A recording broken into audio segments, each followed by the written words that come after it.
And welcome back to another episode of the Carnival Cards. Here playing Wild Beyond the Witchlight. So, last session, as a little recap, the party had just exited the Owell that had malfunctioned, or rather had been tampered with, and you guys decided to start splitting up and then deciding what to do. You needed something to get rid of this horrible disease that had infected a couple of your characters. Xaxx had previously used detect poison to actually find what disease it is, and so Xaxx and Tanwen set out to find Eyebright, which the Will-O-Wisps actually told you they know where some were. So they decided to lead you deep into the bog. There you encountered a waterlogged battlefield, and the Will-O-Wisps told you that this was the site of a battle between elves and Fomorians long ago. The area was littered with rusted and broken weapons and armor, along with the bones of the dead. And as soon as you started to get closer, you started to see two of these armors rise up out of the bog and begin to animate. And they seem to have copied your movements. And so Tanwen tried to sneak past them by going through one of the logs, while Xaxx came up with a different method and approached one cautiously, slowly, and then finally, when he got right up to them, he sort of span around them till you were still facing each other, but now on opposite sides of the bog. And then instead, he just backed away slowly, reversing into the bog, and it did the same. It reversed away from you, and eventually, after you kind of got enough distance, the armors collapsed back into the muck. You started to look around for some Eyebrights. Tanwen rolled a natural 1 and instead found some sort of medal or emblem from the war. Seemed to have the same colors, but you wiped off the dirt and pocketed it. And meanwhile, you did finally spot what you were looking for. But as you got closer, it seemed as though Xaxx accidentally tipped one of the lily pads, disturbing the sleep of one of these mud mephits, kind of like imp elemental creatures that started spitting and spouting words in your direction. The Will-O-Wisps did their best to translate, and they said that they weren't going to let you take anything from their bog unless you could offer them their favorite dessert. To which Tanwen managed to guess, is it mud pies? And it was. And they seemed to suddenly salivate and lick their lips. And Xaxx was able to conjure them up using the tray of many pies. They were delighted, and they let you take the flowers, stating that they didn't like them anyway. And when you got back, the group were sort of in planning on what to do about Agdon Longscarf, and you further discuss this in the inn at the end of the road, whilst Nox made these potions, these ointments, and you need to apply this ointment 3 times over the course of 3 days before a long rest, and that should cure you of this plague. And after that, you decided to take a rest, and Xaxx managed to sneak away down into the basement after getting permission from Sue. And there you started to meditate with the moonstones. You felt them connecting to one another, and you sort of saw a vision as well in your dream of a long winding path, and the moon sort of guiding you, but at the same time going ahead of the path, sort of discovering yourselves together, relinking these lost moonstones, rediscovering these memories. And what else? Oh yes, Nox, you managed to get a little one-to-one with Sue Harabrax, and she she got a she sort of had like a druid bonding moment, and she told you of some of the places she'd been in thither. She took you up into her attic where you actually saw the head of a unicorn, but it was just a it was just a fake, just a model version. And she told you that of the time she actually saw one of these majestic creatures. She said that it felt like a dream, and she spotted it by the lake. This wayward pool she mentioned, and after that, she also mentioned that she had to mark something on a map briefly, and that is, of course, the next fallen moonstone, which Xaxx has got to find. Apparently, in thither, there's a massive crater where it lies. You guys finished your long rest, got up, and decided how best to get to the the, the tollway. And after some convincing, it seemed as though Elmer has convinced you guys to take these pipes, these O-wells. Took a few tries, but you did manage to pick up a little treasure along the way. What was it? A sort of a shroud which glows in moonlight, right, or something. And then finally, by pure luck, thankfully, because you got like 2 rerolls in a row because of the ones that you deactivated and the ones that you came out of, eventually basically are lined up so that you come bursting out of the well that you needed. And it is pouring with rain now. There is not much visibility, but I believe just before we ended the session, Xaxx, you were able to activate your Eyes of the Night for everyone in the party. So I'm going to drag you back to the map. And let's get this show on the road.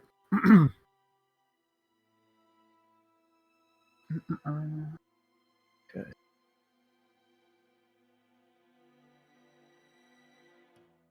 All right. So Elmer was up first, just getting to the top of the well with his spider climbing, and he lowered down a rope of web for you guys to climb up. And as you're just peeking over the edge, you see the foggy marsh stretching out before you. These rickety causeways they're made of wooden planks, and they seem to form like a wide web-like structure above the bog. And not too far away, you can see it converges on an enormous ivy-covered tree stump that rises a good 10 feet above the 20-foot-high fog bank that enshrouds it. So it's very, very tall. And all around, you can hear the clitter-clatter of planks as patrols seem to go by. There are herringons with bows and arrows, slings, weapons drawn.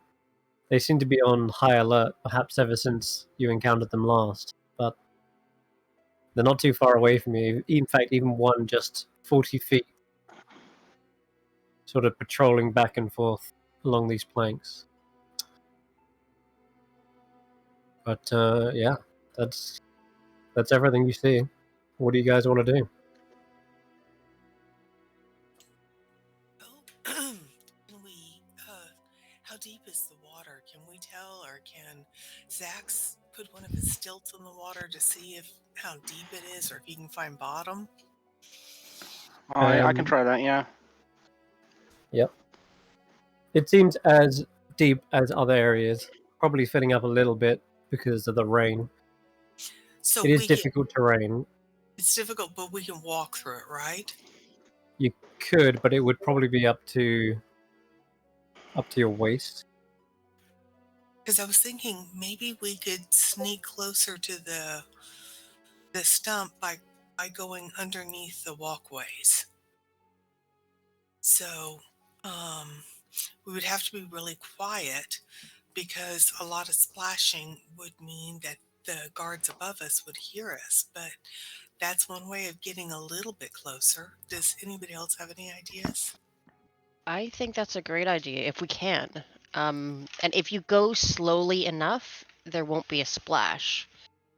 And see, what I was worried about with the with the wooden walkways is wooden walkways will creak, especially if there's a Yeah. bunch of us. A lot of And- weight. So avoiding that is something I'm very much into. But we didn't really discuss it, I don't think, exactly how No, we were going to do this. I But think I we like going under very slowly. Yeah, I think we decided to try and we decided to get here and see what the conditions were before making a decision. Hmm. And I can volunteer to go first and see if I can make it to the stump. If y'all want to stay here for 5 minutes and see if I come back and report an issue, or if y'all see me die horribly, Well, we talked about no going by yourself, right? So take somebody with you. Mm. Okay. Maybe Nox goes with you, or Tarquin goes with you because they're sneaky as well. They're better stealth than as amazing as I am at stealth normally. I think my loud armor might be a disservice right here. Oh, and something I forgot about the recap. You experimented with the portable hull as well. I think you had at some point planned to use that, but that's up to you. Would you deploy it? This voice in my head is telling me that we had That's up to you. I mean, you can totally ignore it, but Yeah. No, we did discuss, one of everybody being carried. you can fit 2 people in it. 3 is probably too much of a push. That I would be was thinking that that would be more useful for sneaking around once we actually get to the stump and get inside. This seems doable as long as we are very, very slow. We just need someone to go ahead and make sure that it's okay. But if we can take 5 minutes to do it, like I don't see why it's not possible. But I mean the hole is there if we need it. all right. That would be my suggestion. I was gonna say my only problem with going this is if it's up to you guys' waist, it's gonna be up to my ears. I'm small. So I might need a piggyback from someone. Yeah. I think I'm the tallest. So maybe you could how tall are the walkways above us? I mean, like, will we just be have enough room for our heads underneath there, or are they like several feet up, like at a pier at a beach, or? Okay, so it is. What does it say? It says 10 feet up above. Oh, so Tarquin could sit on my shoulders then. Yeah, could do. Possible. Tarquin is also going to change out of his usual attire quickly. He'll probably jump in the portal hole to do this just because of privacy. And come out wearing his Harengon brigand disguise, smear himself up with a bit of mud, so if they are spotted at a distance, he looks like one of them more than him. Okay. Because I took some of their clothing previously, so.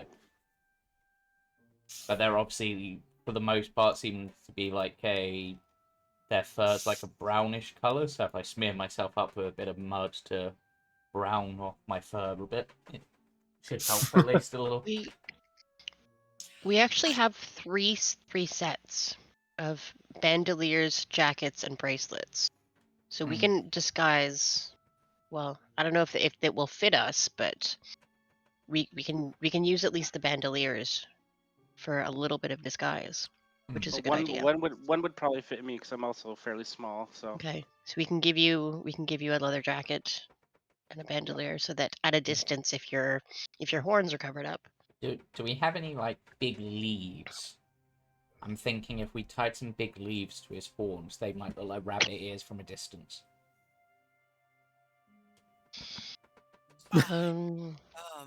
Actually, I have paper. Just I don't wrap, have leaves. just wrap the scarf around him. That way it looks like he's wearing a hood. That's not a bad idea. Yeah. Tarquin does have a look in his disguise kit to see if he's got anything that could be useful. Well, Well, you've got that hood that you found in one of the wells. Yeah, so if you wear the hood, I'll disguise as myself. did we test the hood? I really like Xaxx. He's a great guy. I don't want his brain sucked out. Because it's like the hood of ever dreaming or something.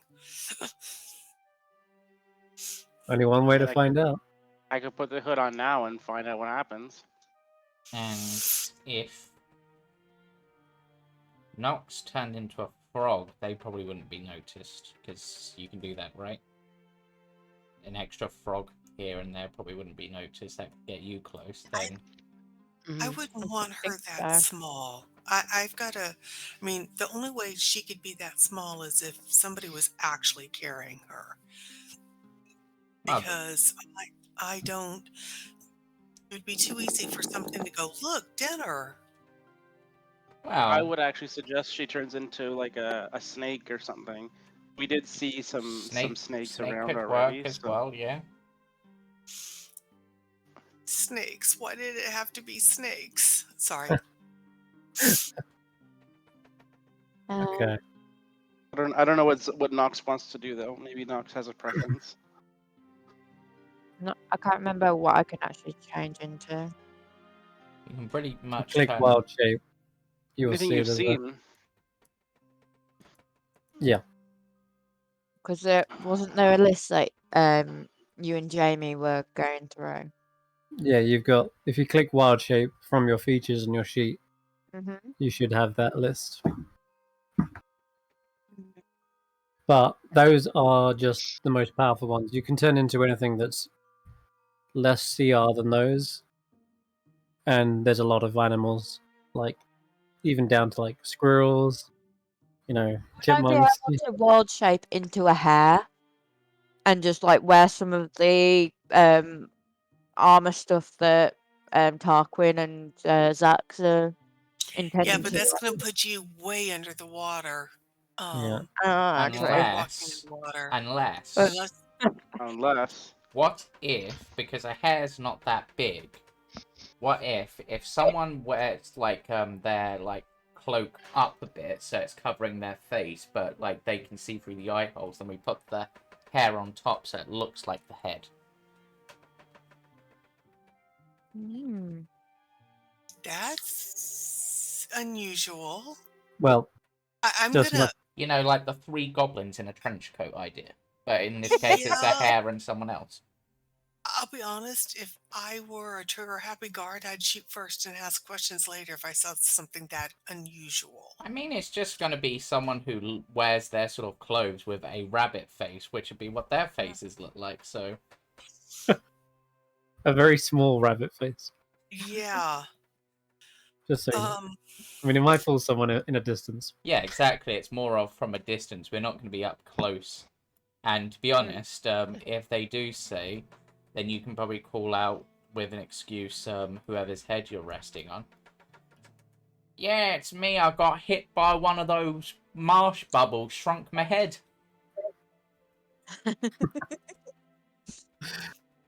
Yeah, so who wants to have me on top of their head?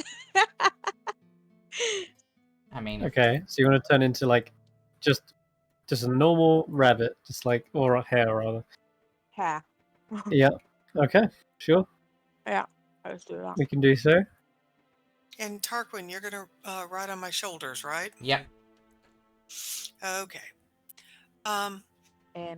Do you have any crossbow experience? No, but I can throw daggers pretty well. Okay, that's fine. I was going to hand up my light crossbow for you to shoot anything that was looking bad. But if you can throw daggers, that's just as well. Yeah. And No, it is not. Oh, no. That's a horse. Oh. It's because I just sent that message. Strange looking rabbit. All right, there isn't a rabbit on there, no, because it's not a combat form. So for now, we will just do this.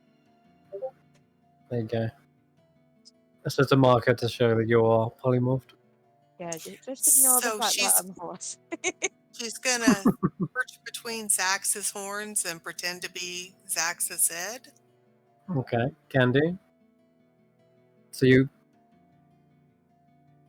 All right. Elma just looks around at you guys. Just really. All right. And what am I supposed to do? You want me to stay here or make a distraction? A distraction could work. I mean, because you can probably like swing away and stuff with your webs, right? Swing away?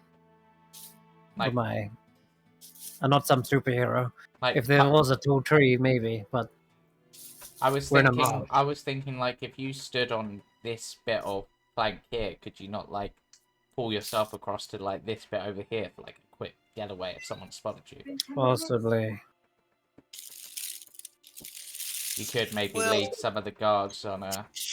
I'm better off climbing on the underside of these planks. That's actually really not a bad idea. You can climb on the bottom and then... Any surface, yeah. Yeah, that works.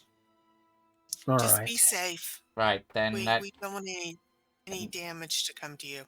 Yeah, then that just leaves Rodolfo. Any ideas? Or do you just want to wear some of like the bandit stuff and maybe some fake leaves or something? I can probably, if you give me a little bit, I can probably make something. Why don't we do the classic, you're bringing in prisoners? It has such a high risk of failing a deception check. If they spot us, we can potentially do that. But then they'll probably ask why we're in the mud. Say, this very tough French guy just pulled us in because he's so strong, and I'll flex my muscles. If all of us are disguised, we could just put you in the hole for like the little bit of, and then just get you out every now and then to breathe whilst we get near. It shouldn't take us too long to get right to the stump, at least. Well, we're going to be am I the only one who doesn't have a disguise? I think so, right? Yes. I don't have a disguise. I just have somebody on my shoulders. Yeah. But I wear like a long cloak so I look like an exceptionally tall Harengon. Yeah. I would be a lot happier if we didn't have to fetch Rodolfo out of the portal. Just because if we get in trouble, we're going to need all hands on deck. Well, in the mud. Yeah, mean, how about this? We're already trying to sneak underneath the walkways. Yeah. I mean, it's honestly, it's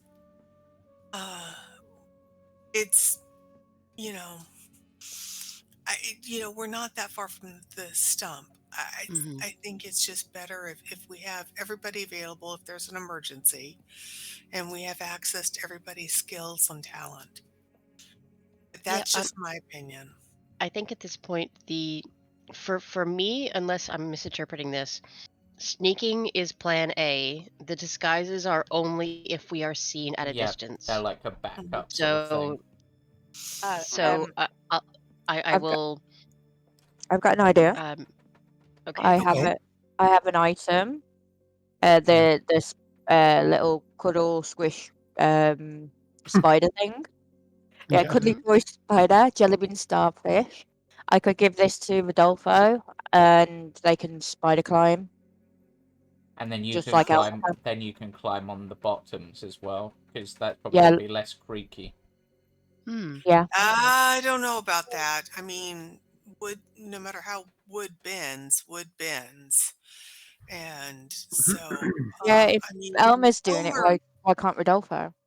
I haven't done it Elmer's, yet, but it is a plan. It's an idea yeah, that I had. Elmer is a lot smaller in size Am than I? Rodolfo. Not much. So, Yeah, I Not a mean, bad idea. how I big think is when we Elmer? get around, let's keep it for when we're inside, and we may have to actually climb on walls and ceilings. And Okay we can then. decide who needs to do that. But I'm gonna take. I'll risk it. I'll say I'll put one of the bandoliers over my shoulders. And one of the bracelets, maybe. I don't know if it shines or whatever. There's some way, but I'll just go with that. I will, and just try and stay out of sight, and that might just have to be it. Did you want to use the hole, or are we ditching the idea? I think I we're saving that idea, right? I'll pop the hole here. I can dive into it if need be. It is Yep. kind of folded over my arm, and Hmm. if anyone needs to jump in, it's there as a escape route, shall we say? And if you sort of stay in the middle, so of us grouped together, then hopefully, like, they'll just see a group of us marching through the mud. Mm-hmm. Okay. Yeah.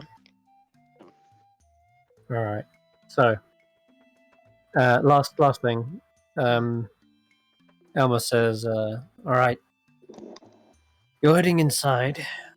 I'll head out. I'll make a distraction. You try to sneak in, and Harengon count as Fae, don't they? they do. Then I'm gonna hand him my whistle. Ah, That only Fae can hear this, so if you're looking to cause a distraction, maybe cause some noise with that. very well." He takes the whistle in his thumbless hands. Yeah. All right. Okay, I'm going to go out first. He begins to stealthily climb up and out of the well. As soon as he gets into the muck, he realizes that it is incredibly thick. Like, it's not just solid. It's not just, and it's not watery. It's sort of that in between where it's sludge, and it becomes incredibly hard for him to maneuver in the side of it. He wades with all of his might to the closest boards. He's going to quickly roll a stealth check. All right, there we go. Oof. Not great. He got an 8, which is tragic, considering he has actually got proficiency with it. So it's kind of this squelching noise as he's moving, and he's trying to just get to the bridge as fast as possible. And so in that kind of flurry, he does make a bit too much noise, and it does alert the passive perception of these herringons. One of them turns, draws an arrow, and it's hard for them to see during this lighting. They definitely should call out, and it's a female herringon. She says, "Hey, did you hear that?" And the other herringon from perhaps the other side are like, "Huh? What? Something in the water." And I doubt it's a fish. Far too thick for these things to swim in it. And Elmer's just like a bit panicked at this point, hearing the voices. He immediately goes into a dash underneath the planks and effectively gets about. Let me see. In this movement, he can get to there. He can get to about here.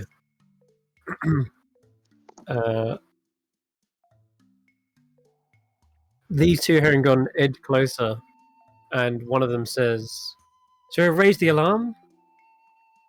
And the other one says, "Let's just see what it is first." But they definitely go towards the sound quite quickly. One of them's got this large mace drawn. He looks like he's seen battle before. It's kind of like Is Elmer on the bottom of the? Yes. Okay. Yeah, I'll put a -5 on him, just so it kind of represents Okay. where he is effectively. I just, yeah, Okay. He's sort of hidden, but not quite, because they can hear him. That's the problem. They can't see it. They don't know what it is yet. But nonetheless, Elmer, on his turn, is going to try and dash again as far as he can. These two Herringon are looking around. As I said, this one's kind of got this large mace in his hand. Let me show you some artwork for him. This guy looks like a proper thug.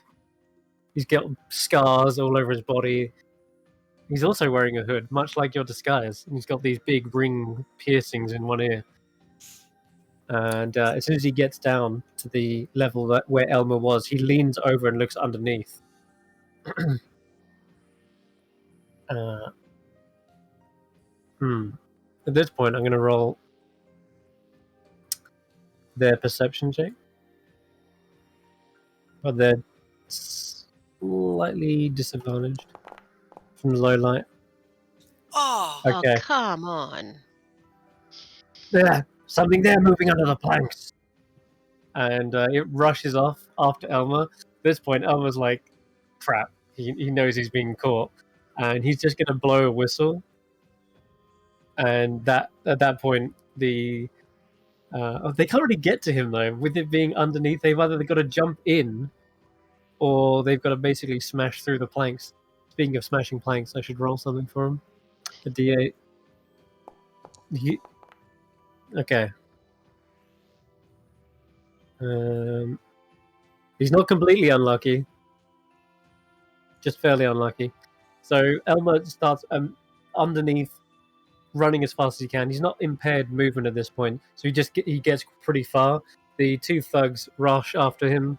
The sniper needs to get a good shot, so they kind of back away, going around to the side of the pier, and they aim an arrow at him. But time to go. I'm going this way. Yeah. Okay. Let's go. Yeah.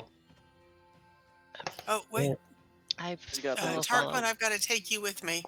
I can't see where I'm going. Oh, there I am. Okay. Hear an arrow kind of thud into the planks from afar, and I'll need everyone else to roll me a stealth check as well. Okay. And every movement is doubled basically. So, oh no, Nox. Oh God. Nox, what's happening? Once again, I have one of the better stealth checks. Yeah, bizarrely, even with this. Hopefully, the average of the three good ones will help. Wait, why is Nox rolling it? She's sitting on Xaxx's head. Yeah, Maybe just she ignore sneezed. myself. Maybe they Well, slip and almost fall. Your ears are clearly wrapping up against the top of the planks. I'm so sorry. However, I'm just going to pause you there for a moment and just tally these up, because there is a group a group stealth check effectively. So 15 plus. Now, plus would we 4. get advantage because, or would the DC change because we said we are going super slow? Did you say you're going super slow? Yes. Yeah. That's the whole point, is to go so slowly that that you are just like not even the water is barely rippling. There's no splashing. We're not swimming. Okay. So I think obviously the Elmer has kind of given you the heads up in telling you that this place is sludgy and thick, and moving quickly through it makes a splashing and a sludgy sound. But your movements don't actually affect your stealth check. Not in this instance. The advantage you've already got is from the dim lighting, and you can see where you're going because you've got the eyes of the night.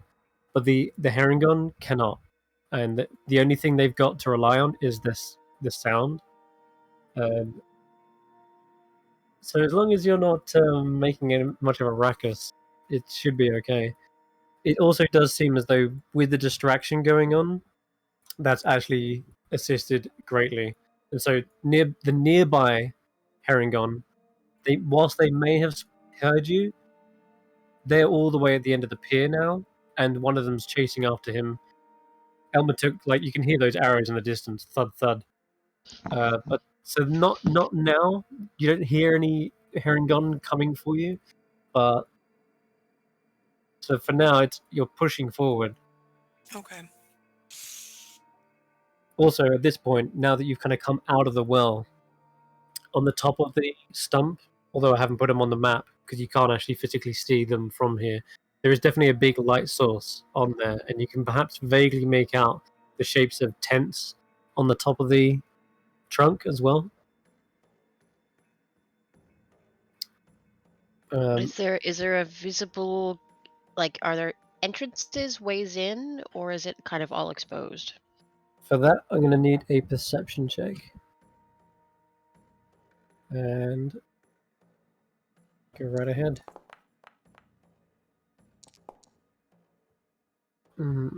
Okay. You're not seeing one on this side. If there is, it's either very heavily obscured or it's too rained on to see one. It's just like this big entanglement of roots and vines everywhere. And although it doesn't look it on the map, this should be... It should be more like 100 feet in diameter. Sorry, in circumference. It should be much bigger than this, but... Yeah. I just want to get to the entanglement of roots. Okay. And look for a hiding spot. Yeah, I like that. So it's as you're getting through that section, I'm going to pause again. You do hear a couple more Herringon who have been alerted from the shouting, and they're running across the planks, and they're actually going straight past you. Just stop and wait for them to keep going. Yeah. And as they're running over the tops of these, they are going to check around them for any more potential intruders.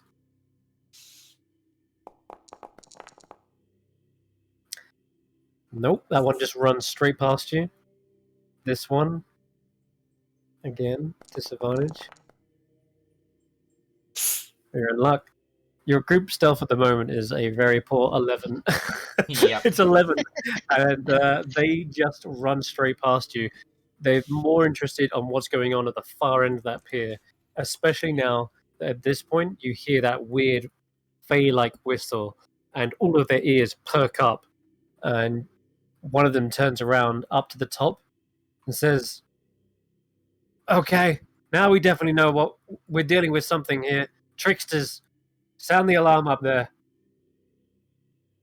And sure enough, up the top, you hear a loud kind of gong noise, and it's repeated about several times.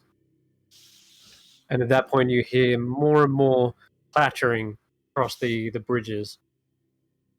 So there's not just a few Herringon at this point, but at least half a dozen come spewing out. And I'm gonna have to just quickly go back to the other map and then pull them out one by one, because there's a lot. And this does actually kind of work out in your favor, because if they're coming out as you're about to go They're all in, leaving their post, yeah. that is a potential good. And it seems unlikely that Agdon will go out for some random intruder. That doesn't seem his style. Not in the rain. It's true. No, he's not going to go out in the rain. But I'm happy that there's fewer guards. I give the group a thumbs up and point to them and go like, yeah, good. I'll give you a thumbs up back. I agree. Yeah. Let's wait until the it seems like the last of the guards have kind of thundered their way out. Can we hear if there's anyone else coming before we move? Yeah. So I'll literally show them on the map where they're coming from, but you might not be able to see them from where you are. So that'll be funny. Okay. With Tarquin, he's sort of half wondering whether the whistle. They'll recognize the whistle, any of them, because he's blown it in their ears before. Have you? Oh, okay. I think in the fight we had with Agdon, I'm pretty sure that I asked about it then, and I used it, but I'm not 100% on that. I think I did. All right. Well, they're kind of hearing more of the alarm than the whistle at the moment. But as perhaps one or two of them get nearer, you do hear muffled, like shouts, like, "Hang on! Does anyone else recognize that?" And they're just saying, like, "Shut up and get to your posts. Find them. They can't have come alone. That's suicide." And they completely surround this section of the well as well. And that they are quite smart. They do spot something. They're like, "There, in the mud. There's some tracks. It must have come out the well." In the mud? I'm gonna say, yeah, they spot where Elmer came out. But where they go is another question. Let's see. I'm gonna roll a survival check for him. Okay. So they kind of surround this area where you guys were. But it seems like it's going to take them a little while before they either track you or Elmer. They're still rushing off down the pier as well. But that's where you saw them come from, by the way, again. They came from this direction. This pathing down here. None of them came from around the right. They all came from the left side of that plank. And again, the clattering of floorboards as you guys hunker down, waiting for any more stragglers to pass. Well, given that this is a circle, circle round to where we thought we saw them come from. Right, but I was wondering if they're all on our side, if we counterclockwise through and over and around the roots, if we could sneak in, or should we go underneath the planks again? Nah, let's stay by the roots. That seems like a good idea. And lots of hiding places. And counterclockwise seems oddly fitting. Widdershins, as they call it. Okay. Widdershins. Yep. I'm going to wave to Rodolfo and point Widdershins and then start sneaking around. Okay. Yep, I will nod to acknowledge and follow very, very slowly again. All right. As quietly as humanly possible right now. Like not even a ripple in the water, underneath, sticking close to the roots so your silhouette isn't sticking out. Like whatever tiny little advantage we can. All right.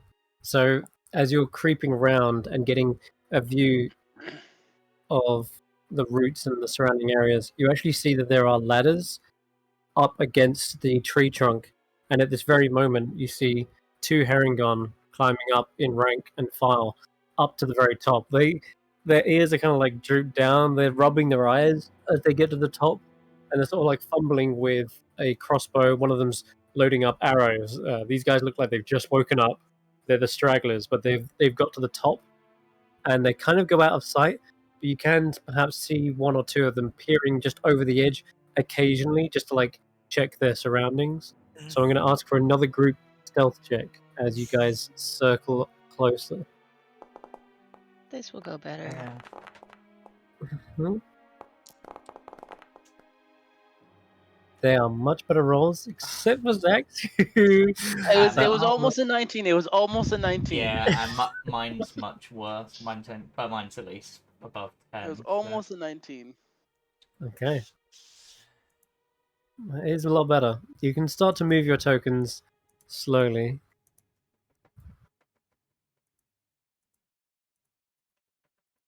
With the alarm sounded, they're lighting up torches around, and there is a little bit more ample light around here.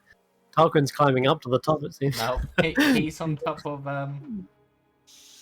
Cameron said. Okay. That's fine. You'd probably take a wider berth than that, but Yeah. still. Okay, so do we see any doors now that I'm we're on the guessing we side? can Yes. see light coming in this way. That's correct. Now that you've kind of circled around Tarquin and Tanwen, you definitely spot a light source coming from the hollowed out stump, and on top of this bridge is where that light is spilling out. The other 4 herring gun up here are going to roll perception checks, and Gotta be the 13. there is a lot more lighting around this area. So this time I'm going to make it flat. Interesting.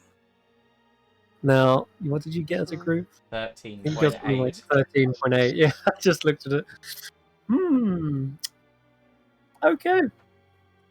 It seems, Xaxx, the armor that you're wearing is making quite a bit of noise with that natural one. The clinking, chinking sounds as you try to clamber over these roots inevitably make a noise with that scale mail. And one of them looks over the edge and does hear that. I'm going to give you guys a chance to react, though. What do you do? How high up is he? You've got the herringon ears on, haven't you? Just checking. I have got Nox as herringon. Yeah, ears on. Okay.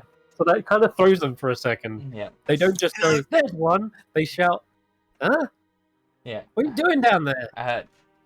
Tarquin, it's you. Yeah, Tarquin's gonna call out in his best mimicry of their sort of accents. With all the rush and the alarm, we got knocked off the bridge and just climbing back up. Okay. Knocked off the bridge. You can roll a deception check. And funny you should mention that knocking off the bridge. You can actually roll advantage for a very specific reason. Okay. For some reason that didn't roll advantage. Okay, try it again. 15's better than 9, that's for sure.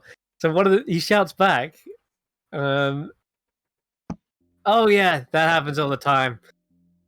You gotta be careful. I need to get some handrails or something. Well, we try to patch it up, but I don't know. This soggy wood just keeps rotting away. Like, watch your step next time. Yeah, will do. Alright. I swear there's like a 1 in 8 chance of that plank falling every time. Yeah, that's literally what I was rolling for Elmer earlier. Was that 1 in 8? Oh, that's a 1 in 10. But yeah, that happens. It literally happens all the time. So they're used to that. The guard goes back out to the lookout and just starts peering out into the distance.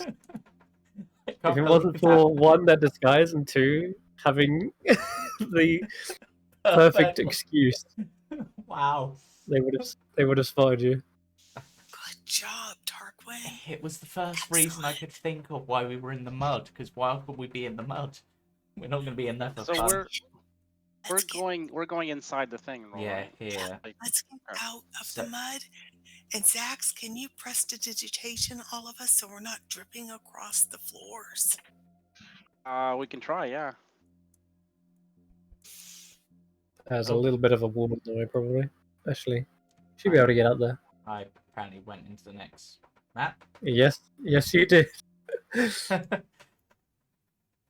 I can see nothing. Good. I'm in the next room. Let me just drag you there. That helps. Yeah. There we go. Okay. So 1 by 1, you clamber up onto the floorboards. These ones see a lot of use, so they're not going to roll random table for that one. But you do see a warm light coming from the interior. Seems to be a little descent down into the stump, and you can feel a heat from a fire from the inside. A couple of people just getting up. There we go. All right, you're all here. Cool. Can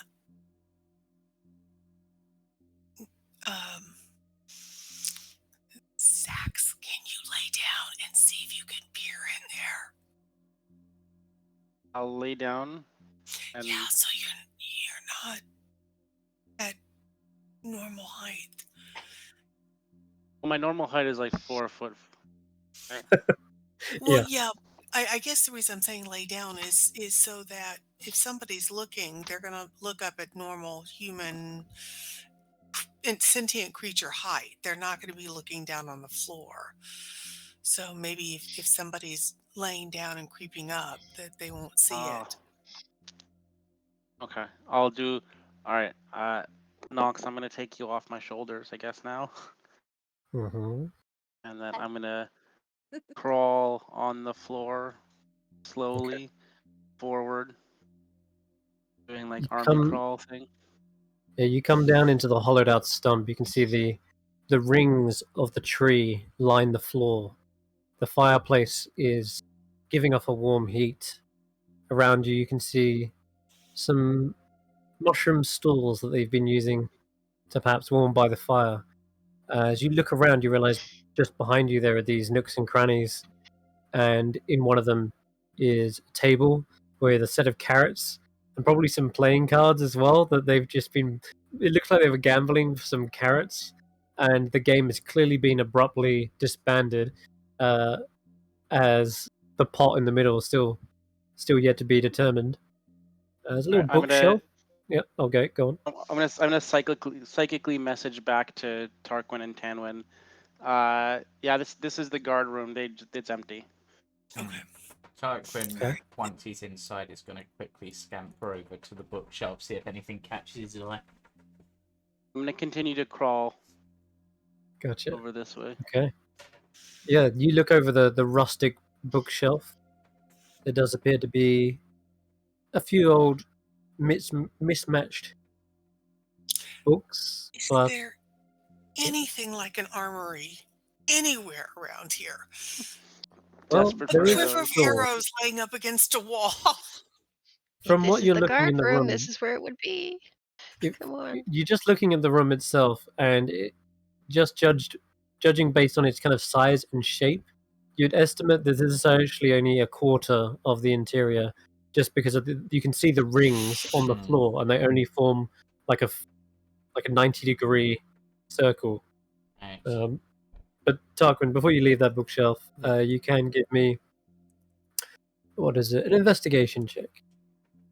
Right. I'm great at those. Natural Oh one. no.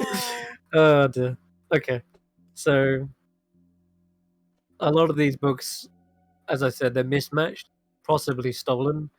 They've probably just been put here because it's a good way to store them. However, you still do spot something. One of the books is open. It's on the shelf, open, and it's got its own space. It seems no other books have like fallen on top of it. And as you look at it, it does appear to have names listed in there. Looks like a guest log. Tarquin will, just in case this is somehow some sort of magical guest log, Tarquin's going to quickly read the names like at the end of it in case it's their names somehow. Okay, sure, yeah. There doesn't seem to be any dates in here, but as you look down the names found in it, you can see the top of this page, Sir Ravelat. You see Vanzel, with a scribbled note next to it that says unpaid. You see a line down from that, Hurley. A line down from that, Gleam. Then Glister. Then Sume. Sorry, Sume. Hurley's the one that would catch his eye. Mm-hmm. What was the second Gleam one? Are those maybe some of the I put them in fairies? The disappeared fairies? Possibly. I mean, think It sounds like a fairy name. Gleam and they're glisten. extorting. Hurley's the other bugbear. Yeah, the bugbear, definitely.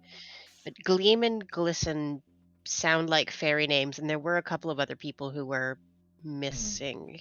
It seems almost, rather than like a guest log, it's like a prison log, but...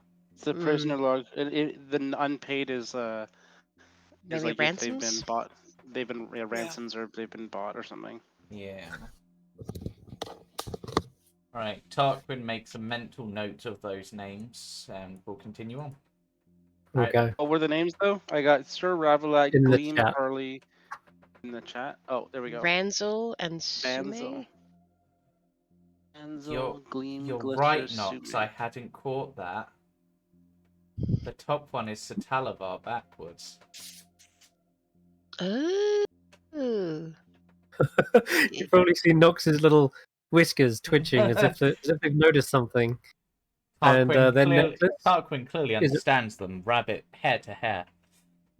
Yes. And don't forget, Nox, now you've got a necklace that hangs around your wild shape's form. And anyone who touches it, they can immediately understand what you say. Why would that one be backwards? Brother? Maybe he Father? didn't give his proper name when they captured him. Possibly. Mm-hmm. So, these would be people that... Glister and Gleam sound like they could be unicorns. Sounds like the unicorn kind of names we had. They could also be fairies or Tarquin can something. actually, in relation to those two names, Tarquin can make a history check.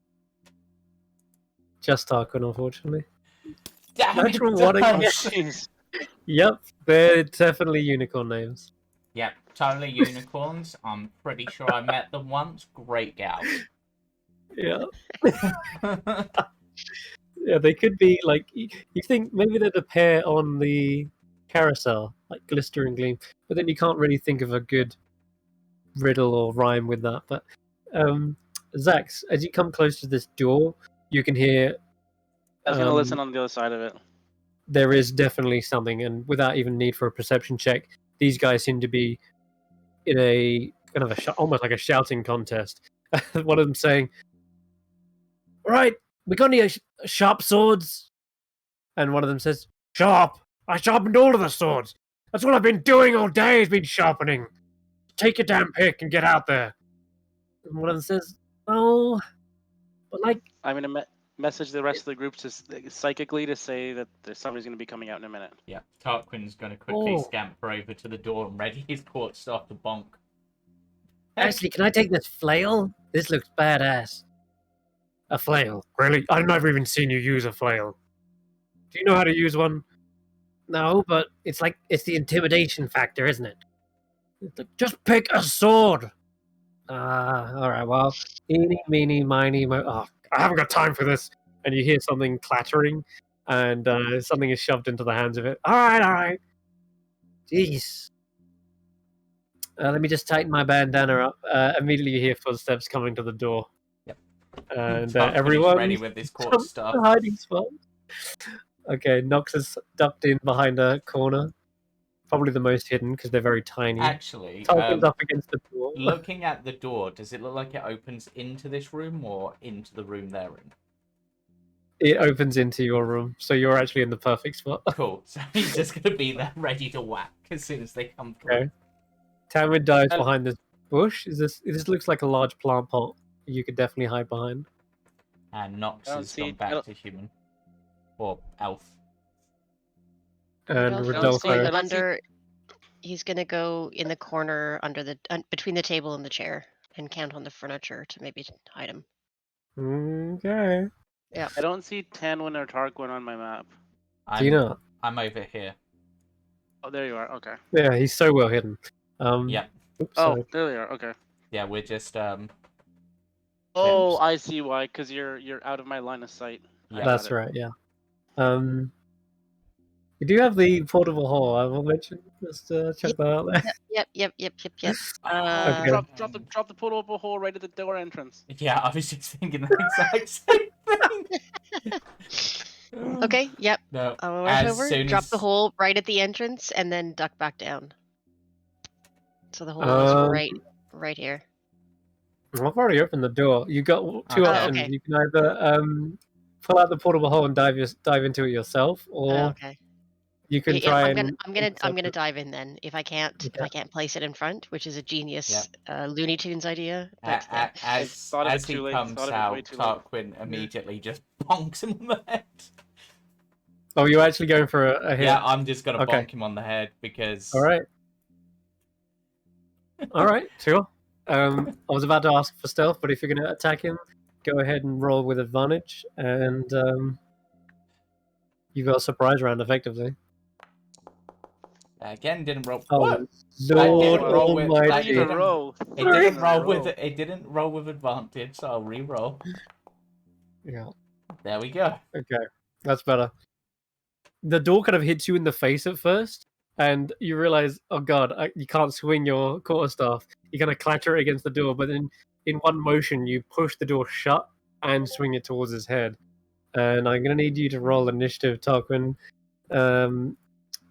Otherwise, this guy might go first.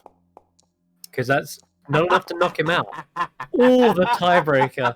Oh my god. Do you see that? 12.18 versus 12.17. Yeah. My god. He turns around like, oh, and starts to unfazed, like he's undazed from that initial swing. You can go ahead and take your second attack. Yep, As so he- I'll follow up with an unarmed strike to the gut. That wins him and knocks him unconscious in that same motion. He tries to like let out a last final word, but he doesn't get the chance. He punched all the air out of his lungs. Yeah. And he collapses to the floor. Quick question: Are we concerned about if he survives or not? Well, I was gonna just prop him up in this chair so he looks like he's gambling, just for the fun. Okay. But if That's nicer than what I was gonna do. I mean, I- he probably won't wake up for a couple of hours. So I'd Oh, go was with the thinking Metal of- Gear Solid approach by dragging him somewhere inconspicuous. I was Yeah. gonna throw him in the hole. yeah, Oh. so I'm just gonna Then drag he's him. gonna Yeah, he'll suffocate I'm if just gonna that happens. I'm just gonna Okay. drag him over and put him in this chair over here. Sure. Okay, no problem.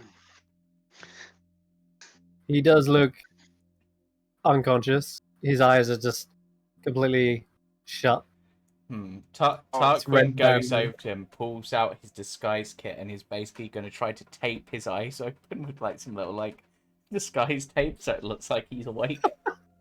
Sure. Yeah, can we let's take any weapons off of him also? Yeah.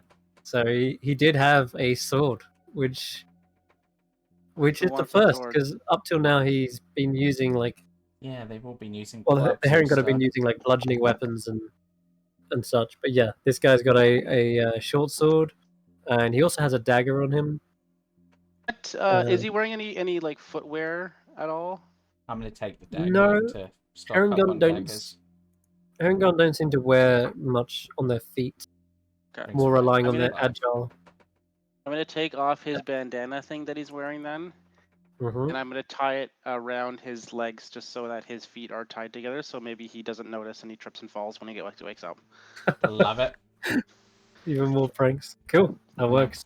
I've taken his dagger. I don't care about the short sword because I've got my core stuff. Has No anybody problem. rifled through his pockets for? Oh, no, I'll do that now. Since I was looking for his weapons, I'll just take. Hmm. This guy doesn't look like he's got much on him. Looks like he was probably one of the stragglers who just woke up, and so he's not got any of his like coin purse or anything attached to his belt. He just has what he grabbed from the what sounded to be the armory, and then headed out. I think I guess the only other thing of value on him is he has got like a gold earring. I guess that's something. How like sturdily I'll made? take the gold earring. How sturdily It's made yours. does the sword look? Let me think. It is actually quite good. It's like in fact, if you want the exact type of sword, it's an arming sword with quite a bulky hilt. It looks like something a knight would have had on their sword by their side. I'm just wondering how easy it would be to snap the blade. It's well made. Yeah. Okay, that plan won't work. Mhm.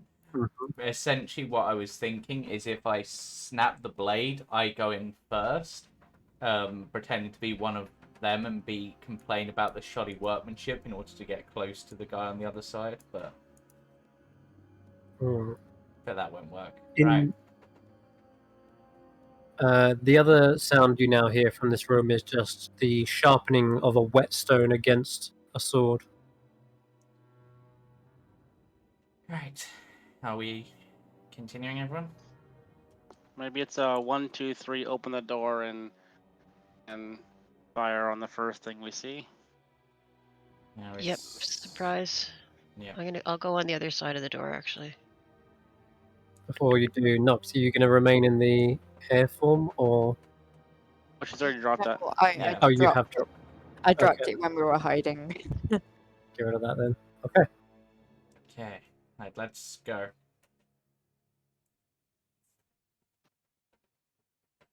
Do you want me to lead the way so at least he doesn't immediately jump at a human sort of thing? I think that's a good idea. Yeah. Alright.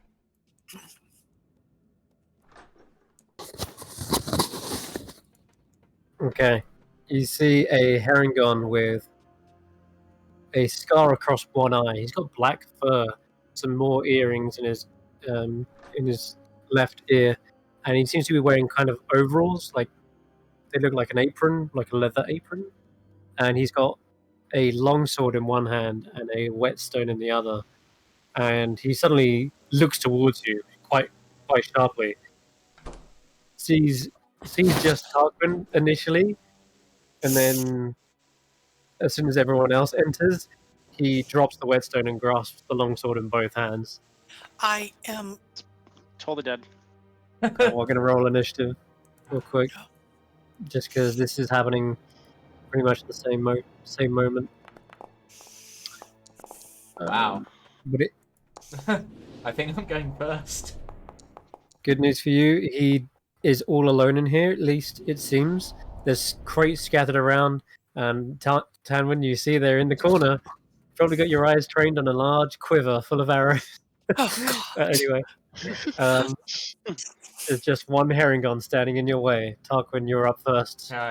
Tarquin's gonna charge in and go for a quick quarterstaff strike to the stomach.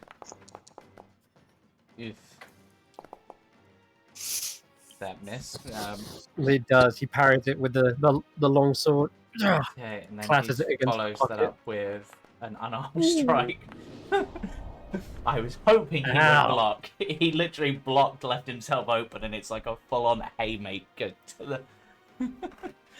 It was, yeah. Damn, he kind of like clatters up against the table, and he's like, "Ah, I'm already inside." I think it's gonna be Rodolfo next. Yep. Yep, Rodolfo comes into the room. Or he tries to. There we go. I will move up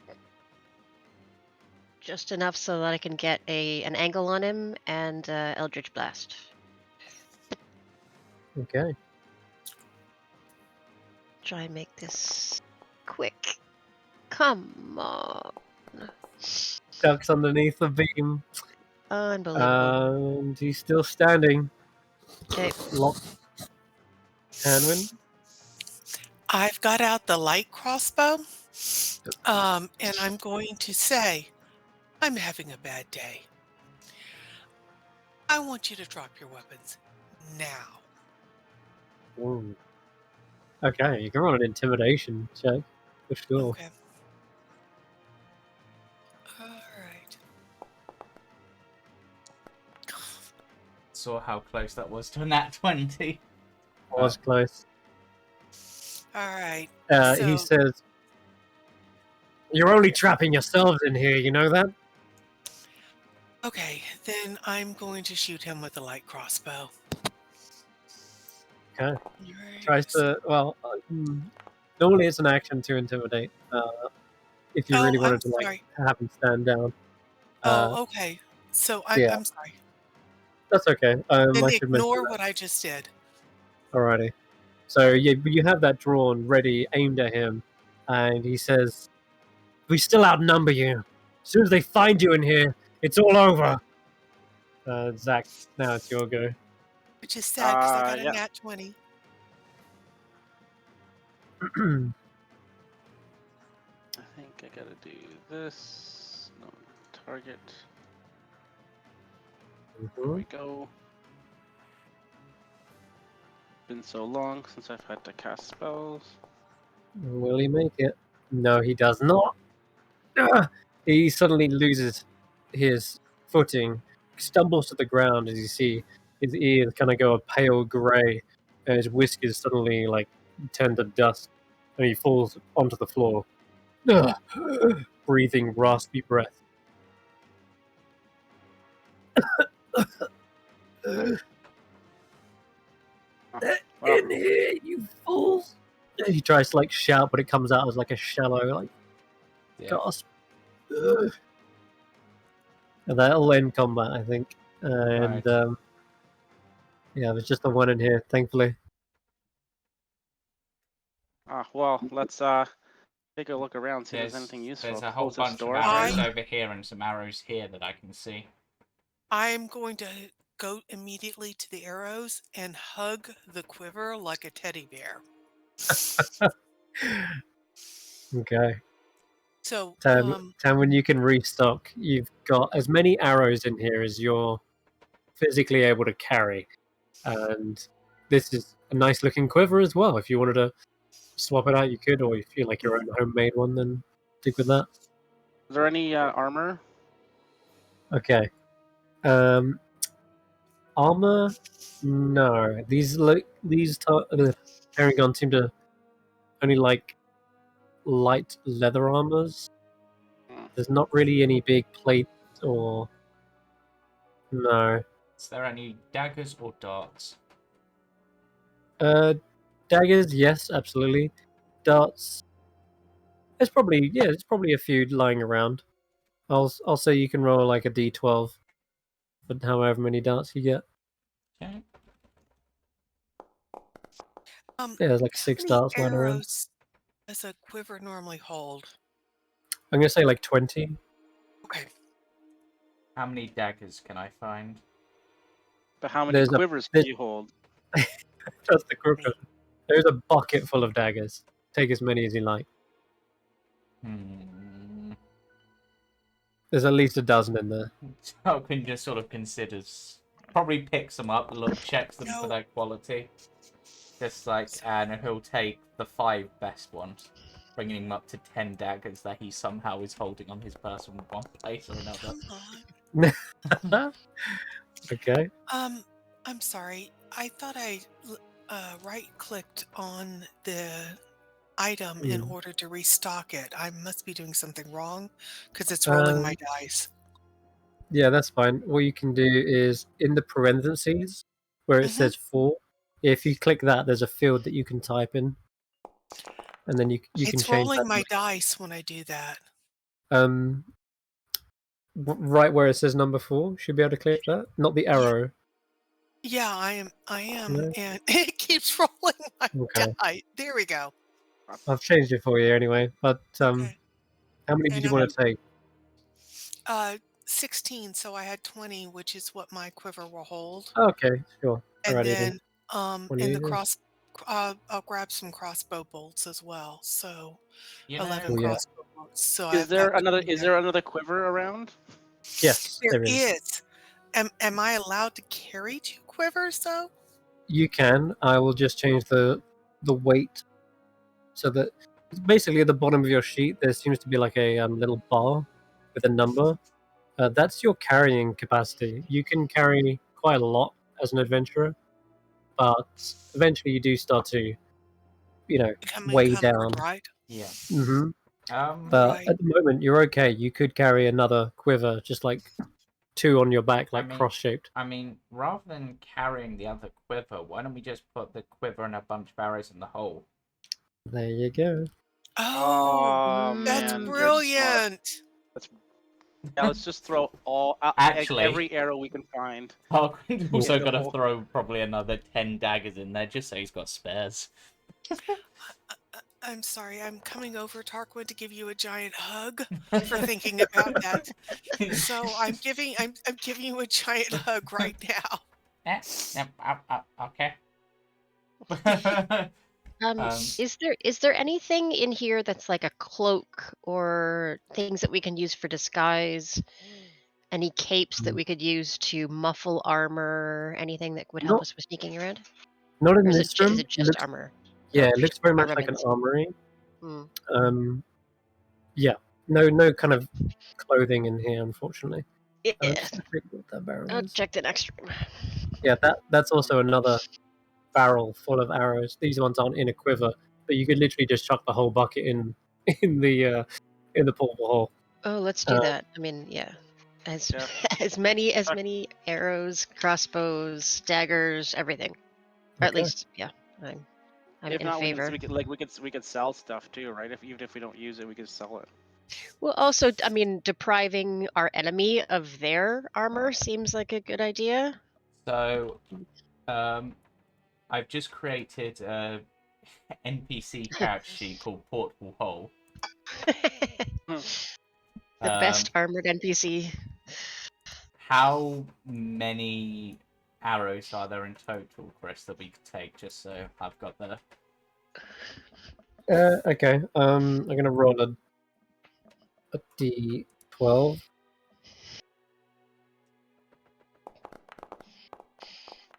That's about what I was expecting. So there's 5 quivers worth of arrows. So 5 times 20 is. So 100 arrows, and I'm just going to 5 take. quivers. Yep. So, Yeah. to be honest, if we set this up right, you could pretty much just dump your quiver in, pull out a fresh quiver, and just keep going whenever. Yeah. For you, Awesome. Tanwen, it feels like you've got enough arrows to last you until the end of this campaign at this point. Or at least till the end of the day, as fast as I seem to be going through them. I have. Right.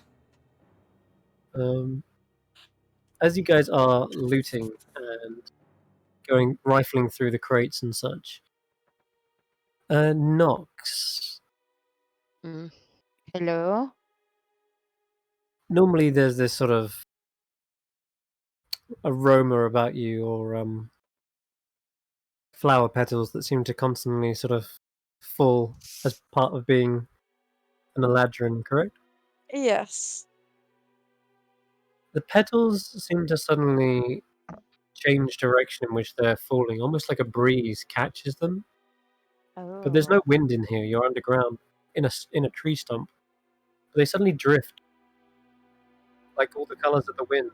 They drift towards this wall over here, where there are 2 candles giving off very faint light. And it's almost as if the wall itself has kind of pulled out of the wood and resembles a wooden statue of a woman. Can I inspect the statue? Yes. You can spot there's a lot of... Well, if someone carved this out of wood, they're an amazing artist. Don't expect the Herringon to be such skilled artisans. The features are almost too perfect. But you can tell that the roots of the tree near here kind of almost petrified. It looks strange. What are you looking at, Nox? Be careful. Remember the statue in the well. Oh yeah. Don't touch it, or else it'll turn you into a woman. The frog. The other statue looked like a frog, right? So this one would turn it into. Yeah, No, what does the statue actually look like? It is a woman. She's not wearing any kind of clothes. It just happens to be that her form is almost carved out of the wood.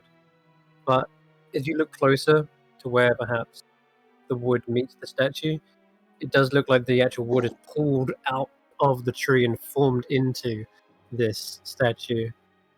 And like I say, those roots appear to be petrified. Something else. You speak Druidic, don't you, Nox? Being a druid, I'm guessing you do. Where? I I didn't know that was a language. Yeah, Yeah, it's it the is. secret It's a language of the secret language. druids. Yeah. Ooh, Yeah, druidic. Okay. In fancy that case, Illuminati stuff. that same breeze that seemed to carry your petals here, it suddenly wisps around your ear, and you hear a faint, dry whisper, and the word in Druidic means water. Water.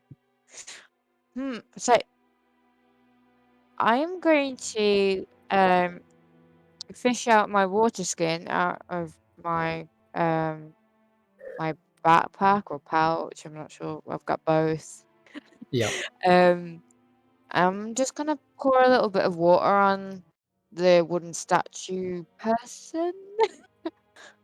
Yes, you can do. And as that happens, you can also give me an intelligence nature check. A nature chair. Yeah.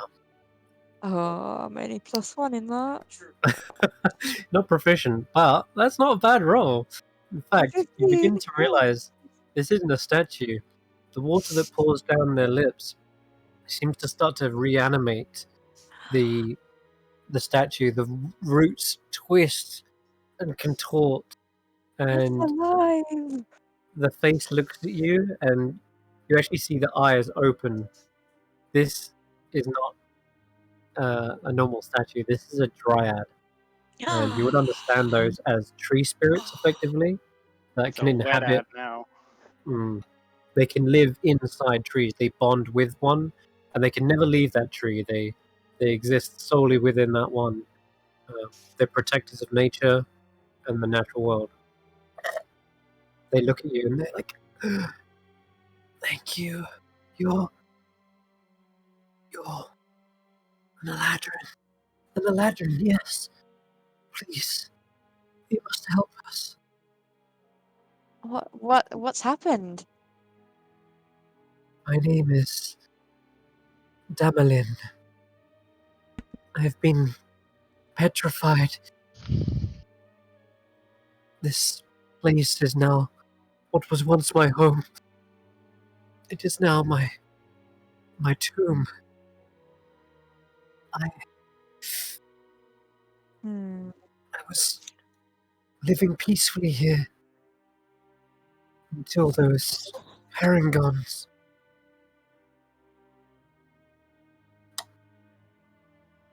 What did the Herringons actually do to cause you to be petrified?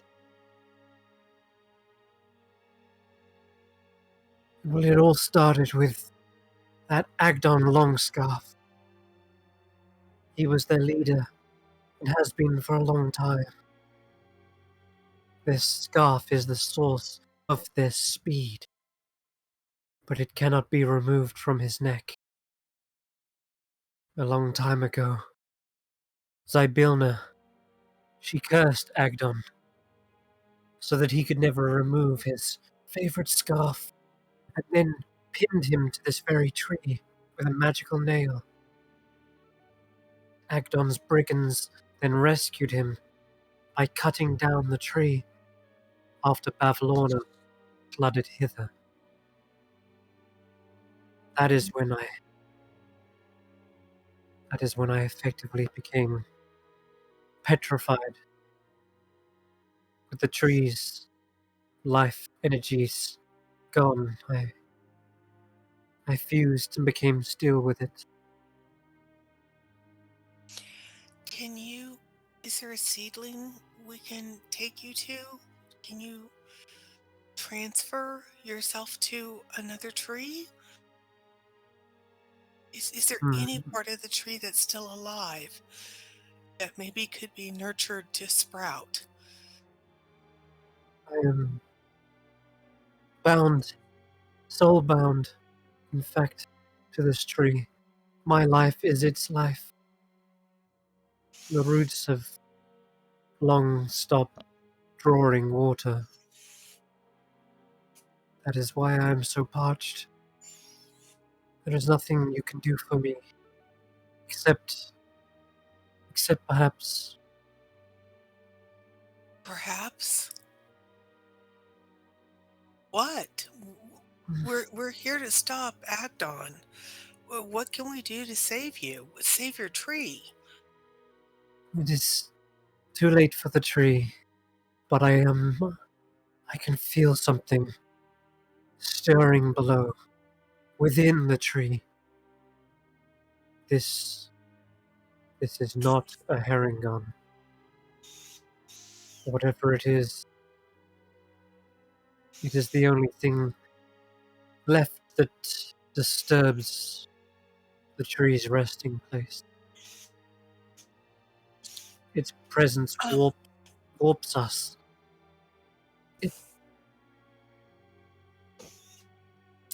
That was dealt okay, with, and perhaps I can rest.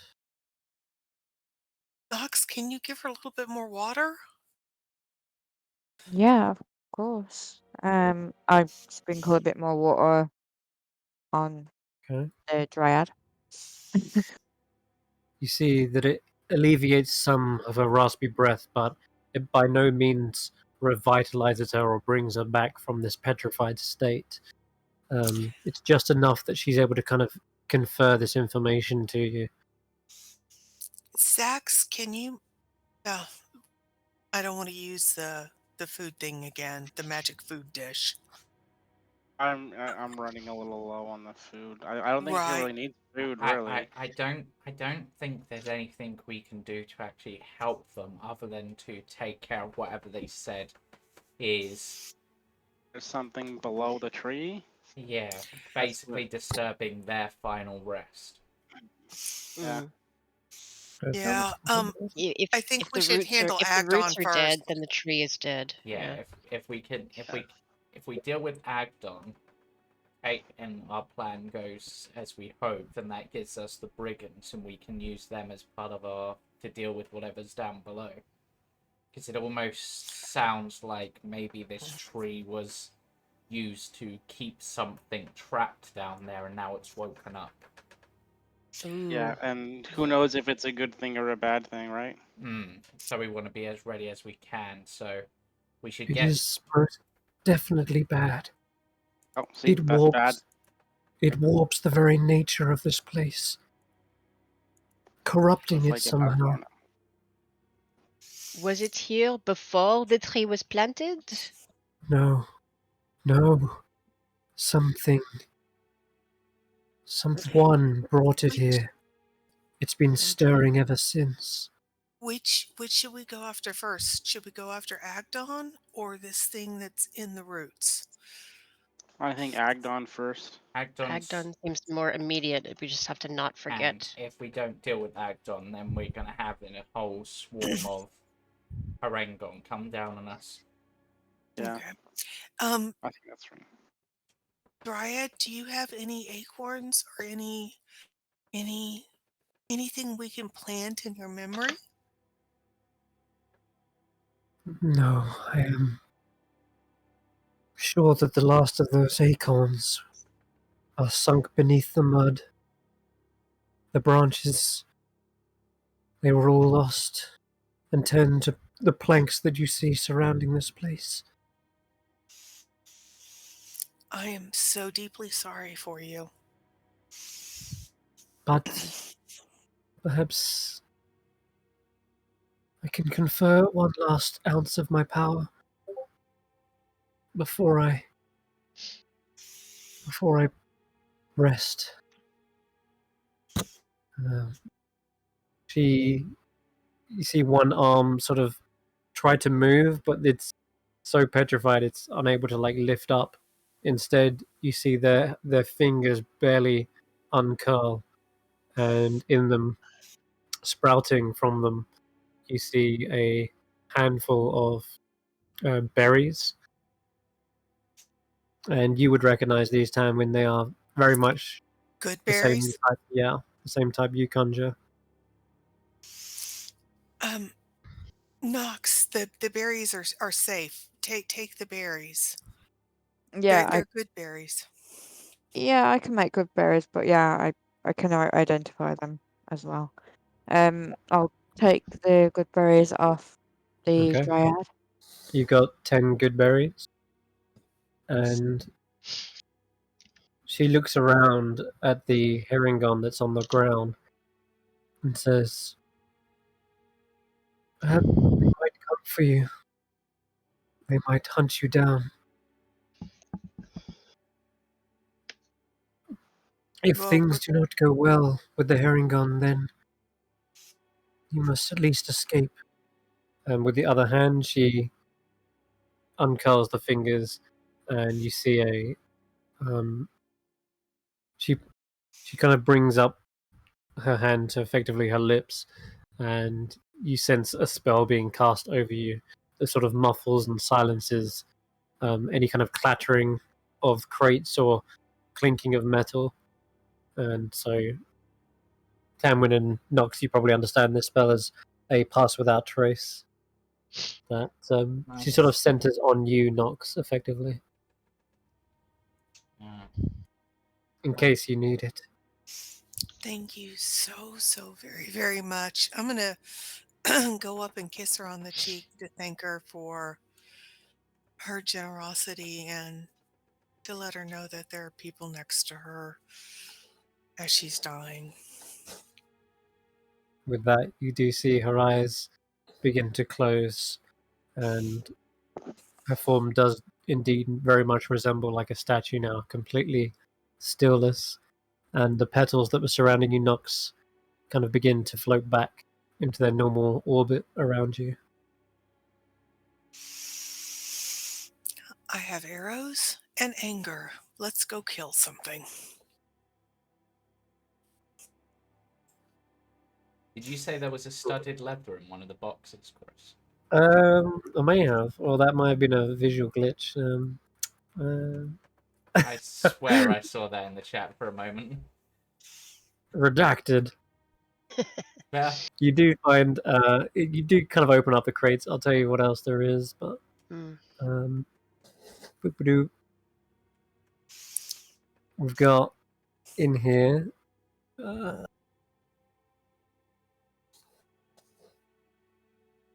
The walls are and the crates are filled with 10 sets of clubs, slings, light crossbows, bolts, leather armor.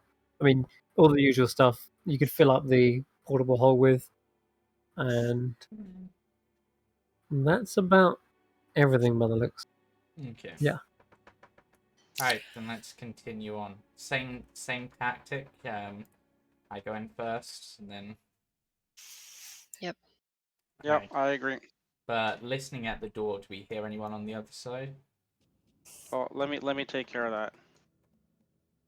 Oh, Make yeah. a perception check. You go first. I will also. All of us or just Xaxx? I will also. Whoever's got their ear up against the door. Okay. You don't hear any noise coming from the next room over. No. It's empty. Right, then Tarquin will open the door and step in. You see a sleeping quarters. Their blankets are sort of upturned, clearly in a hurry. They have got up, got dressed, and run out that door, I'm looking grabbing through whatever all their weapons on stuff. the way. Yeah, Tarquin was going to, well, under the beds, in like these little packs and like chest of drawers. He's just going to have a look around, see if he can find anything. Yep. Okay, anyone who kicks open a footlocker can roll a d8. Would this technically count, or is it just these? Sure. Two? Yeah, no, that'll do. There's there's about 3 in here, I guess, by the looks. There you So, go. there's 4 and an 8. Brilliant. So Xaxx, you find a single obsidian gem. That's worth quite a bit of gold by the looks. Nice. And I'll put that in the chat for you, so you can copy and make an item for it. Nox, you find. See? You find 5 days worth of rations. It's not bad. Probably mostly carrots, I guess. Nice. And Tanwen with the 8. Tarquin with the 8. You find a potion of healing. Oh yeah. Oh, Oh, that's wonderful. Good job, Tarquin. I mean, I just got lucky. And I'll add that to Yeah. my sheet. Just a regular potion of healing, I guess. That's right, yeah. Yeah. Okay, go on then. Since everyone's rolled on it, Rodolfo, you find 4 tiger eye gems, Cool. and these are worth 10 gold as well. Nice. And finally, what did Yeah, Tanwen I got rolled a a 6. a 6? Sorry.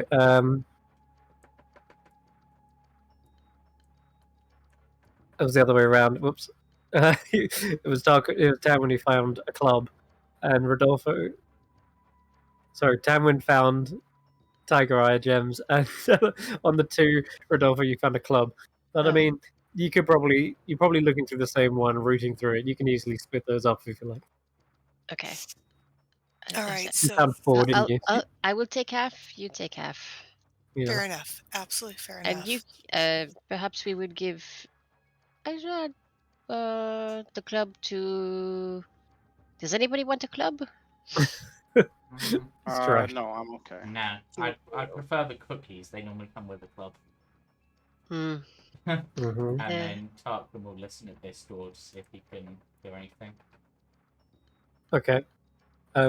Going off those perception checks earlier, as they were damn good, Yeah. you can actually hear probably shouting in the distance, sounding like the Herringon have come back from their hunt, and you can hear them shouting, "Attracts! They lead round here!" It's kind of muffled, but you can hear them perhaps circling across the planks back round to the entrance. So this door, does it open inwards or outwards?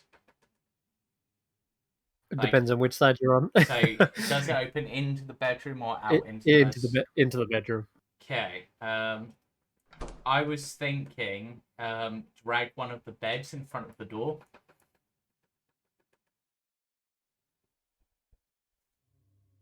Or Yep. just Totally block. good if you want. Yeah, I'm just gonna block the door. Okay. Takes a bit of strength to move it, but there's no roll. You just get a hand from anyone else who's around. I'll help. We'll barricade a little bit. Yeah. It does make a bit of noise as you're pulling wood across wood, but it does look you've managed to do it. You've pulled a bed right in front of the door frame. They'll struggle to open. Gives us, I mean, obviously, we can move on our way out, but it basically stops us being ambushed by all the Harengon. Mm-hmm. Okay. And then Tarquin, as you approach this door, you feel a slight burning on your temple. Tarquin takes a step back. It's still kind of there. Takes another step back. It doesn't feel like something is proximity based. Feels like as though something else sort of spurred this pain on. You're not really sure, but it feels like it's right on the side of your head, just like a burning pain. Oh no. What? You hear something? I think Agdon's nearby. Okay, this is our time to get him. So get him Tarquin, while he is without guards. right? Yes. Without, are we going in tough? Are we going in deceptive? What are we gonna do? We're going in tough. Our plan is, but basically like, so we've got you. We can take you down. Blah blah blah.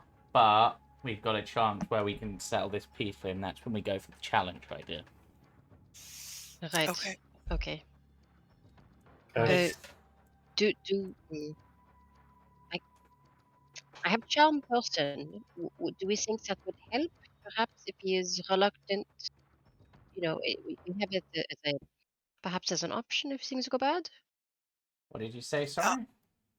Sorry, yeah, of course. So my charm person spell. If he refuses to participate in the challenge, will that help or will that make things worse? I mean, it could work. Could keep the backup. Okay. Right. Yeah. Alright, everybody ready for me to open the door? Oh, certainly. Uh, This will be fun. Mhm. Good luck. Oh, it's And it locked. appears to be locked. You do Oh. definitely rattle the handle a little bit, Mm. but there is a keyhole. Is it a wooden door? Yes. Okay. Good. I Did could anybody just, find any I could just keys? take. Yeah. Mhm. Nobody has thieves' tools, eh? I don't think I have Mm-mm. thieves' tools. Nope. No one has thieves' tools. Okay. I do have Lucy the wood axe. Yeah, just So cut through the door. Go I can just go chop it full down. shining on it. Yeah, pretty much. Here's Rodolfo. I have a tinder box. We could light it on fire, but then the whole tree's made of wood, so Yeah. maybe not the best idea. We don't want to burn it down, but You're up, Rodolfo, but everyone else get ready. There might be something on the other side. I have okay. a carnival ticket with 5 things punched out. I don't think that would help either. I mean, Nice. I've heard of people using like plastic cards to open locks, but never a carnival ticket. Not sure where they got plastic cards from. All right. With that, it is designed exactly for this. You saw it when the woodcutter used it. It cleaves through wood like a hot knife through butter. Same instance here. Just chops a straight line through the wood and effectively breaks the lock in one go as well. But the wood Oh, is that is beautiful. Look at that. Oh, beautiful weapon. I'm so happy. Excellent job, Rodolfo. Someone else can go through first. I will. Start from the I top, will have sorry. your back. Yep. Okay. All right, come You on. Move. enter into the Rodolfo, largest can you room in the step away? tollway. Okay. And though by no means opulent, it clearly belongs to the leader of the brigands. A four-poster bed, rickety and worn, towers on one side of the room, while a once beautiful wardrobe and desk are poised on the other. There is a collection of things gathered here and there, but the room seems generally free of clutter. And there is also a thin wooden door standing next to the bed, right here, that seems to lead perhaps to like the center of the stump, the very inner ring. But you Okay. file into the room, looking around. This I'm is gonna a look at the room desk. worth looting. I'm I'm gonna gonna do look at the desk and detect see if there's anything magic. Okay, let's start with Rodolfo. What you're casting detect magic at will, right? Okay. Yeah. You begin to see the We glow. may not have time to do an of extensive several- loot, but I want to cast detect magic and see if any of the objects are glowing especially bright. Any of the trinkets. Yes, there's some glowing, but not from where you'd expect. It's just quickly check. Where does the it doesn't get stopped by like wood, right? So look. I don't know. I want to see the spell. I believe it's stopped by like very Blocked by thin things. 3 feet of wood. Okay, blocks yeah, it. that's not going to stop it. The wardrobe is glowing with 2 different auras. One sort of a, let's think, transmutation, sort of like a bluey transmutation aura, and the other one sort of a reddy evocation aura coming from inside the wardrobe. It's faint, but your detect magic pierces through wood. Is she standing Okay. next to the wardrobe, or is the wardrobe the blue and gold chest thing next to the bed? Rodolfo's right next to the wardrobe. Okay. Okay. I'm gonna use Mage Hand to open up the door, and I want to stand behind the door so that if something pops out, it's not right in my face. Okay. Also, quickly checking, Nox, you're in the other room. Is that where you want to be? No, sorry. Okay. I'm here. Okay, and then before we do this, Xaxx, what did you say you wanted to do? Oh, I was Just looking look- at anything on or around or inside the desk. In and around the desk. Okay. And I'd like to look in the chest that's next to the bed. Gotcha. Okay. But I'm going So to you're use my dagger to open it up so in case there's any nasty little Mm-hmm. spring traps with needles or anything. Funny you should say that. I need Tanwen to roll me a dexterity saving throw. As you find there is a spring that immediately pings as you lift up the lid. Ooh, okay, that's not good. You trigger the trap and you take 1 point of piercing damage. Just a Okay. single point.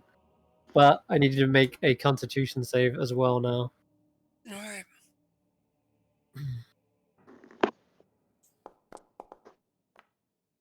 No good either. You are poisoned Okay. and not feeling good. I can As soon help as with that. as soon as that little dart enters into your probably your leg from your where the foot locker is on the ground, yeah, you immediately kind of keel over and feel like a pulse through your body. And at that very moment, Rodolfo, you opens up the wardrobe next to you, Nox. You don't want to be standing there, I guess. And as soon as you do that, out springs a flash of blue, a pair of hair-like ears pointed right up and alert, and they dive straight into Frey. And I'm gonna have you guys roll initiative, just so we can go via turn order. If you guys are gonna talk to him, I don't roll because I'm poisoned, right? you do, but you're at disadvantage for everything you do. Okay. Uh-huh. Ooh, wait. Okay.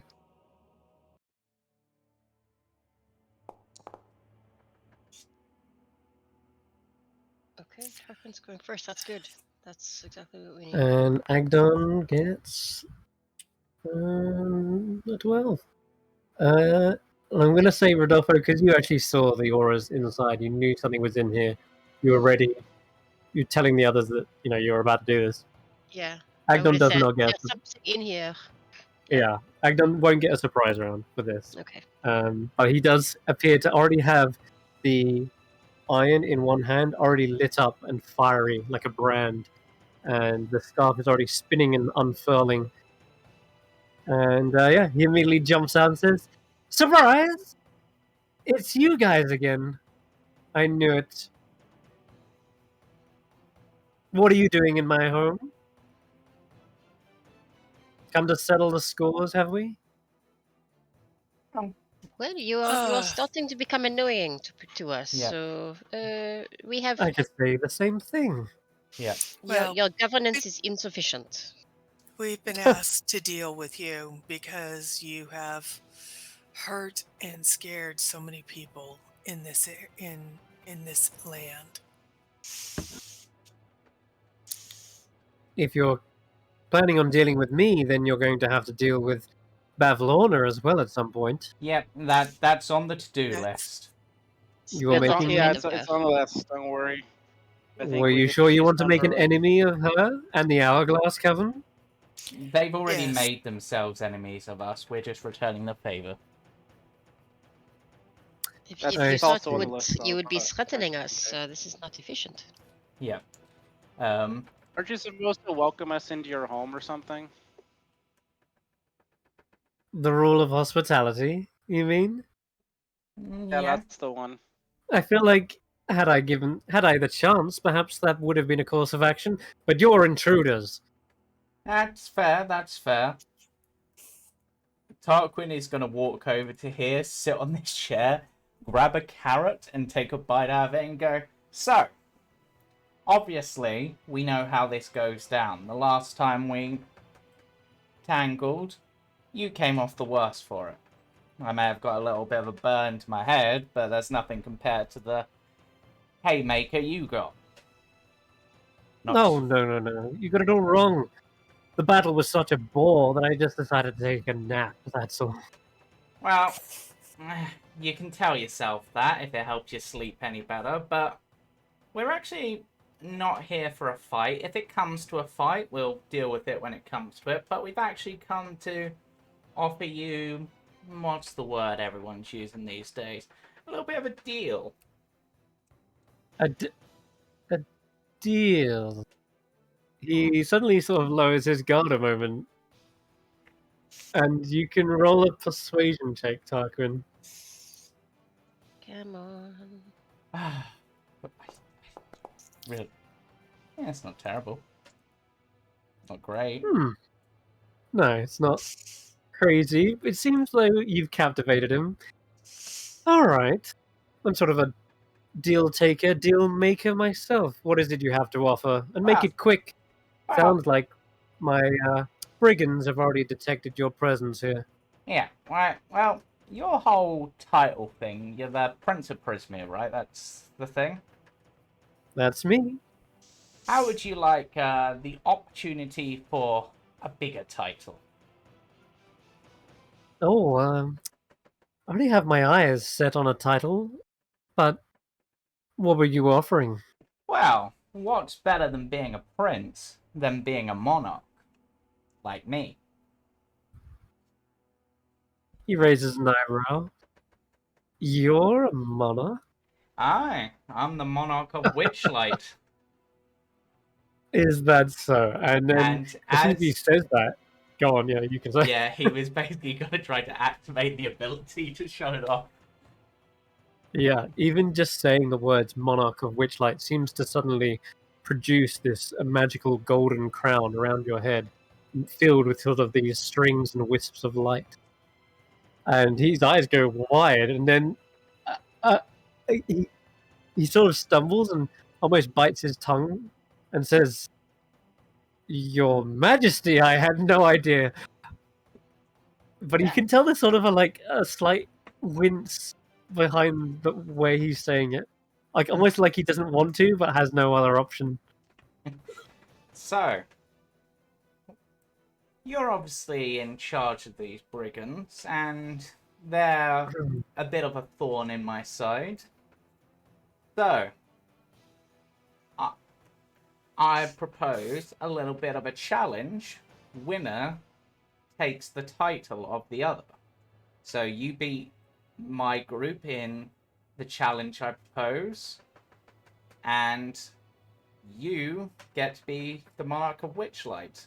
I beat you, I become the Prince of Prismere and take over your little band of brigands. And what makes you think they'd follow you just because you beat me? I mean, they're not idiots.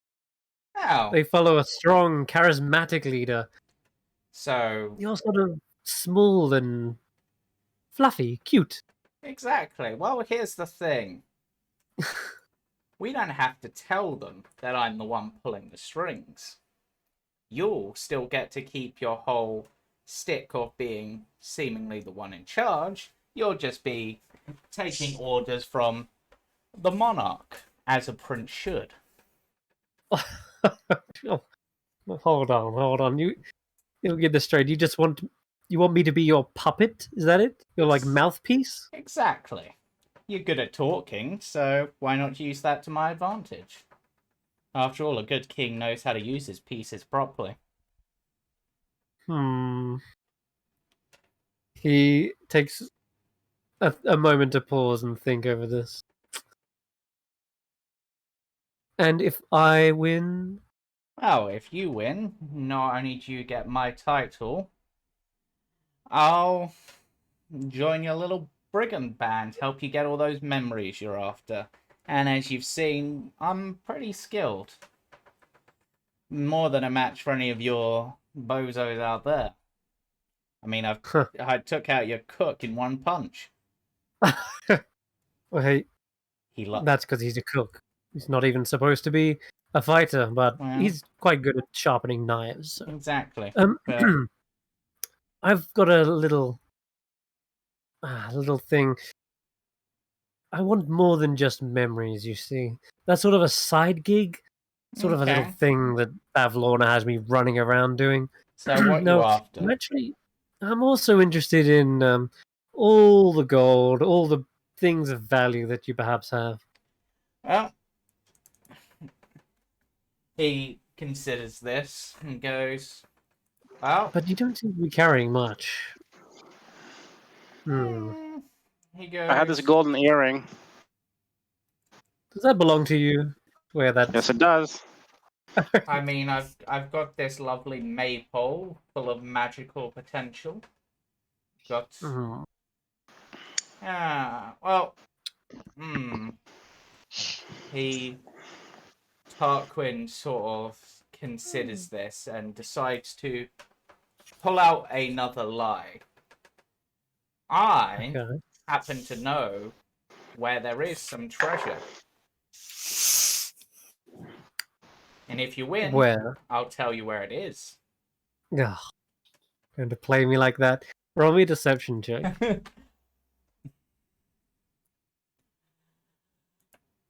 Dice, please don't fail.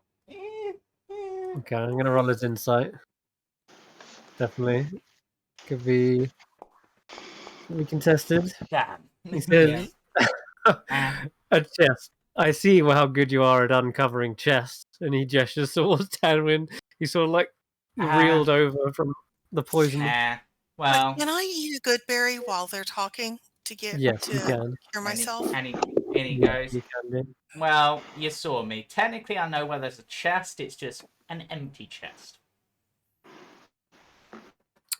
But you like all the things that are of value, right? So, obviously, as the Monarch of Witchlight, you have some influence with that. Obviously, the title comes with perks. I mean, heck, you can fly with this title. That could get you in some places, I'm sure. True. Well, the title is alluring. But like I said, I think you need to make the deal a bit sweeter. And gold is very sweet. On the tongue. He considers this for a moment. Well, he pulls out anyone who's sorry, go on. He pulls out the 3 gold pieces he has. Yeah, merely pennies on the pile. I need more like a. He sort of gestures with his hands like out wide, and he's sort of gesturing almost like a treasure chest size amount. Well, and anyone who's of Fey origin, I mean anyone, in fact anyone here, can all roll an insight check, because it is a little odd. You'd think Tarquin that he wants gold. He specifically said on the tongue. Well, gold isn't normally something like Fey are interested in. Not normally unless of course they are like meaning or intending to bargain in the material world, like buy something there.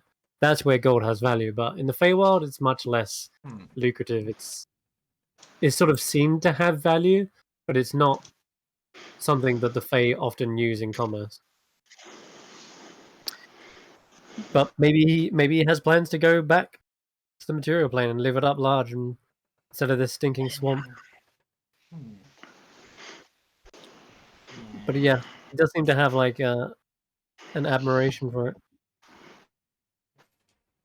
So, really, you'll be in my debt, is how this would work. Wow. So basically, I'd work for you until I gather up enough gold to satisfy your needs, I guess. Indentured servitude.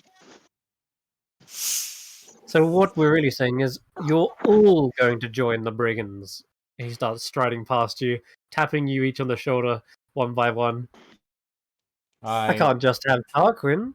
I'd need all of you. I look it's to the just others. gold that you want, right? Because there are other ways to get gold, and I mean, salary is one way, but there are much more efficient ways to earn gold. Adventuring is one. Owning land, property is another. You know, this is earning salary as a brigand is perhaps the least efficient way. I think if that is what you want, we can accomplish this in much better ways. Much quicker, much more lucrative, yes? Really depends on where the gold is. But if it's there for the taking, and he snatches the carrot out of your hand, Tarquin begins munching on it. Then I don't see any reason why we couldn't just expedite your death. Well, that seems reasonable to me, but what do the rest of you think? After all, if we win, we'd get the brigands, so it seems fair, but it's your choice in the end. I have no problem for myself, agreeing to provide gold. The only thing is, I want the freedom to get gold in our own way. I don't want to be trapped, as we say, in indentured servitude, doing what you tell us to do. But there's the catch. If I lose, I'm sort of in that same servitude to Tarquin. I will have to do as his monarch pleases. I expect the same servitude if you're in my shoes. That is a fair point. I'll at least give him that. How many vacation days would we get if we became like what's the approval process there looking like? Oh, I'm not a tyrant. I'll let you have some days off. But I expect you to fill a quota by a certain period of time. Don't fill the quota, and then we have as that quota is reasonable, is this doable? How many people do not fill your quota every week? We've been a bit behind, I would say, recently. But that's understandable. Since you guys arrived, you've been a problem, a thorn in my paw. But this solves that problem. And actually creates an opportunity. Problatunity. Precisely. And he points a carrot in your direction, Xaxx. Do you mind I'll take the carrot. Yeah, thanks. Oh, I'm gonna start eating the carrot. Yeah, he takes the carrot. I'm talking about rifling through my things. That's quite enough. And he kicks the lid of the chest closed as well as you're going near it. So, Nox, Tanwen, you okay with these terms? I will always support our group, and I stand by any decision our group makes. Right, so that's a sort of I'll go with the majority. Xaxx, you're definitely with it? Yeah, the vacations are good, so yeah. Right, beep, beep. Nox? Yeah, as long as I get like a fancy scarf, I'm good. No touching the scarf. Well, we wouldn't want your scarf, but we'd be brigands. Yeah, and of course, considering you how you get your own uniform. You get your own bandana. Yeah. We can sort of make it a scarf bandana combo. Yeah, I was thinking because obviously, considering how well we've done against your folks, we'd probably be quite high up sort of things. Like maybe have like our own scarves, not nearly as long or pretty as yours. As like symbols of rank. Right, you're definitely, like you said, more competent than those freeloaders. Yeah. Yeah. So. Now we're all in agreement. Yes, he claps his hands together. What's this competition you mentioned? So, I've got a list of 8 challenges.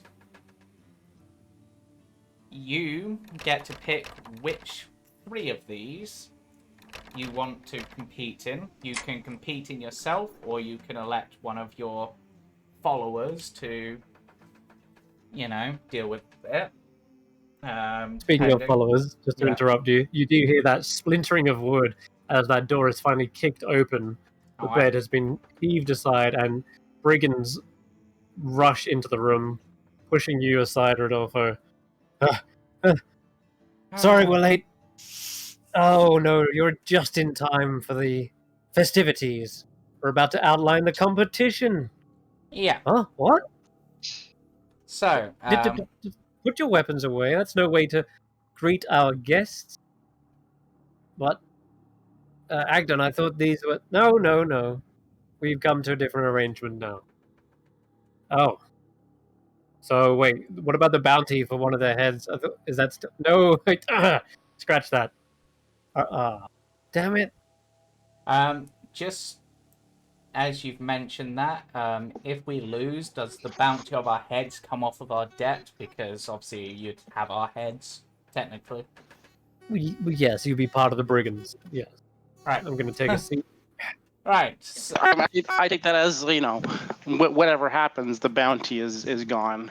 Yeah. So, as I said... Unless, of course, you try to do something stupid. But yeah. Anyway. As I said... there would be a new bounty at that point. Yeah. So, I've got 8 little challenges. Though, to be honest, I only thought of 6 ones that I definitely wanted to put on, and I never came up with the other 2, so hopefully I'll be able to come up with one off the top of the head. So, clearly, he indicates the carrots. We all like a good meal, so an eating contest would seem an appropriate option for one of the challenges. Eat as much as you can, Another one, I've seen that at least some of your bunch are at least quite accurate, so an accuracy contest, maybe shooting some targets or slinging things at coconuts or some sort of thing on a stick, Right. We're all pretty nifty on our feet, so a race would also work. A race is my kind of game, definitely. Exactly. Put that to the top. Yeah. I thought, a nice team activity could bring us together, so I was thinking maybe something along the lines of capture the flag. Or like a tug of war or something? A tug of war could work, yeah. Of course, we'd have to have even numbers on each side, to be fair. Capture the flag. So, Definitely works. Yeah, so capture the flag, so, we have something that we're guarding, you have something you're guarding, we try to take it, etc. Okay. A riddle contest, because we're Fae, we know we like our riddles. Of course. I think it'd be fatal not to. Haha. Sounds like more like a pun competition. Hide and seek. Plenty of places to hide. Simple That enough could game. be fun. Yeah. Speaking of, And there's you even is there still one of your kind hiding in the tollway somewhere? One of my kind? No. Every member of the Carnival Cards group, which is what we call ourselves, is in this room right now. Mm-hmm. He raised an eyebrow. Can you roll a deception check, Xaxx? I know you technically told the truth, but it's also misleading. Deception doesn't always have to be straight lies. Okay. Yeah, you're technically doing the very Fae way of lying. You're telling the truth to lie. Yeah. Whatever. He shakes his hand and waves it away. Yeah, all right. I mean, continue. Yeah, completely. And as you said, a tug of war, again, another good contest, good team activity. That brings us to 7. And then I was thinking, because we've clearly heard your lot singing about themselves, etc., and singing about you more than anything. So perhaps something like a singing contest or a bragging contest. A rap battle. Sure, why not? I think I have my 3. Okay. A race is definitely my expertise. I'd be a fool to turn it down. At this point, one of the hooligans is like, Agdon, why don't we just kill him now and then we can just deal with it? And Agdon's like, and turn down a challenge?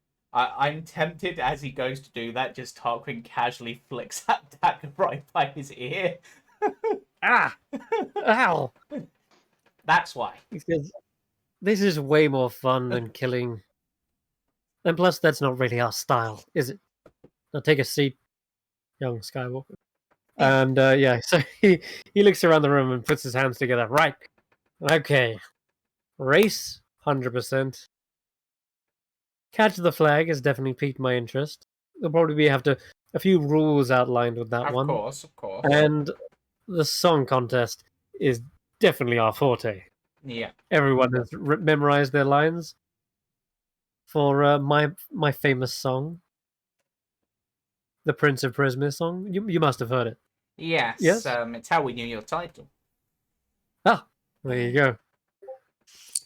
I don't know. I don't really remember it. Well, we'll hear it in the Scout. song Like- contest. Yeah, I- Prince of Prismere. He's so great. He's got a scarf and it's long and blue, something like that. You're butchering me right now. Honestly, the group that we heard singing it, they were a bit off key, so it didn't really stick in my head as much, but I got the gist. I'm sure when your performers of choice perform it, it'll be much better. Indeed. All right then. Although hide and seek is also a potential. There's a lot of places to hide in this tollway that, well, could just work. He seems to be kind of 50-50 on which one to pick out. I've captured the flag or a hide and seek game. Nox, you're saying that aloud. Yeah, okay. Yeah. I mean, hmm. I will say, if hide and seek is piquing your interest, it was one of the things that helped me win the title. So it'll be a good challenge for both of us, I think. Hmm. Though I'm not He's sure still how thinking you... of it. Though... It'd have to be one round each, wouldn't it? Yeah, and maybe... Although, who finds who the quickest, or who finds the most?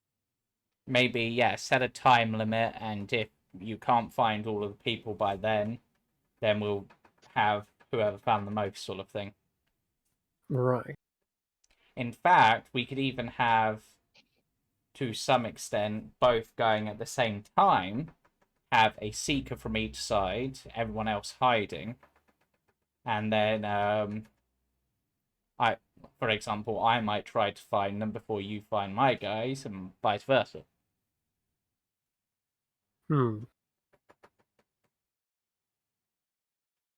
One seeker from each team. Mm. Whoever finds the most wins? Yes, essentially. And of course, with the 3 contests, the reason for 3 is best 2 out of 3, essentially. So you don't have to win all 3 in order to win, otherwise that'd be... Such is the beauty of the number 3. Exactly. I was thinking 5, but it just didn't seem right. Hide and seek it is. And we'll I guess we'll start with the race. Sounds like the easiest. Yeah. For me, at least. I will be participating in the race. Who am I racing against? Do we want to put a couple of people from each side, just to up the odds a bit? I mean, you're obviously pumped in your speed, but... Two or 3 per side? Yeah. Like a relay? A relay? I was about to say a relay? Could do a relay race, that could be fun. Unless you prefer a straight one-on-one contest. Just to let you guys know, I'm temporarily taking over until I swap over, but Nox will put forward that she wants to race on her own. Yep. Race on her own. So I think race on your own is probably would be the most advantageous for Nox. Well, looks like Nox wants to race against you, so we'll put Nox up for that. Okay. And what we're thinking, like start at the entrance to the tollway and race around a circuit, or? I think that works. A circuit around the tollway. maybe have a few people positioned around so no one tries to take any shortcuts that they shouldn't take. Well, the shortcuts are the way of navigating the tollway. You see, it's a maze-like pattern, mostly just to confuse intruders and to make sure that we can find them as wandering around. It's easier to charge them when it's not one straight bridge that they have to cross. But yes, around a circuit and a full circuit back to the start of the tree stump. Sounds good? Mm-hmm. Alright. Follow me outside. I grab my dagger out the wall and just glare at this Harengon who is questioning things. Yeah, the brigands make sure you're all escorted out. I'm gonna see if I can wait until they're all out and sort of stay behind. They definitely stay behind. 2 of them lead, and 2 of them wait for you to get out. One of them's keeping an eye on Tanwen, who's like by the chest, which is secured once you leave.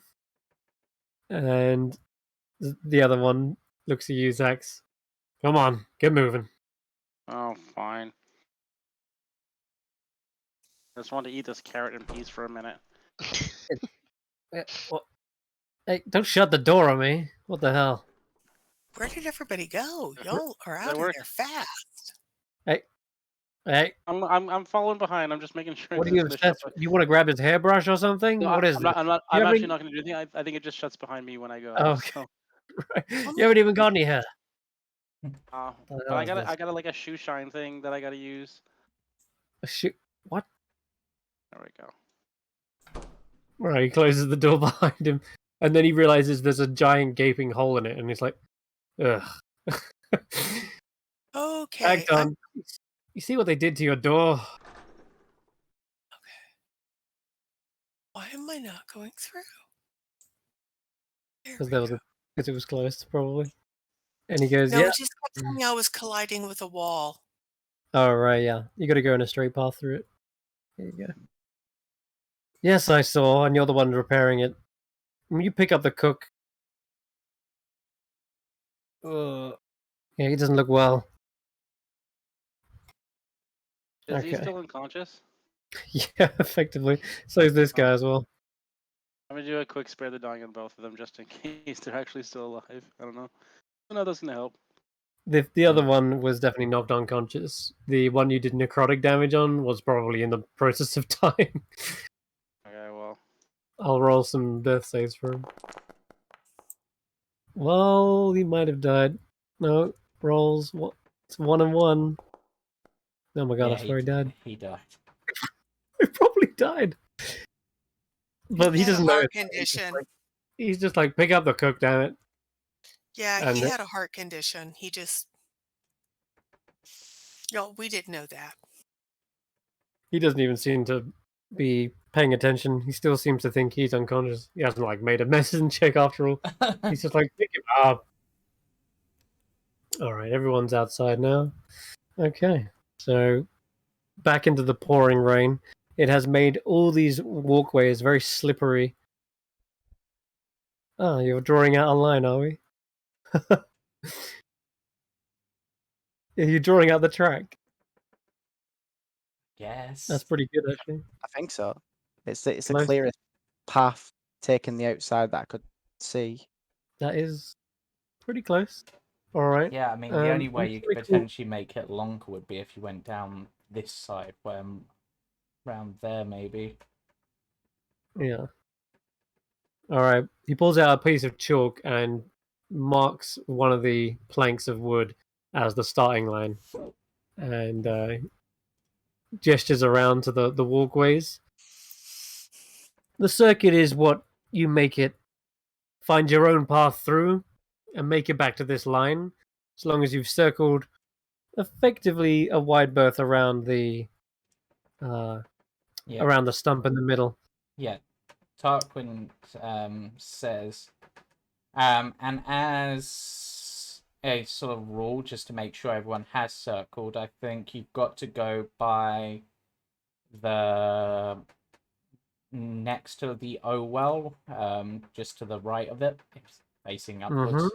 So you've got. I'll have my brigands positioned around in certain bridges, so you know which ways are off limits. Yep.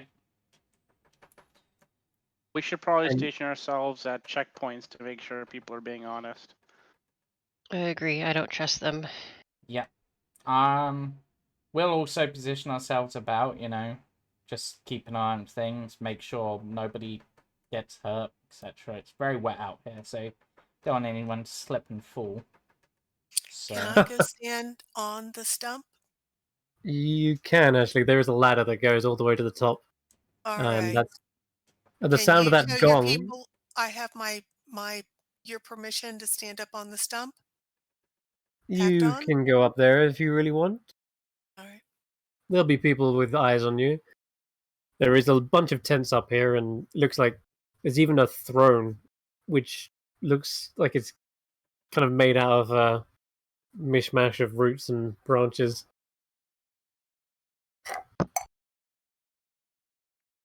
Are we to expect aggression, or is this just a race?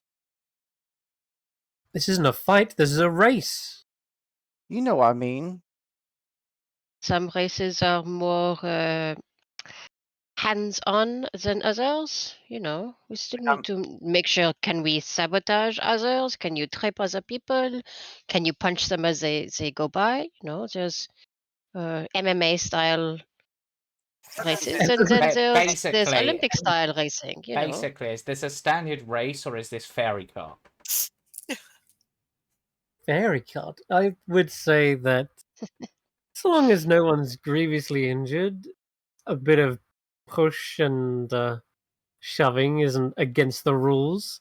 After all, these are thin walkways, and if you're in my way, well, I gotta make a pathway, haven't I? Excellent. So that answers that question. I'm not gonna wait behind you. Speaking of, get on the starting line. We're about to start this, and with that, I'm gonna actually say it's cool for a quick bio break, and we'll start the race when we come back. Okay. Okay. Thank Alrighty. you. See you in a little bit. Yep. All right, I'll be right back, guys.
What? Chug a What's that? potion? Am I allowed to chug a potion? What are you drinking? It's a sports. Say It's a It's sports drink. Yeah, it gives me confidence. what is it? Come on. Think a little magical enhancement's gonna help? We didn't Don't say you we have couldn't have magical that. enhancements? Hmm. Yes, but I can't take mine off. It's now who I am. See? Exactly. So if it We have is to an even the enhancement, we're just evening the playing field a little. Hmm. Yeah. Let me get rid of it, okay? How about this, okay? I'll take care of it. Nox, come over here for a second. Don't know what's going on, but sure. I'm gonna rub your stomach and shake your shoulders and spin you around, and boom, it's done. I cast Bless on Nox. Wow. Wow. And Wow. the magical enhancement's now gone. It's So- been removed. Did I drink the potion before he got rid of my magical enhancement? What did you drink? Potion of Oh, okay. advantage. Potion of advantage. Right. Okay. Gotcha. Well, you've got bless and potion of advantage now. Wow, you're really stacking And everything up. protection On from that. evil and good. Really? I Oh my god. That's a lot of that's a lot of spell casting going on here. I want to win. But I offer to shake his hand, Sure. and as Yeah, we you shake I would have hands, done. I did this, before the start of the race because it lasts a while. So What did protection you? from good and evil. In fact, as he goes to, as you cast protection from good and evil, you go about to shake his hand, and he's like suddenly repelled. He's like, "Ooh, actually, you know what? Whatever that weird mumbo jumbo Rodolfo was doing, I think I'll keep my distance from you." And as I did put my hand out, it became a hoof, What the? as does the rest of myself.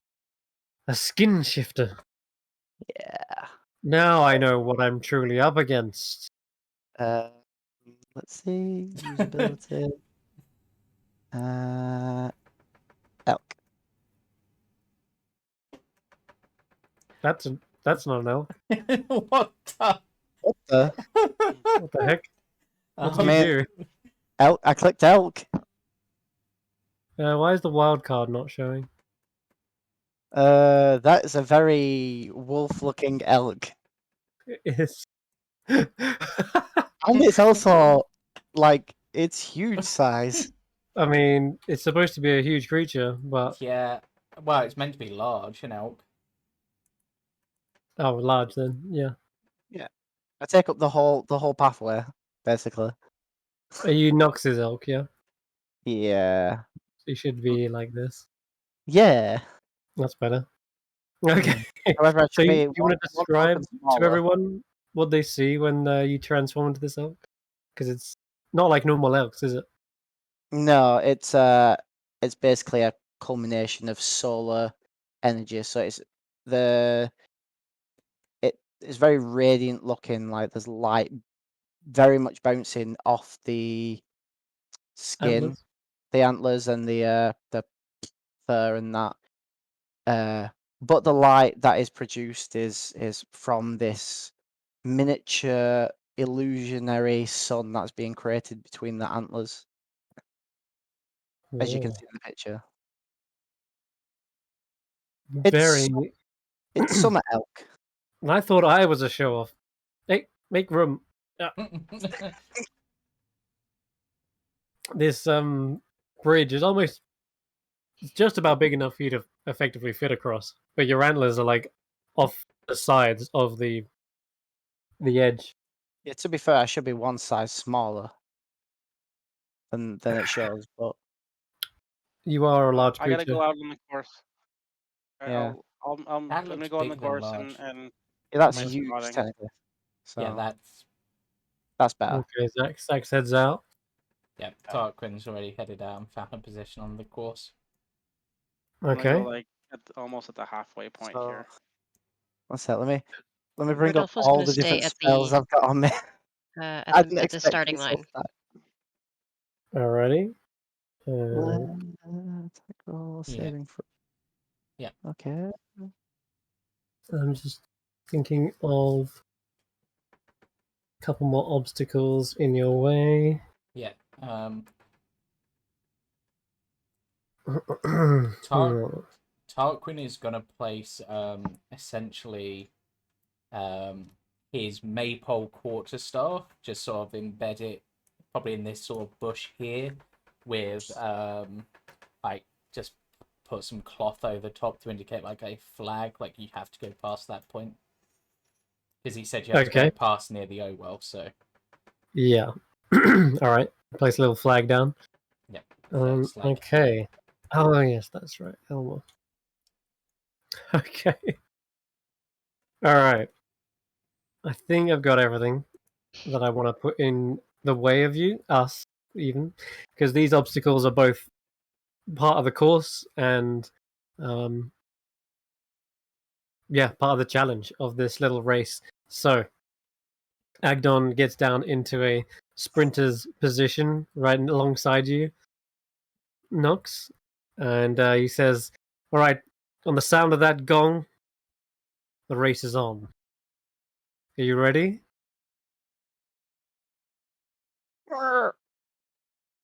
I'll take that as a yes, and both of us can roll initiative. Sure. Mm-hmm. Why don't we have some music while we're here as well? Herringon Brigands, do your best. I imagine Make them it. like up here banging against the thing Yeah. like drums. Oh my god, I got a natural one. You outmanaged him. As he's saying this, and telling them to stop playing music, they're like, all right. And they hit the gong as part of playing the music, and at that point, it immediately goes off, and the elk has the head start. Nice. Oh my god, Go ahead. really? Yes, really. Football themes. Chocobo racing. Okay. The first instance you speed off from these planks, you find it incredibly slippery. It is slick with all the rainwater. So the first check is going to be dexterity saving throw. Actually, yeah, no. Could make it acrobatics, but I think it's the same either way for an Just roll dex, basically. You get a D4 on top of that. Yeah. You Yeah. do. And you have the potion of advantage. So it would help if it rolled advantage, but it doesn't. Wow. Okay, this isn't good. Oof. D4 Oof. plus a D4.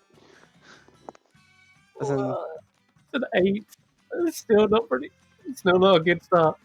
So you don't gain much traction to begin with, but this bless does help you get off the starting line, and you start digging in your hooves into the sides of the planks and push off of them. But it's not until you come around to this first corner you find turning is a nightmare. You immediately slip onto your side, off the planks, and effectively lands straight into the mud.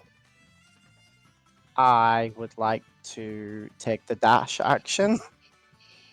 Okay, so we don't have to worry about like actions and such, but it's more like an obstacle race than it is a normal race.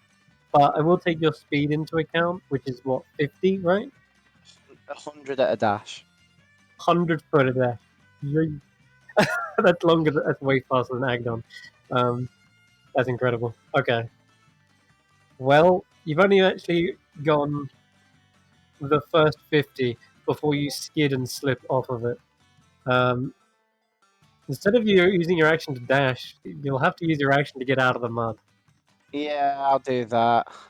Use my action to get up and out of the mud. Okay. Yeah. You sunk quite deep into it, and as you get up and out, clambering back on is when Agdon is going to speed straight past you. And you can go about here. And I'm gonna give him the same obstacle in the way. He's gonna use his acrobatics to sort of balance himself and skid through the water. Oh, 19. It didn't even roll, it just landed straight on a 19. Yeah, he's having no issues whatsoever. And he gets his full movement. He's about here. And he's gonna, I guess, dash. Yeah, that gets him pretty fast. Jesus, how fast? Ooh, it's gonna be a tough fight, tough race right now. Let me just check something real quick. Hasn't he got as a herring gun standing leap? Yeah, that's fine. Yeah, he's got. Haven't they got like a hop? Yeah, he's got the rabbit hop where he can leap a number of feet equal to 5 times proficiency bonus. But he can only do that a number of times equal to his proficiency bonus. Right. Okay, so that's in my pocket if I need. Okay, Yeah. good. All right.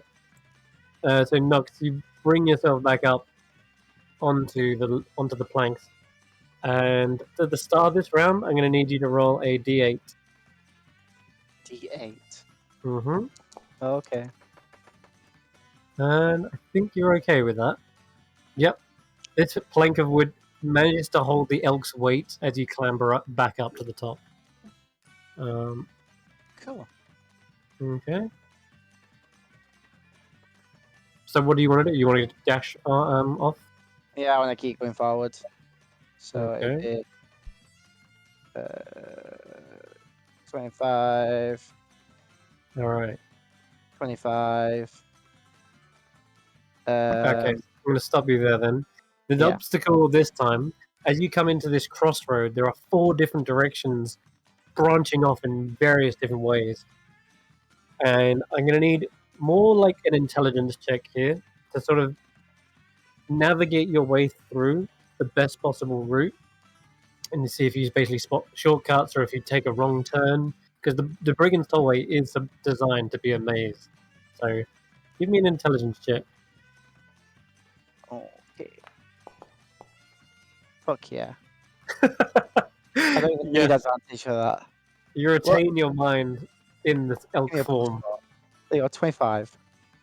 Okay, fantastic. Yeah, you know the quickest route around. You can see some of the brigands are patrolling certain spots, blocking you from going the shortcuts. But you've already mapped out a different route in your head, so you can keep moving. Okay. But 21. Mhm.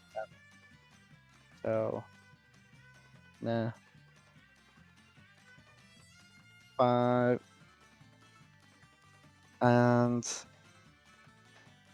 45. I think Nice. that's following the path as best I can. I think that is my full movement. Agdong doesn't make a check. He knows his way like the back of his hand. That's why he chose this area. Unfortunately, yeah, he takes a skid, and of course you're in the lead, so he's just following you at this point. But I'm going to make a rabbit hop here and just leap. What was it? Distance equal to my deck. Equal to your proficiency modifier times 5. So 10 feet for 2 me. times. Okay, so 2 times 5 is like 20. Sorry, 10 feet. I'll take a little shortcut. Why not? He jumps off this ledge here, lands onto this side of the bridge, and then runs his another 35 feet, which is right up against you. Okay. All right, start of this round. Roll another d8. And we'll see what we get here. Okay. What do we get? Never Oh, mind. God. I didn't. Oh, no. Is it going to fall under him? Not like this. The Brigand's Tollway is rife with potholes and faulty planks. And if a character runs across the planks, roll a d8. On a 7 or 8, part of the causeway falls away beneath the character. And I need to make a dexterity saving throw to avoid being knocked off the plank. Okay. Saving throw, go! Oh, good job, he's got a really good bonus. Thank God. So he manages to avoid falling off the plank and into the bog. But, yeah, it looks like that hoof kind of snaps the plank just behind you, and he clambers up. Hey. And he tries to like grab onto you instead to like basically grapple you. He would have disadvantage on that. He would, wouldn't he? Yep. Like, that's gonna matter. He's only got 11 strength. Alright, so for this round, your obstacle is basically Agdon. If you can pull away from him, then you're home free to get across this corner. So go ahead and give me an athletics or acrobatics check, your choice. I mean, it's probably the same for now, right? Oh no, you're really strong. Yeah, go with athletics. Yeah, I'm gonna go with athletics, and it would be with advantage. 15. How is it with advantage? Advantage portion. Only gives you advantage on one, doesn't it? Let me read that portion then, because I don't know. It's just a portion of advantage. That's all it said. Okay. In the next hour. Oh, a saving throw or ability check in the next hour. So you basically get to choose when to use it. Oh, so it's just a one-off. It is just once, yeah. Alright, it was a 15 then. I've already used it on the... Oh, you've already used it on the... Yeah, okay. Yeah, because I didn't know it was a one-off. Alrighty. So I've got to beat a 15 with this. That's actually very hard. Can be slim. I get less on this, by the way. No. No, it's No, only it's saving not throw. saving throw. Attacks, yeah. Not abilities. 16 with this. Wow. Yeah. Yes. He would have you. He would have had you. Grabs onto the leg, and then suddenly there's a weird sensation. What happens, Rodolfo? What is it that you? What is it that Agdon finds so repulsive? It's just things that are fey are find just a really hard time. It's like a little like a little inch worth of bubble that he just can't seem to grab on. Like he can get close to it, but he can't manage to actually close his hand around it. It just won't. I like Right. I like to grab. think that maybe there's like a little bit of iron dust or something in like the fur. Because Fae are repulsed by iron, if I remember correctly. So it's like a magnet, like two positive ends of a magnet trying to. It just won't do it. Gotcha. Yep. He, as much as he tries grabbing on around your leg, he's actually grabbed onto some sort of invisible bubble that surrounds your leg, and then he sort of flinches away as if that's not natural. And you're able to speed off. Go ahead, you can use a movement there. Agdon's already had his complication. I'll use another rabbit hop here. Actually, I'll save it. 45. There you go, that's my full 100. Okay. Full 100. Jesus. The speed is too much for Agdon, but he's catching up. I mean, well, trying to at least. Okay. Do you have 70? Dash? He does, yeah. 35 and 35, yeah. Yeah, that's pretty decent considering. It's not bad, but he's struggling to keep up with the damn elk. He's like, what the hell? If I'd have known I was against a four-legged racer, I would have got my own mount. What, the elk, you mean? What the elk? Yes. What is that buzzing? Oh god. Sorry, yeah, Xaxx, your mic's buzzing again. Sorry. Okay, clearly his mic is also Fae and is repulsed. Okay, D8 to the start of this round. That was... 6 is fine, isn't it? I'm good. What about you? Oh, we're both rolling, alright. Yeah, we're both rolling.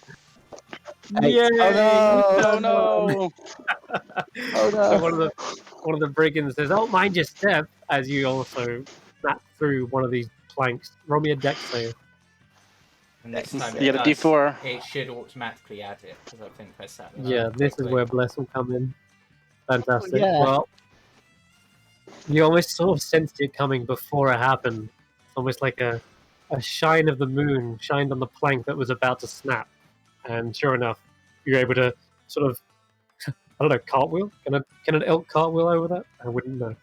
Either case, you do manage to avoid it. I imagine like one of my legs went through it, but the other 3 kept me up. Yes. Yeah. Yeah. I almost like to think that maybe it's like one of those sort of like invisible stairs sort of thing. Like it went through, but then there's like a bit of moonlight that works like a solid thing for you to step on. Okay. Is that Xaxx is doing that with the moon? Yeah, because he did Bless, and he's all about the moon. Yeah. Agdon, we can both start moving, but as you do, Agdon's like, "Don't just stand there. He's winning. She's winning. It's winning." And at this point, we're gonna have a little interference by No. one of these. There's a couple of herring gone around. Yeah, you know what? We'll do it round about here. You can keep moving. Okay. I don't know what your movement was. Sorry. That's the end of my movement. It is Oh. an interview. Okay. 40, 40, 20 I did. So in that case, then we'll say one of the herring gun meets you kind of halfway.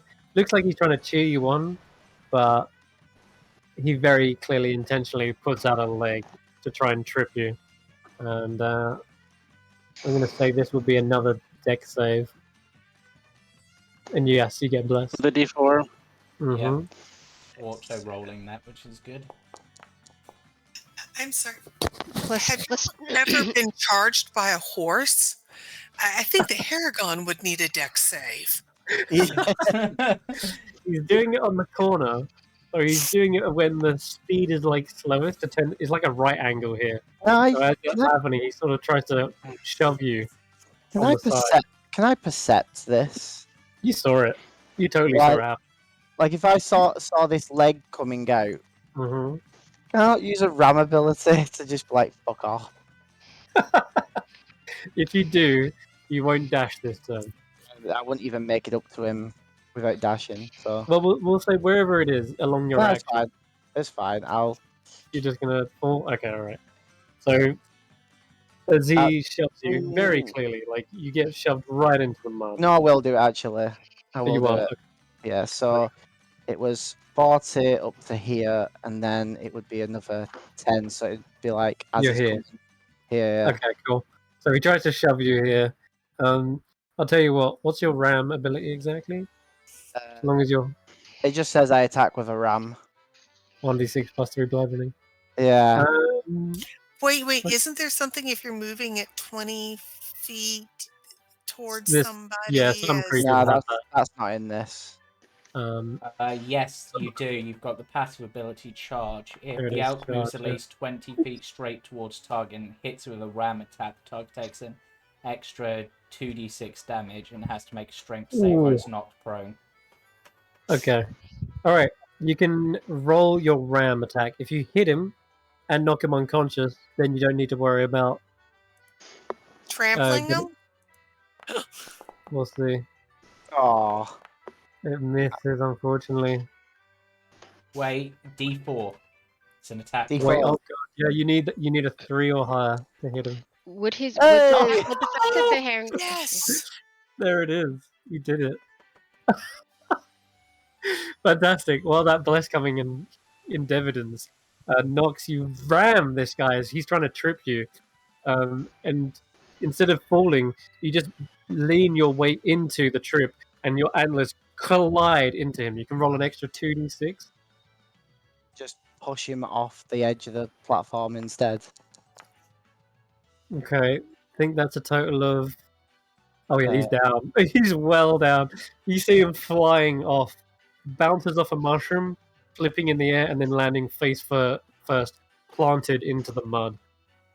Yeah, Xaxx will just hear like the loudest like elk or horse sort of noise, as a warning of something's going on. But was, you know, like why would an elk be making that sort of noise? Oh, of course. Okay. Agdon just sees this like wide-eyed. He's like, he was expecting them to deal with you, but now he's terrified of you. But he does give him a chance to at least catch up to you. So he's going to use his action to dash. He's already done 35, and then that was his second 35, wasn't it? That's right, yeah. So he's caught. You know what? he's also going to try and use his rabbit hop to jump on top of you. And there are rules for this. Jumping on top of a larger creature. I'll just have to quickly check them. Whilst Says this I don't have is- to race if you do all the work for me.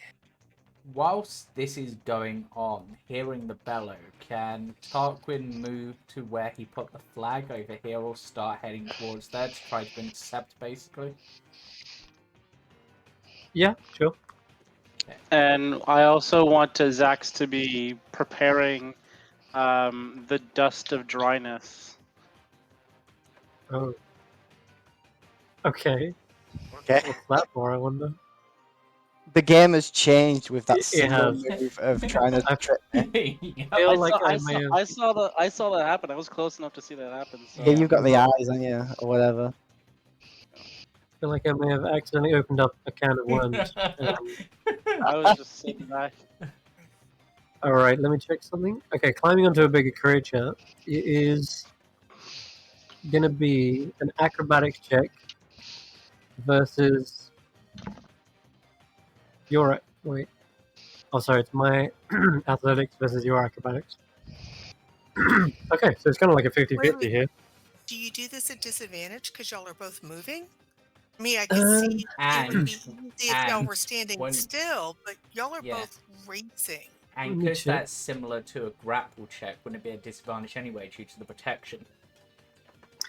Yeah, he's not grappling. He's just trying to ride you, if anything. But I mean, that is a factor. Let me think. So making an ability check. All right, yeah, I'll give him disadvantage, but Agdon is going to make an acrobatics to balance on top of you, and the elk can make probably either strength. If you want to do strength, that's fine. You can use strength, basically to buck and kick him off of it. Right. Okay. So, yeah. Oh, come on. This isn't going to be good. He's not on you yet. Shouldn't you for Now 1 second? Now he is. He got There he is. a 13 versus your 7. Now, was with disadvantage. He's found out that if he doesn't, so long as he's not like grabbing onto you or trying to stop you, the bubble isn't interfering. He's just sort of balancing on top of said bubble that surrounds you, and he's basically surfing you right now. And we're back to the top of the round. You can give me another D8, and we'll see how far we get. 1. Okay, we're all good. Go 6. ahead. I got 6. You're up first. So, onto 25. Thank you. And I'll use my action there to try, as I go around, to try and throw him sideways. Okay. It's the same roll contested. Yeah. I'm going to give him as acrobatics with disadvantage. So, come on. 1 sec, let me roll my thing. Can't be enough. Whoa! And I go another 25, I guess. Bloody hell. This is wild. This is amazing. Guys, make sure to sing a song about this one. All right, that's your movement and dash. Oh, sorry, no, you used your action, didn't you? Okay, I know what I'm gonna do. I'm gonna hold my movement. I'm gonna hold an action to dash. Yes, he's waiting to continue riding this, and we can go to the next round. Roll a d8. Jesus. This is... I love it, but it's ridiculous. Okay, no planks here are giving way. What about for him? What's happening for He's him? on top of you. You're the plank. God damn it. Yeah. Continue running, as if you will. Should he not have to make some kind of dexterity check for balance? Yeah. Yeah, he did that. He rolled an acrobatics at disadvantage, and he's still on. He still But has? this is the next round. But like every time. He has. That was the second round. That's for his every If you just hold your action to dash and wait for him to do it, you just nullify the race. The larger creature just lodge a smaller creature as an action, knocking it off, either like scraping it against the wall or kicking it, and that's the contested check. It's their strength versus my acrobatics, and that's what we've done. He has to use that to get him off.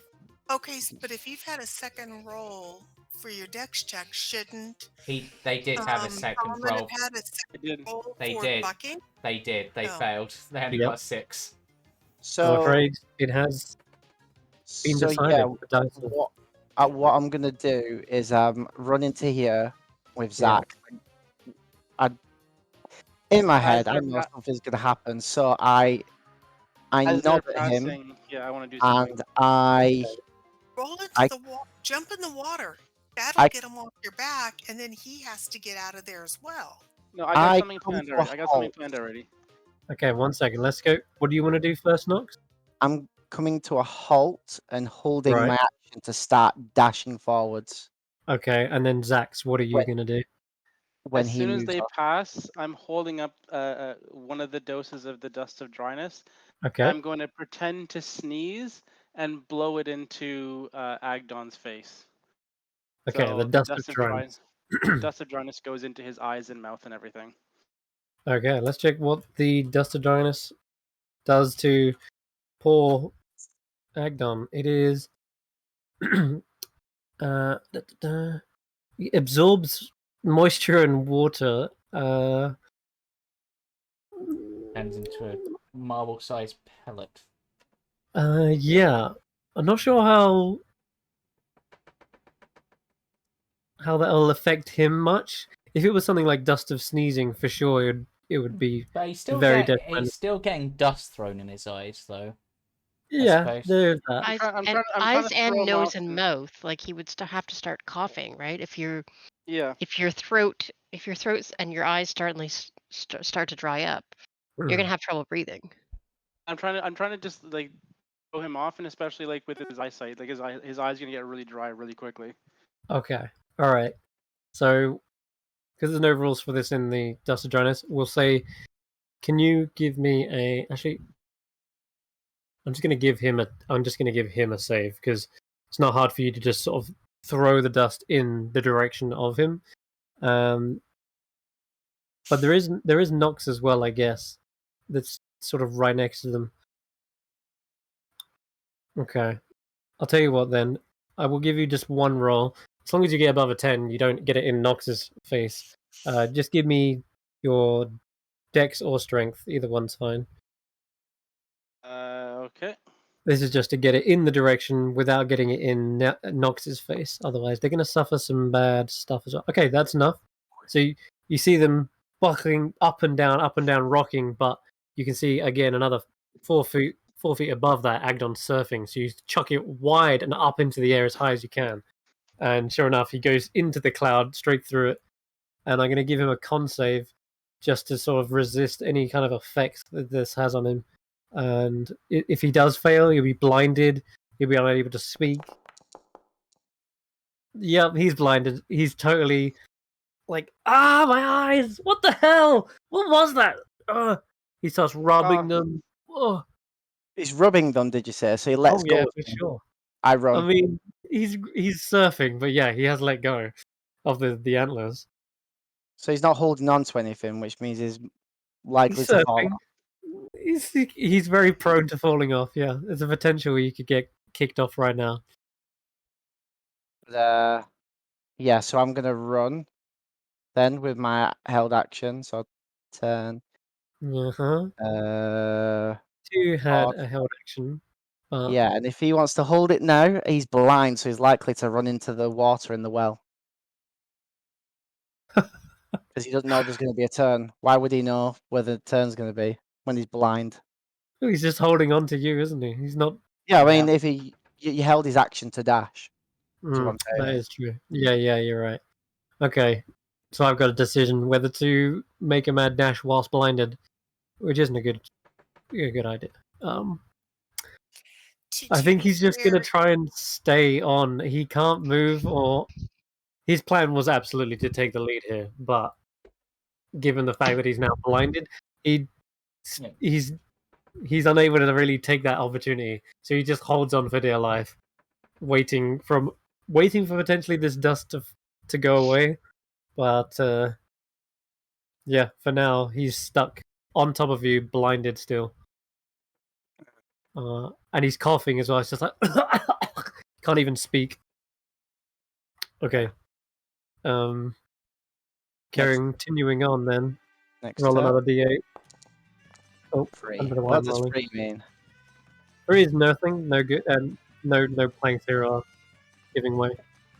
As he goes I mean, past me, Tarquin. I have something I want to do. Oh, of course you do. So, Go on, then what? Tarquin, because he put the pole here, basically wants to essentially springboard off of the flagpole that he put there and just shove Agdon off. Just shoving him. Okay, sure. Which I believe has advantage because he's blind. Yeah, he's blind. He is blind. Yeah, you got advantage. I've got disadvantage because blind is really sucky. Yeah, because I'm a monk, does that use my dex or does it have to be athletic still? It normally does have to be an athletics check to shove something. Okay. Yeah. But you've got a good chance. I've rolled. Hold on. I nat 20. And I rolled a 16. So there's a slim divide between there. Only 19 to 16, but it is enough to completely push him right off and into the mud. I imagine it's not even like he's doing an actual shove. He's just waving the flag like a person. Yeah, that's exactly what he's done. He's waving the flag and just accidentally knocks him off. Why would Agdon be that high up? Doesn't make sense. There's a herring gun standing right behind you. Yeah, you want to give me a deception check? Deception. Yeah. Damn it! I saw that. Hey, Agdon, they're cheating. And I'm just like, I just sort of like, well, if you don't like it, then don't do it. You're a bit of a pot calling the kettle black, and if you do those sort of things, we're going to do them right back. And he's rhyming as well. So that was 10 feet anyway. Okay. So let's go the other 40 and then dash. 20, 25, and 5. Well, bad news for Agdon is he falls into the muck just like you did on the first round. The good news is he is in the water, which the dust of dryness would absorb very quickly. So I'm going to say he's landed like straight in it. The dust is all consumed and forms into that solid pellet that's just sitting on top of the surface of the water. But he is going to have to use his action to climb back up. And looks around, spots you off in the distance. Damn it! Agdon can't lose like this. I'm Agdon the Swift. Agdon the... And he's still coughing a bit from the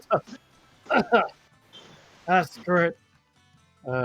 He's going to have to make up some distance here. Yeah. As he goes, as he says, I'm Agdon the Swift sort of thing, Tarquin goes, more like Agdon the Muddy, Agdon the Fuddy-Duddy. Okay. I'm going to use my last rabbit hop and jump a shortcut here. 20 feet? Something like that. 20 feet? That's more than it's... Jumping in the mud? Let me just check here. I'm going to use... I really want to see the description. Yeah, 5 times your proficiency bonus. Yeah. Okay, well... Is somebody's city burning down? Oh, it's fire. I live near a fire station as well, so fire trucks go by all the time. Okay. It's just normal fire trucks. There we go. From the lip to the lip, he makes a 10-foot jump. Oh, cheeky. Yeah, I am being cheeky, but hey, you're still in the lead, and it's your turn, and a D8. We're in the home stretch. You can see the finish line up ahead. The planks are holding, and you're off to after a long straight dash. Although, when you come to the end of this pier, you notice a problem. There is no connecting pier, and that seems to be intentional. They want one route to the center of the stump. But Nox, you can move 70 foot to it, unless you've got an idea on what to do at the end here. I do not. It's going to be a case of. It's just deep mud like we were in before, right? So you're jump into it and then wade through. What's what's the jump for? Your long jump, I want to say, is 16 feet. Okay. If I'm remembering long jump rules correctly, because it's equal to your strength, I think. Yeah, it should be a distance equal to your strength score. Equal to 3. That's for a high jump. For a long jump, it's equal to your strength score, so yours would be 16 feet. That's right. So what you could do is... Oh, no, that's... Yeah. Actually, question. Would he have been able to see that from back? Would she been able to see that from back here? Yeah. For sure, yeah. In which case, rather than charging that, what if you jump across there? Jump across. Oh. Yeah. So you're starting here. Yeah, I'll do that, actually. Yeah. And then this Harangon better get out of the way, otherwise he's getting an elk on him. Oh, 10. Oh, God. 10, 25. 25 plus another 25. We'll say that's your minor obstacle here this time round. There are herringons in the way. They were supposed to be blocking this, and that was their job, right? To stop you taking shortcuts like this. But if you're able to barrel through them, then you can continue your charge. And I'm going to say you can use your ram attack. Oh, wait, what is an overrun? An overrun is actually a maneuver I don't think you can actually get through there. I think No. I'm thinking of something like I have another 30 feet of movement. You do? Am I able to try and jump off this route? Right. Why wouldn't you go to the end and jump across to the other one? Because that's further than 15 feet. So they're going to be in the mud. Trying to avoid going into the mud, but I see this route coming out and I'm wondering if I can bounce off it, because I have got enough movement to get there. Alright, but let's determine if you can overrun these two herringons first. Yeah. So an overrun maneuver. Here. Overrun's pretty simple. I'm going to allow you to use your bonus action to do this. You can force your way through an overrunning creature by making a strength athletics check versus their strength athletics. Almost like a grapple, but if you succeed, you don't take any disadvantage to move through them. Okay, so they're not very strong either, so they're just going to roll flat. Actually, they got disadvantage still, because you're damn... Yeah. Your aura, yes, protection, so I'm going to reroll that. So is it athletics, or am I making an attack roll? Yeah. Or is You're making a strength athletics. As I don't think I'm going to make that. Mm. They rolled really well. They did. You've got a plus. You do. Oh, you beat them by 1. You did. Oh, I won. What? Oh! He's like, I got him. And then he just gets trampled. And you can hear him splash through the planks as you turn him into a plank, effectively. He's still big. And then I'll be making like I'm basically giving Rodolfo a warning noise as I'm about to come their way instead of the way I was going to. Okay. So there is a route, but it's on a slant. So in order to make a quick hop and a skip, I'm going to ask for one last dex check. It's basically acrobatics, to sort of leap off of a slanted root. And if you can make that, you're near the finish line. Otherwise, I'm in the drink. You are in the drink if you But fail with your this, yeah. movement and a dash, I feel that's still going to be enough, unless he's got something really weird up his sleeve. So is that blessed to that or No, because it's just No, ability this is check, just- not saving throw. You need guidance 11's for not that. bad? It's 11. not bad, but it's not what I'm looking for. You slip off of the roots, do slide into the drink, and I'm going to say your movement ends there as well. That's pretty much my movement anyway. Yeah, Yeah. still not bad. The muck is so thick, you're almost feeling completely restrained here. Agdon seizes this opportunity to run his full. I got not very much, but as he's coming around here, you see. All right, bring it around, boys, and you do see there's Bring a it little. flank around. No, he's got a little boat, and sure enough, on top of it is someone with a little boat. Sorry, a rowboat. With a little oar, and he's just gonna leap onto it at the end of his movement. Where is it? There we go. Honestly, I was half expecting this thing to rotate, like to form like a thing, then to fill in the gap when you like bring it round.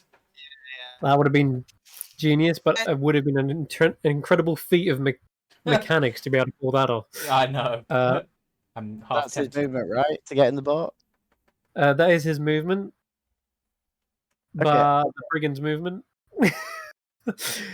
Right, go! We're nearly there. Yeah, the boat's gonna move and ferry him across. Hey, but he just brought the boat round. That was his movement. That was his movement, but then this movement.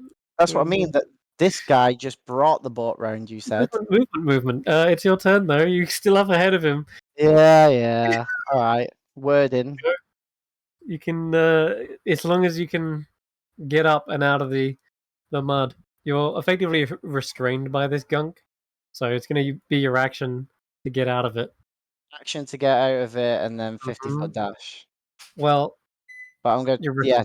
There's climbing up as well. Hold on. Morgan's toy got, I believe. This could really. You do need to make a strength check to free yourself from the muck. I do. And I totally forgot this on the first time you fell in. But it is an action. As long as you can make a DC 10 strength check, you can get out of the muck. Save or check? It is a check. The athletics, right? Essentially. It is. It is athletics. Yeah. Saving throws are always when something's done to you. That is actually a success. Yep. So you free yourself from the muck, and you are able to climb back up. And I suppose as Agdon's literally coming around the side as well, he does make it in the same turn, but there's one more little complication on his round. And I'm going to make him roll a dexterity saving throw. Could I make him perception? What was his D8? Oh, yeah, that's true. Because I wasn't He's got on. something worse than a loose plank, but okay.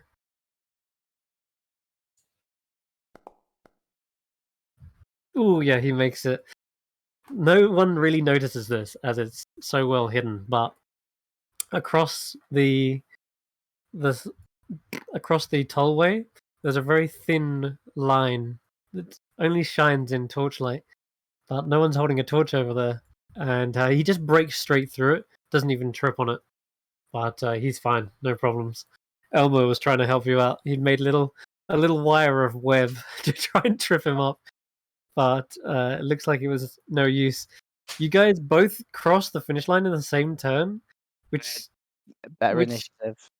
You do have better initiative. That is true, but he's like, "Oh, wait, it's a draw, right? It's a draw. We both crossed. It's a photo finish." Shove him off. Yeah, sure. Go ahead. Strength check.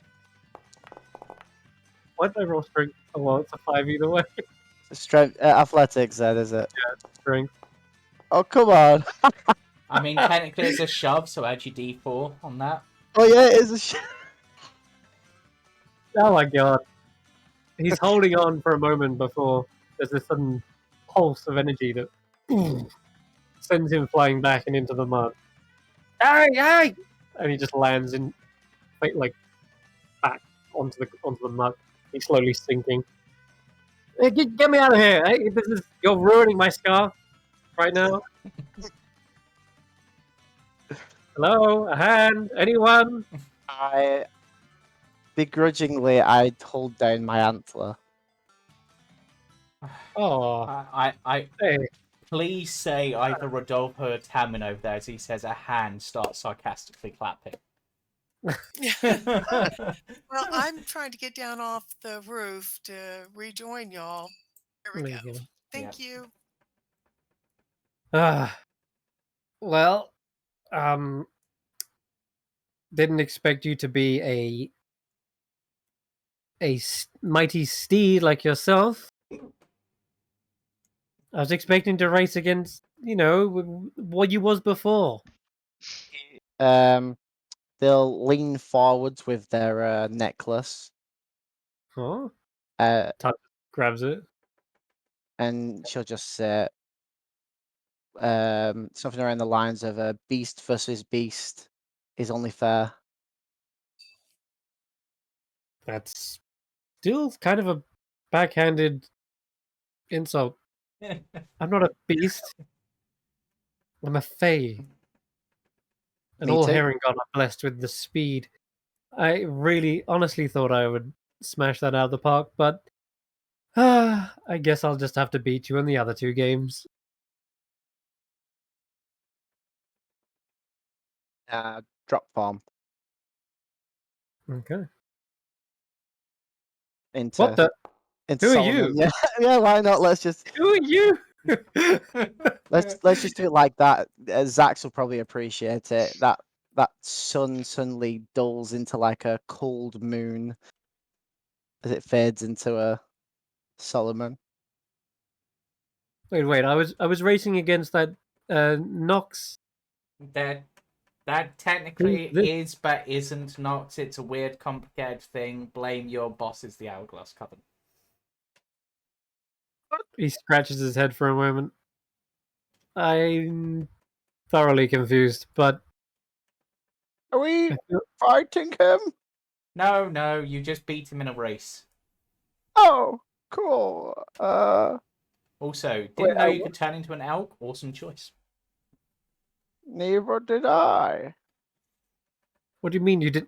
Don't tell me you don't remember any of that. Yes. Who is this imposter? This is Solomon, the other half of Nox. Yeah. I mean, come on. You're a fae. You've surely heard of Eladrin. Oh, you're one of those season people. They're not so common in Prismere, but I've heard of them. Still, he sort of scratches his head again.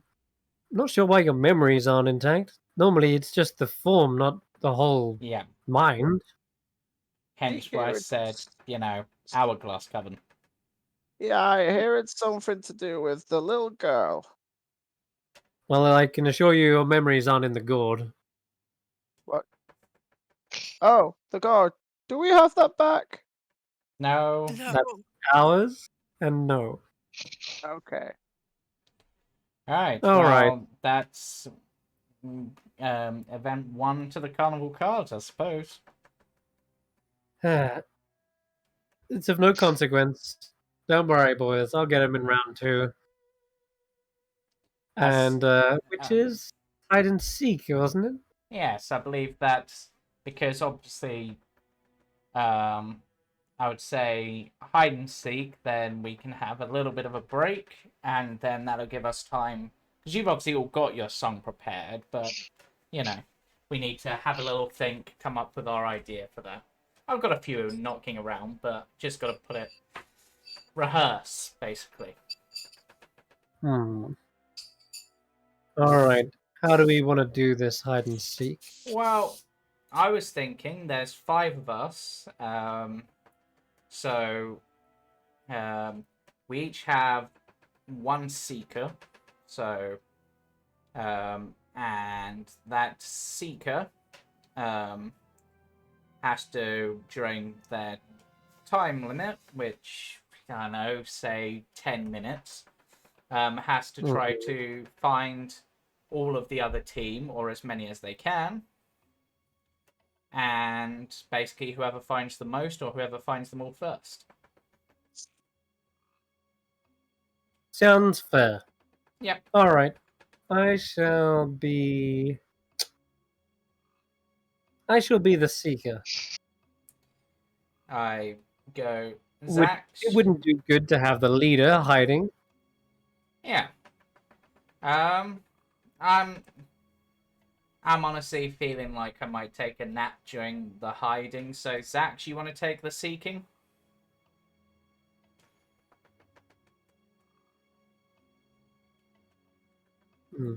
Xaxx? He's currently muted. Not Oh. sure. Sorry, I was gonna say yeah. I thought maybe Tarquin, you would do the seeking because you said the leaders should be the seekers, and you're kind of like our leader, I think. Well, I sort of lean over to him and just go, "That's a good point, but you've got the stilts." Good point. Okay. Oh boy. Okay. Plus, no pressure. No pressure. Plus, if he wants to put his best at seeking, we should put our best at hiding. Oh, you're a good hider too. Yeah. Yeah, you won the Exactly. You won the hiding thing. Exactly. Right. I guess I'll be a seeker. If So, fairies can't find you, then how can they? Exactly. Sure. So I'm thinking have I don't know, 30 seconds to hide? Not enough time, do you think? Maybe. Okay. Everybody can hide on anywhere outside. Yeah. Oh, I guess is there a zone, a playing zone that we need to stay within, and I then think the Brigand's Tollway as an area. But not the Okay, and inside, then- just the outside bridges and grassy area. And then Agdon and I can go inside, close the door, and then wait 30 seconds, and then come back out, and we can start our seeking. Exactly. And I think as a rule, because obviously your team will potentially see where we're hiding, our team will potentially see where we're hiding. We're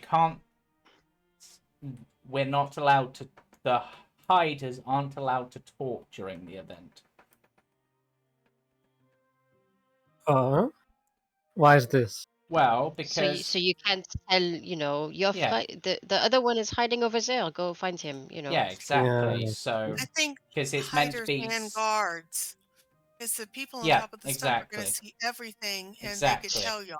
So the only people who can speak during the event are the seekers, because it's meant to be hide and seek, not I'm going to use my people as spies in order to find things.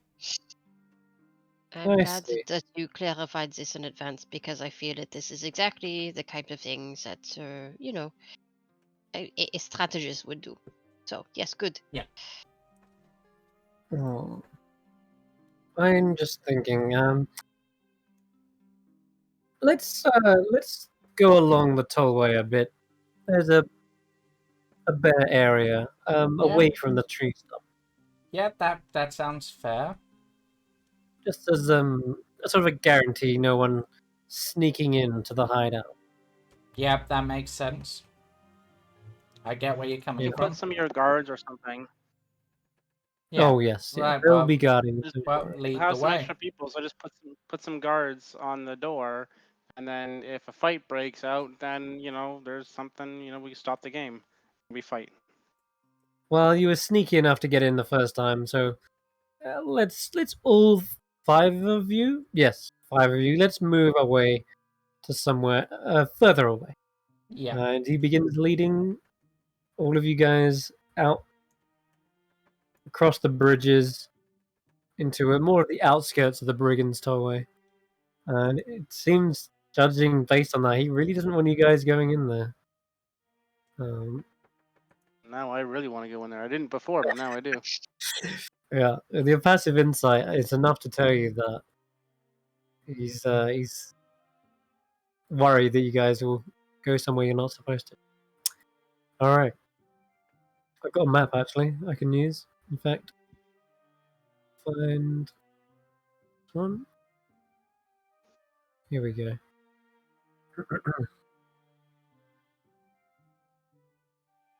Call it Brigands Hide and Seek, and we'll take you to there.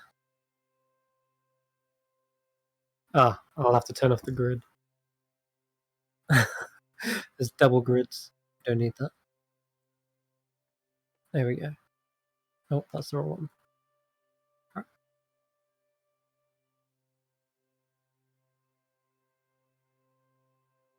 Brigands Tollway. As we're walking over there, I'm just going to do a quick vigilant blessing on myself. Okay. And Gives me an advantage on the next initiative roll.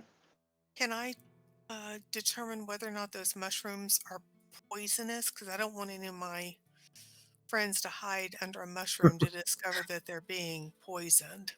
Yeah, okay. You can roll a nature check. Okay.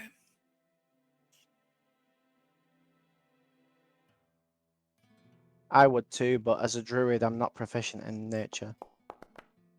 Well, you chose not to be. It's just weird. I didn't choose it, but it's just thinking about it. A druid that's not proficient in nature is strange. It's Alright, why I think you're from the city or something, so you're like an urban druid. I got a 22. Are any of the mushrooms poisonous? You identified the pale ones with red spots are not poisonous. But I'll say with the 22, you do spot that the red ones with the pale spots are. So the reverse coloration are poisonous. And you can Okay. spot a couple around here. And There's one at right one or by two here. Yeah. All right. Then I would tell everybody to be careful of the red mushrooms. And what about the pale ones with the green spots? Oh, is that what they are? Green ones? They're fine. Pale with red, pale with green, red with. Sorry, I couldn't even see them. Yes, they are fine as well. Okay. Pale mushrooms are fine. Colored mushrooms are poisonous. Just be really careful. Okay, thank you. Pale ones are okay. Pale ones are okay. Red ones are not. Okay. Okay. Okay. Okay. So make this map a bit bigger, maybe.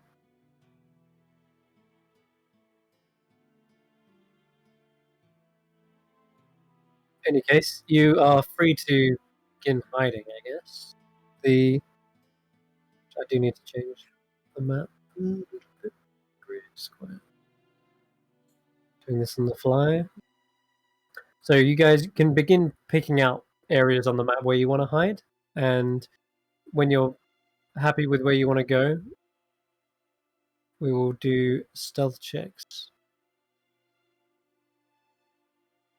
And depending on where you go, you might get either advantage or disadvantage. We'll see. But you've already found one of the areas which are definitely not a good place to hide, and that's the poisonous mushrooms. So we're down for identifying those. I've gotten into a bit of a tech issue. I can't see the map. Have I forgotten your token? No, it's here. Ah. I'm gonna close out of it and go back in.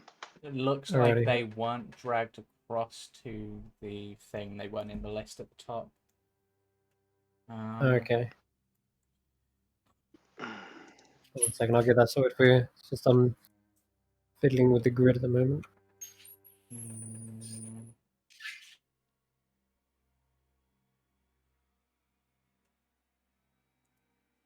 This map isn't quite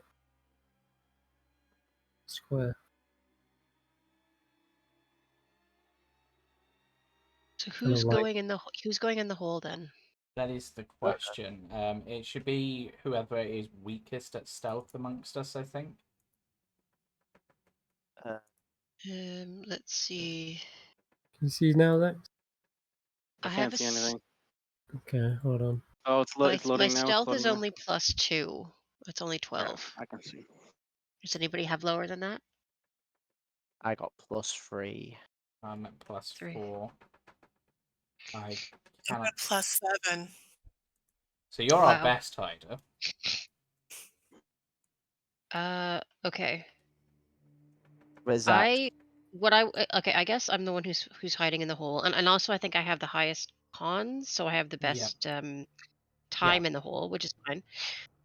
What I was gonna do in terms of a hiding spot, and I will whisper this to whoever I'm talking with, whoever I'm close by to, is I have a quill, which I was going to use as a like a mouthpiece to be able to hide underwater and be able to breathe.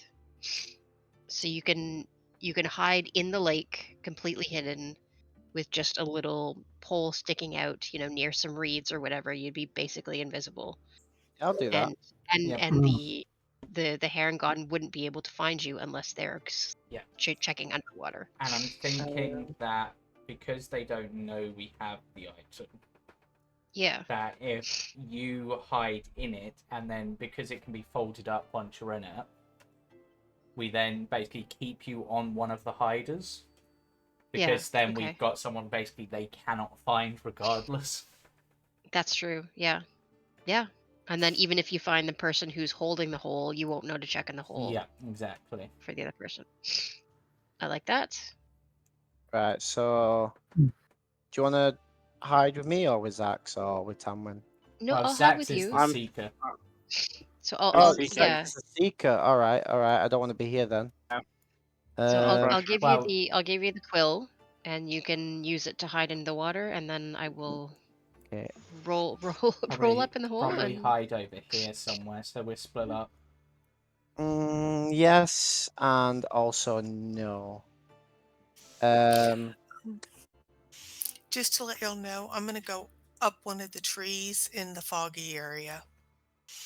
So I will be up in the branches of a tree as high as I can go.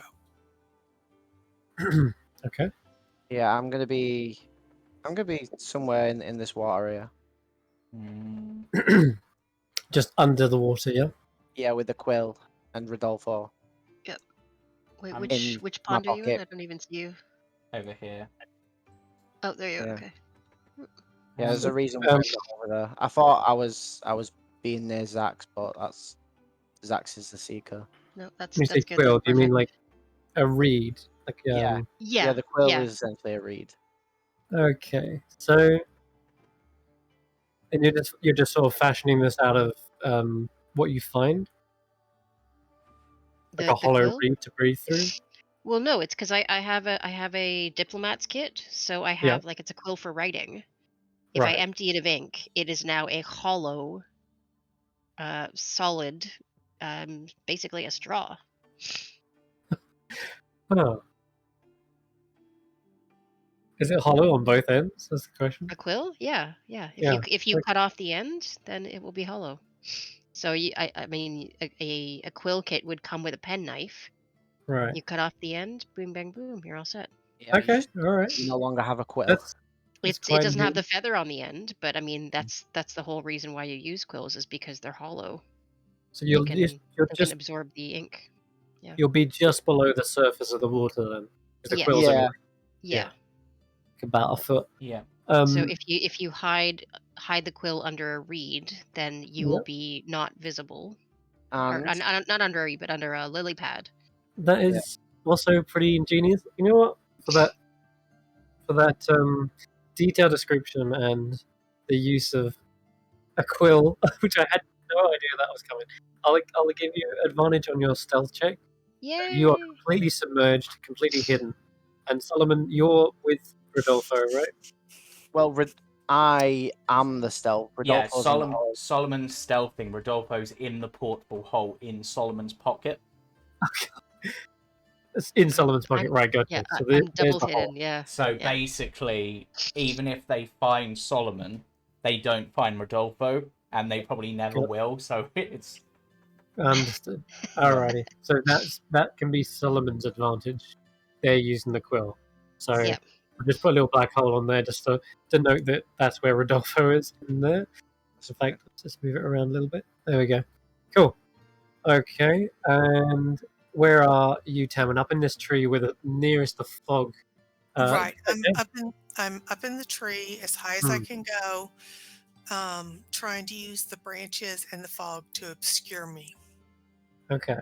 So this one's really down to whether the fog kind of hovers over you, because it can be clear some days and it can be a little bit more foggy on others. It depends where the fog goes. So I'll tell you what, this one dependent more on random chance. I'm going to give you a roll of a d8 on a 1, 2, 4. The fog isn't shrouding you. Okay, so you want me to roll now or Yeah, when? let's roll now because this will determine whether you're completely obscured or not.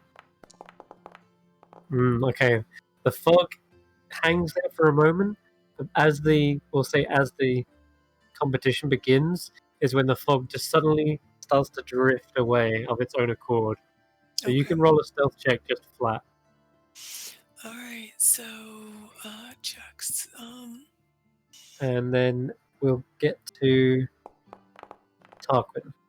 Oh look! It seems the fog is betraying you. It's now turned into a giant pointed arrow that's just pointing in a direction. Yeah. So, Tarquin, where are you? Well, so I will suck it up and distract everybody then. Yeah. So okay. Tarquin is essentially. I mean, this could be a tree. It could be a bush. I don't know exactly. What do you want it to be? Like mangrove roots and. Yeah, branches. I'm gonna say it's like roots and stuff, and he's basically as part of his. Basically, got out his disguise kit and basically sort of made himself into camouflage to help sort of blend in with it. So if you look initially, you wouldn't see him as long as he stays still. Right. Because I have a disguise kit, so I might as well use it. You're gonna become one with the mangroves. Yes. I'm like the guy from the first Hunger Games movie. I was just gonna say that's what the guy did because he was good at painting. It was decorating pancakes. Decorating cakes actually. That's right. Yeah, he was good at cake decorating. So he was good at He lived disguising in one of himself the as a poorest rock. areas of the country where they can barely afford food, but he's a cake decorator. Yep. Alrighty. What I'll allow you to do then, you can use your cake decorating skills, your performance arts, to give me a roll with a disguise kit, and we'll add. Stat with this We'll add your. Normally I go with like charisma, but you're trying to create a camouflage, so you're sort of more wanting to blend in. So I'm gonna actually go with wisdom because that's more survival based. Okay, so really wisdom with proficiency. Yeah. Okay, so that's a d20 plus 7. Let's see how well I do. Nice. You can totally have advantage on your stealth check as you begin to blend in, one with the mangroves, one with the trees. Okay, so that's my initial roll. So an 18. Okay, very good. Pretty well hidden. You would have to have a really good eye to spot the white fur because there's none. You're completely. Yep. I mean, I'd already covered myself in mud earlier as part of my disguise. So with this muddy, I've just like added moss and stuff just to more blend in. It's just like I am one. I think that's everyone. Solomon just needs to roll their stealth with advantage. Okay, let Come us on. do this. Stealth. Stealth. 13. So, Okay. and as this is happening, Solomon somehow feels one with the trees. He doesn't know why, but he does. And somehow that extends out to Tarquin, and we both get a +10. Are you using? We both have centered on Nox Solomon was the Dryad Pass Without Trace. Pass without a trace. I almost completely forgot about that because the Dryad helped you. So Yeah. it's a 28 and a 23. Amazing. Right. Well, that changes everything. Okay. You're gonna have to get really unlucky, Xaxx. That's the only way Agdon can win this at this point. Okay. Are you hiding the brigands? I'm attempting to. They've run off. They've scattered. They've hid. Because And I'm not looking at the screen right now. So. oh, really? Okay. Well, then I think I've done them. 1, 2, 3. There's 5 of them, right? 5, 1, 2. No, 4 of them, right? Four How people. Okay, that's 4. do the seekers have to tag us? Do they actually have to physically touch us? No, I think they've just I got to mean, find us. they just got to they find you, spot you. Okay. 1, 2, 3, 4. I've hidden all of my brigands, and they are ready to go. No, I'm gonna roll their stealth checks, and I guess I'll have to keep a tally of this. Like, Do you want to roll them and not show me? I think I not. don't want to know where they are, like metagame. Yeah. I don't want to know what their stealth checks are. They are I'm just hidden. looking So at when I them. roll, it should be a question mark dice. Yeah, it's a question mark. Yeah, Okay, cool, yeah. perfect. I've got my 4 rolls now. This game is the best game ever. Okay, there we go. It Right, is. good luck. Agdon counts to whatever with you. Count down from 80. I think sounds good. 18, like 79, 78, or like 17, 16. 78, 77, 76, and 75, 74, oh, 73, we don't both 72. need to count. That's throwing me off. Oh. Ah, Well, all right. we're just counting the same numbers. It's right. It's the same numbers at the same time, so it can't really throw you off much. 71, Taking a peek. 70. They're all hidden anyway. Let's get this Let's get the show on the road. Well, you should 3, have 2, 1, started at like 15. Oh, jeez. Okay. and go. And he begins hopping away, sniffing the air. I'll go down this way first. Your kind leave a distinct I am smell. I'm doing the best perception checks I can with my enhanced eyesight. Yes, you do have enhanced. They picked an area which isn't perhaps as rainy as the others, but you can give me your first perception check. And I'm going to do the same for Agdon. Oh, okay, 18. Not bad. Okay. So 18, you actually can hear a kind of creaking of wood coming from somewhere around here, like planks of wood. All right, I'm zeroing in. I'm gonna go look underneath the bridge first. Yep, holding on to the bridge as best they can. That was actually one of the ideas I was going to do. He gives out his strength gives out, and you hear a splash as I got you. the other side. Damn it! Good. You know what? I'm so glad you called me first. I don't know how long I was going to be able to hold on to that. There you go. We'll get you a pie or something afterwards. Oh, sounds good. All right, where do I go? I'm gonna go back over to the tree. Just don't talk to anybody. Oh, okay, you can see me here, and he just dangles his legs off of the pier, right there. All right, Agdon, on the other hand, is going straight towards Tanwen. You're the sore thumb at this point. He's got to literally beat a 1. What was it in total? It wasn't good. It was an 8. Okay. It was an 8. Oh, it just easy. I got a 9 on the dice, but 11 in total. Why is the fog surrounding you like the frog is literally framing you? I don't know. What did Huh. you do to cause this? Don't So, look are at you me. cheating again?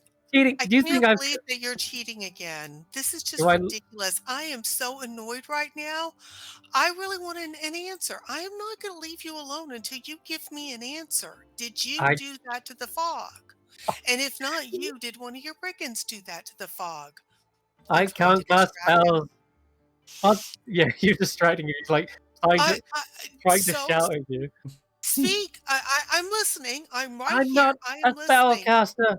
I don't do any of that fancy wheelie. So you have somebody who did the whoops. You have somebody who did the fog to me. I cannot believe that. That's No, cheating. no. No, that's not fair because you had the fog point at me and I can't believe that you're going to do this. This is just absolutely annoying the crap Fog out of me. sometimes points. Frogs sometimes sing. Grass sometimes strangles you. Which is what I'm gonna do to you if you don't shush. I am not going to shush. I am so mad right now. This is absolutely ridiculous. And no, I can't. I'm so mad I can't even rhyme how mad I am right now. Because the fog obviously told you exactly where I am. You can roll an intimidation check, definitely, for this. Okay. All right. Oh, I'm so glad that We'll see if he keeps his cool. Oh my god. An 18. He totally loses his cool. He's rolled a natural 1. He's like, I'm done with this! Ah! He just like No, starts I'm not jumping done off. with it. I'm not done with you. Now, Where are you go over to going? the other one. I You want over here. I want Follow to me. talk to you about this. Come back here. Why are you You- running away from me? Okay, he's running away. So he tries to lead you away, and in doing so, he's like doubling back on himself. He loses track of his time on that turn. But we'll go around to the next one. Where am I? It's back to you, Xaxx. Which one am I Over here! getting at? Stand next to this guy, right here. And how did you I'm get gonna- caught already? Under the bridge. Under the bridge is the most obvious thing. Well, or surrounded by fog that somehow magically identified me right away. I cannot believe this. I'll stay here, but this is just ridiculously unfair. I wish the fog did more than just point at you. I wish it choked you. I wish the fog would more than just point at you. He just like grits his teeth. Okay, Xaxx, back to you. You can roll a new perception check. to spot- I'm Everybody working my way else around the like- perimeter here. Okay. New Can perception. you spot a nearby? Oh my god, dude! That was my highest one as well. That was my 24. And Oh, you there's rolled a somebody up here too? Somehow, out of the corner of your eye, you see in the trees, some 40 foot away, you just barely spot like an ear sticking out. But they're so well camouflaged in all the mangroves. This one, it looks like they were like completely obscured, but that ear just betrays them. He also spots the rest of us. That was With literally that my roll. highest roll as well. Yeah. 20 Do I see Tarquin? No, because mine was a 28, I want to say. Yeah, mine No, was a yeah, 28. it Oh, was, yours yeah. is a 28, so I don't see Tarquin. Okay. You see No. Solomon. I Just about. You do I see see a wiggling do you reed. see Solomon? Yeah, you probably do see something. Yeah. So as I'm going through the water here to get to this guy, I'm just going to use my psychic ability to speak to Solomon psychically and not out loud, and ask him if he knows where the third or fourth one is.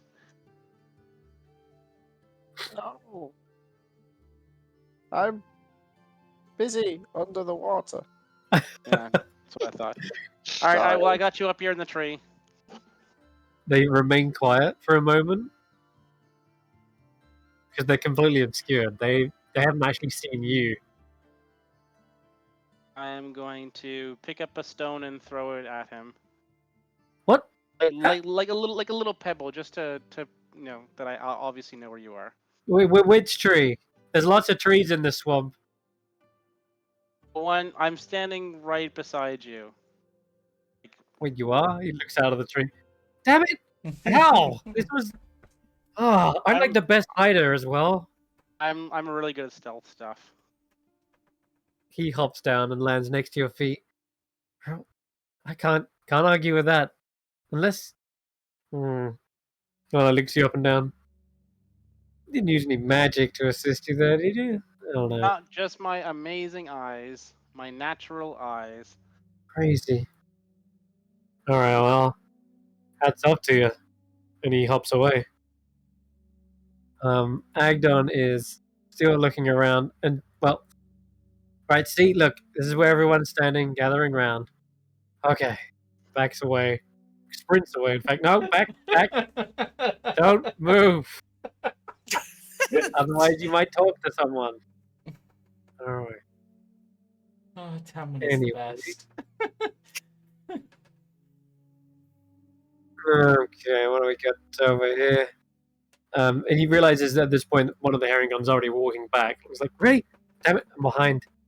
So this next check will just be with like disadvantage, I guess. He's gonna really make a miracle here. No, nothing seems out of the ordinary here. Nothing fishy. He kicks a stone into the water though, and it just ripples across the surface. But it's too murky and muddy to be able to see through it. And he spends most of his turn there looking around, and well, most of it was spent arguing with Tanwen earlier. But back to you, Xaxx. I'm gonna continue my perimeter walk up this way, and then making my way over here, this section. Okay. You can roll a perception check. Hopefully it goes well. Another natural 20 would be good. No, that's still good. 19. You don't see the hider here. Okay. But you do see a frog hopping from a lily pad to a lily pad. That's just nearby, just croaking away. And when it lands on one of the nearby lily pads, it suddenly loses footing, ribbits, and like falls off the lily pad and into the water. All right, I'm gonna jump into the water and look to see if somebody's right there. You jump on top of a herringon, literally where my square is, and they're just like, get off of me! Oh, hey, sorry, I didn't mean to actually jump on you. I thought you'd be a little bit further down.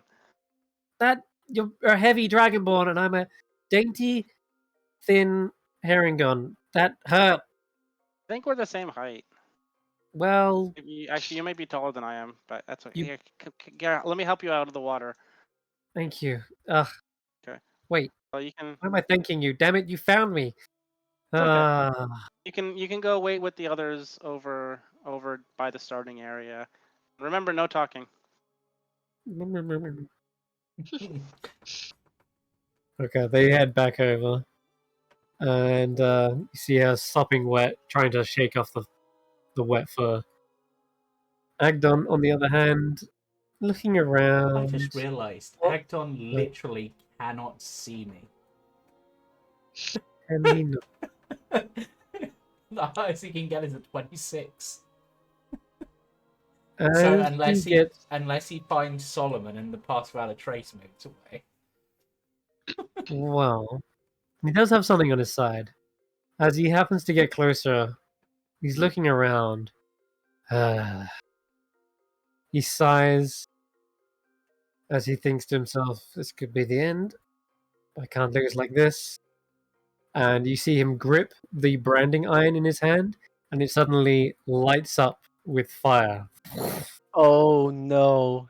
Oh, I realized at that same point, same as before, you feel a burning in your head, Tarquin. Yep. as the same brand begins to sear the top of your forehead. And I guess being in the mangroves kind of lets off a little bit of smoke as it potentially catches fire onto the mangroves. I mean, it is fire after all, but Am I able to see this smoke by chance? not underwater. No, Okay, I was gonna try and you can't assess. see into the water. You can't see out of it. Okay. Can I scream, "Are you cheating again? I can't believe you're cheating again." Is that how you made the fog go away? He tries to plug his own ears for a moment. So, how do we do this? Do you want me to I roll feel another like stealth check? I feel like re-rolling a stealth check is the answer. Yeah, and he's gonna roll perception on this time. He's gonna have advantage because he's honing in on a brand. Oh my lord, no! Wow. How? 34. I guess Find me now. the only way I imagine this working is you sinking your head into the mud to Yep. extinguish it, put it out. Yeah, he just sort of tilts his head slightly. Ooh. And he kind of wanders straight past you, even though he can feel a burning nearby. He senses it. You know, once you've been branded by Agdon Longscarf, there's no hiding. Actually, there is. It's me who does the hiding. Damn it. If only this worked in reverse, and he hits the thing on the mushroom. Ah. Wait, no, if it worked in reverse, then it would make them invisible. Ah, this is useless. And he puts it out, and the burning sensation dissipates from your head. He kind of just sticks it in the pond. Yeah, he somehow, by trying to find me, made me even more hidden.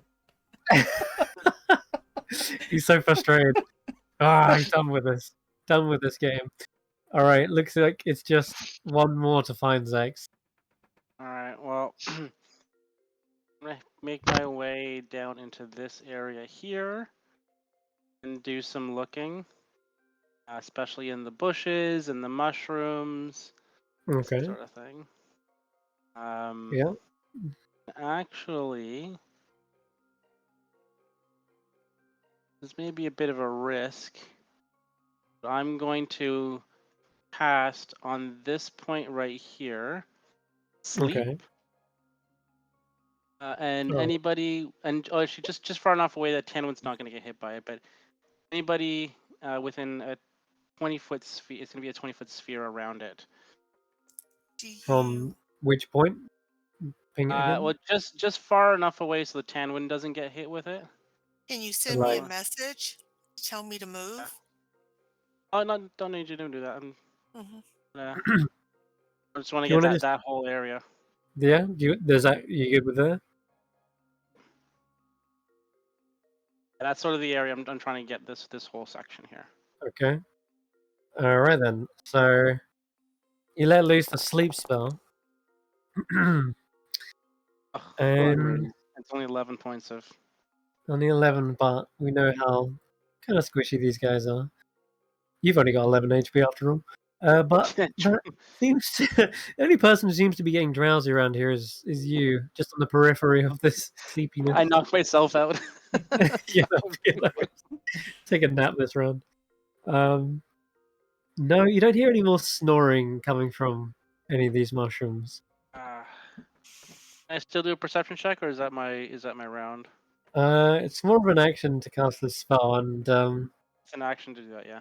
yeah, it is. So, Agdon, giving Agdon a little bit of a chance here.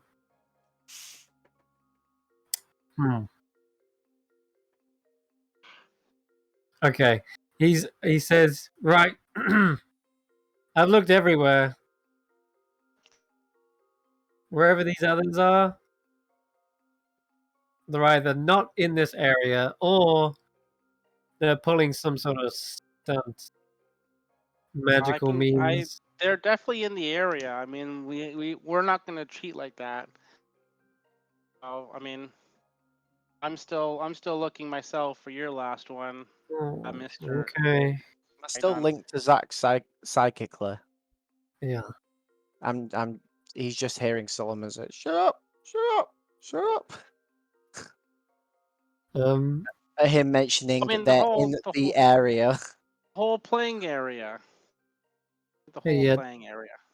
Tanwen, could you make me a perception check, please? Oh, okay. Hang on 1 second. Skills, perception. Oh, I rolled the wrong one. I am so sorry. Oh, whoops. But it's still a Do you want me to 19 on the re-roll? it's a 19 on the dice. Mm-hmm. And I don't have any advantage on perception or performance, so What's your perception though? It's a plus. 4. my perception is a +7. Okay, so Do you want me Wow. to re-roll? no, we usually just take the dice roll Okay. and then add the modifier. So, what you do notice out of the corner of your eye as you're standing around is one of these herringon. It's the one with the bow. She seems to be sort of flexing the string every now and again, making sure it's still working. And she pulls out one of the arrows. She starts sort of fiddling with the quiver, sorry, the fletching even. And after a while, she sort of like knocks the bow, like pretends to aim it in a direction, and she's Hey. aiming. You What? don't point that thing unless you intend to shoot. So, no. As a Oh, just fellow archer, you know as well as I do. You had to have been taught you don't point your weapon unless you intend to fire it. So put it away, or okay. All right, I'll my have you bad. put it away. I was just making I'm sure it still worked. It got all gunk and then seaweed in turn it. and point the other way. In fact, I'd rather just not point at all. And she puts it away. Instead of aiming backwards, she just puts it down. all right. But yeah. So I think I'll just go sit next to her to make sure she's not up to anything. So longbow or crossbow, and I'll start a conversation with her. Short bow. Longbows are way too heavy. I need Really? to be quick on my feet. As soon as he says that, you hear Agdon splash into the water. Okay. And he literally pointed straight towards, or she did, pointed straight towards it. As I hear a Okay. splash, I'm Uh-huh. going to because I would have been holding this for something to come along, or say my action this turn. I'm going to create a fog cloud, and Underwater? yeah, make it as foggy as hell, both above and underneath the water, and Okay. get away. As Sure. best I mean, I can. I think you can cast fog cloud and it makes an actual 20 fog. feet, Yeah. Go ahead and 20-foot radius, so 40 feet.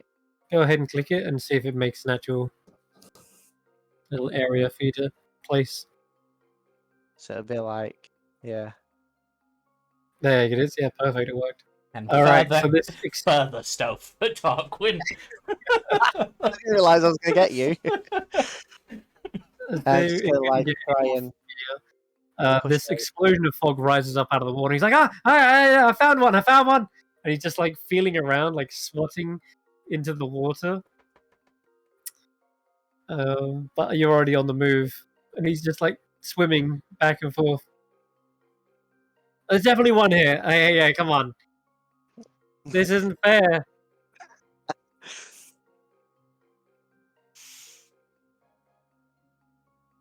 This counts, right? Like, clearly there's someone in here.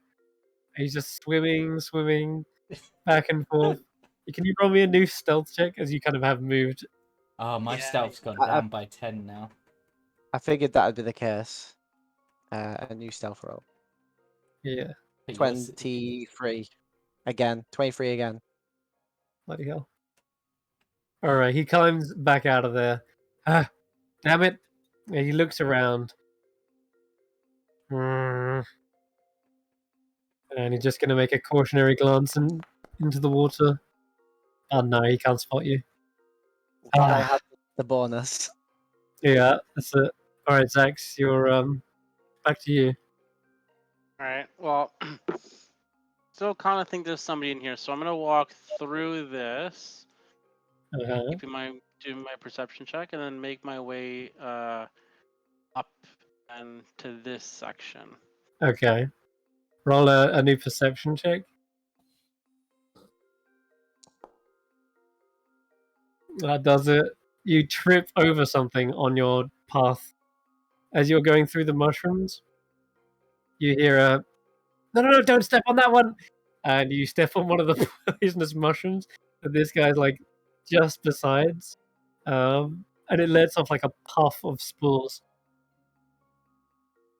I guess both of you can roll con saves. Dex saves, Constitution. Yeah, I think I'm poisoned. Oh yeah, definitely poisoned. Ah. This guy is just like coughing and holds his like bandana over his mouth. Don't breathe it in. Breathe it in? No. Oh, that made it worse. You begin sputtering and coughing up, and oh lord, it's the worst. But you're here. I clearly got you though. All right, let's go. Or I are think you that's just seeing things? Those mushrooms were hypnotic spores. You're gonna reach just out and touch seeing him. what you want to see. Reach out and touch him on the shoulder. They can even make things feel real. Does everybody else see this guy that I'm holding? Yes, we see the guy you're holding, Xaxx. Oh, but do you? Maybe you are seeing them and hearing them see me. I haven't I'm- breathed in any mushrooms. I think I won. Well, you're poisoned, so That was a disadvantage. yeah, make an you know what? Tell you what, make an insight check with disadvantage. Disadvantage. That's Control Alt. It should be shift. Oh, sorry, no, you're right. Control, yeah, just control.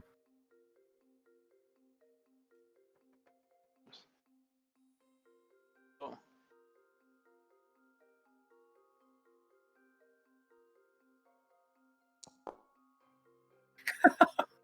Wow. You're thoroughly duped. No. This guy is merely an illusion seen by the hypnotic mushrooms. And I will say at this point, the poison has kicked in, and you are seeing colors, swirling patterns. The lily pads look like they're spiraling and spiraling, and then they start like eating these little tiny dots. The spores have become pellets, and the lily pads have become Pac-Man. And you just hear this wacka wacka wacka noise everywhere you go.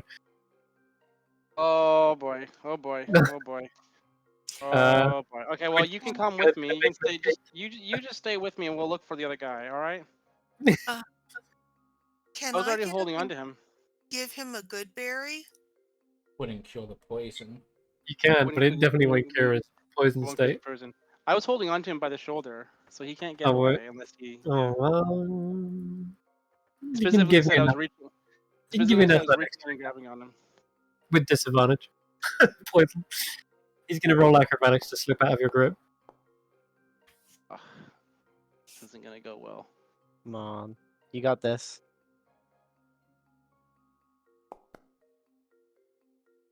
Nope, he has slipped out. You are spinning as much as you are seeing spins, and he has slipped away. And he's gonna quickly re-roll his stealth check and try to hide. Did I hear which way he was walking in at least? Potentially, but you're also seeing a lot of shit right now. Oh. Okay. Let me just roll a new stealth. Oh, yes, we're good. That was supposed to be hidden. Oh, there we go. Whoops. All right, so back to Agdon. He still has got to find 3 more, and you're still in the lead. But he spotted where Solomon went at the very least. Perhaps rippling of water. I know you're in there still. Hmm.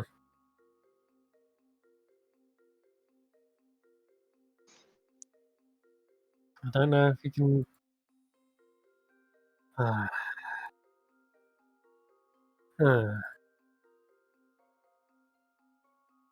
Tarquin, you're staying put on you. Yep, he's just like, I'm slightly hidden by the fog, and I'm still very well hidden, even without the past valid trace. All right, he's gonna just hop down onto this little island, and he's gonna make one more perception check to see if he can spot. Like, it could be anywhere in the water. Yeah, that's why he's gonna jump in the water as well. Yeah. He doesn't know exactly where I am, but I could be anywhere. True. So, let's see. I'll give him advantage. He's honing in, but he's really gotta get something. Not 21. enough. Against 23. As he jumps in, all the silt from the bottom of the water kicks up, and it just makes it even more murky and even worse visibility, and he's just screwed himself. And he's just thrashing around in frustration. Damn it, I knew I should have been the one to hide. That's it. Xaxx, back to you. Still one left. How long is the poison lasting? I know. It lasts normally a little while, poison. Normally isn't around. So you've got to make disadvantage perception checks. All right. You Did I can't go hear? far. Did I hear which way he was going? You heard the planks of wood of the bridge, and then it stopped quite abruptly. Did I get a direction at all? He took the platform to the left, but you still got to make those perception checks with disadvantage. Okay. Yeah. So I'm going to right here. Mm-hmm. Cast Fairy Fire. Oh no. 20-foot cube. And anything in range is outlined in blue, green, or violet light. My choice. I'm gonna go with violet light, obviously. No. If he fails, a dexterity saving throw. Yeah. Yeah, you rolled a 9. He is lit up like a Christmas tree in the color of your choosing. Okay. Well, I think I got you this time. You are seeing so much though, like it's like this godly celestial herringon that's floating there. The ears begin to multiply and elongate, really and they just awesome. stretch up into the horizon. Oh man, these mushrooms are actually pretty good. If I'm being honest, you want to have some with me later? Wait, you can see me? Oh, damn it! I can totally see you, but like honestly, you look really cool right now. Thanks. I guess. He hops down the tree. These mushrooms, like they may be poisonous, but they're still special. They're real cool. I might grab some for a future date. Agdon hops over towards you, and as he does, his scarf remains where he was, and his neck just kind of stretches on this long blue strand. It looks like an ocean, or like a river. Oh, Agdon, you're doing the same thing. And yeah, as he's talking to the other one, like slapping him upside the head, "Gah, you were the last one. You let me down. See, this wasn't me losing. This just wasn't them winning." It's true. It's true. They could have hit better, but you could have seeked improved as well. That's okay. It's all. You want some mushrooms? No. It does some cool stuff. You keep them to yourself. We gotta keep. All right, I'll take them to myself. Okay, cool. Well, I'm gonna go back over and try to harvest some mushrooms. You can come out now. You hear Agdon shouting. I'm gonna wait till I hear that from Xaxx as well, because it could be a trick. Yeah, you can come out. I won, everybody. I let Rodolfo out first under the water, so no one can see the item we used. Oh, okay. And then we did it. We did it. Wait, I found him. There's 1, there's 2, there's 3. Tarquin hasn't come out yet. He's still there. He's waiting until he hasn't moved yet. And technically, he's still in the fog cloud. Oh, I want to do this. So is it over? Okay. he walks out of the fog cloud towards Agdon, making strange noises because he's all covered in like stuff. So, What's that noise, guys? Guys, roll me a performance check. I guess. Performance. It would be +2 on top of that for performance. So wasn't great. Natural one. He freaks out. Zombies in the mud, run! Oh god, it's a swamp thing. And Tarquin's like, nah, it's just me. Oh, what the heck? And you start to wipe away the fur, the mud from your fur. Did we win? Yeah, I think we won.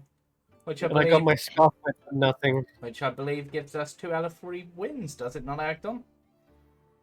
Wait, what about the other 6 games? You said no. You had 8. There was 8, and you picked 3 of them. Those were This the is rules. true. Best 2 out of 3. Best 2 out of 3. Do we still get to play the third game? I mean, we can play the third game for fun, but Perhaps at the coronation party. Yeah. Whatever you coronate for a chief. If we want to make it extra fun, double or nothing. No, I was gonna say for the double my servitude. I can't double your servitude. That's not how servitude works. Your mind. But what I was going to say is, now that we've won, and I now have your title, I think that if we are going to do the third round just for fun, then the topic of the song should be me. That really ruffles my fur. That does. I know. I know. But yes, so I guess we should go back to the tollway. I can get myself set up in my new bedroom. Wait, what? You said you would... I'm joking. But I need to, of course, check that you don't have anything that I want. Wait, so... What belongs to me belongs to me. That's... Yeah, but you belong to me, so therefore what you own belongs to me.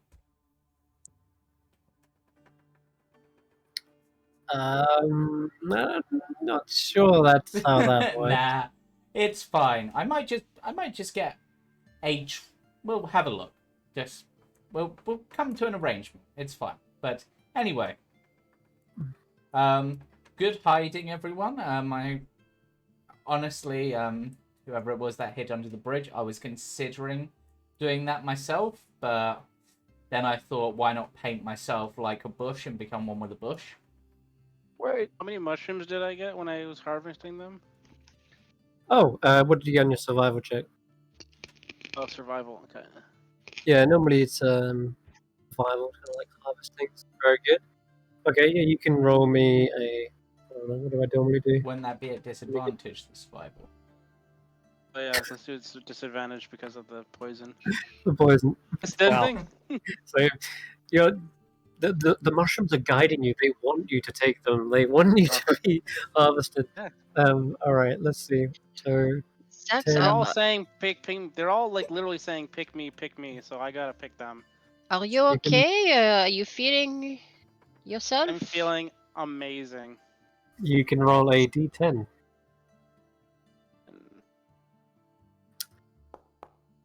Alright, you get... That sounds about right. Stepped on one of them, and there were about 4 left unsmushed that you can successfully harvest.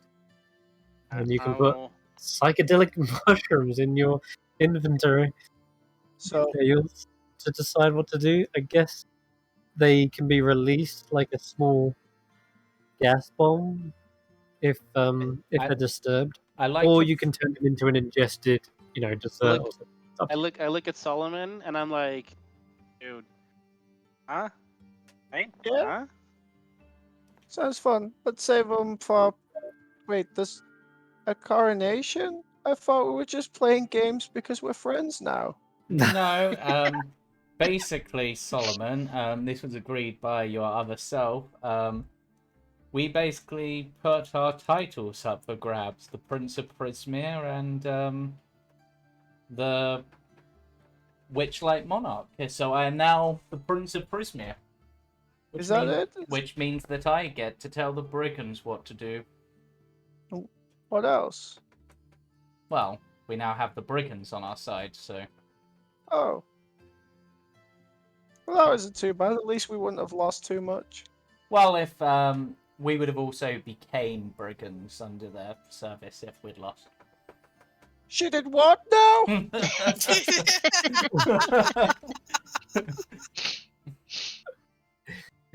As you come in, that guy is still unconscious and with his eyes taped open. No one's noticed. Is he dead? Is he dead? No, No, he's unconscious, but I taped his eyes open so you can't tell. I just sort of point to Agdon. That guy's really lazy. I mean, he was like that when we came in. Hasn't even moved. Hey, what's it? Get to work, you freebooter. Come on. You gambling carrots again? Anyway, he just walks back out. So, All right. How does this work then? well, basically, I suppose the main thing is obviously there are certain areas you've been troubling that are friends of mine, so I'm not particularly happy about that. Get away from that door.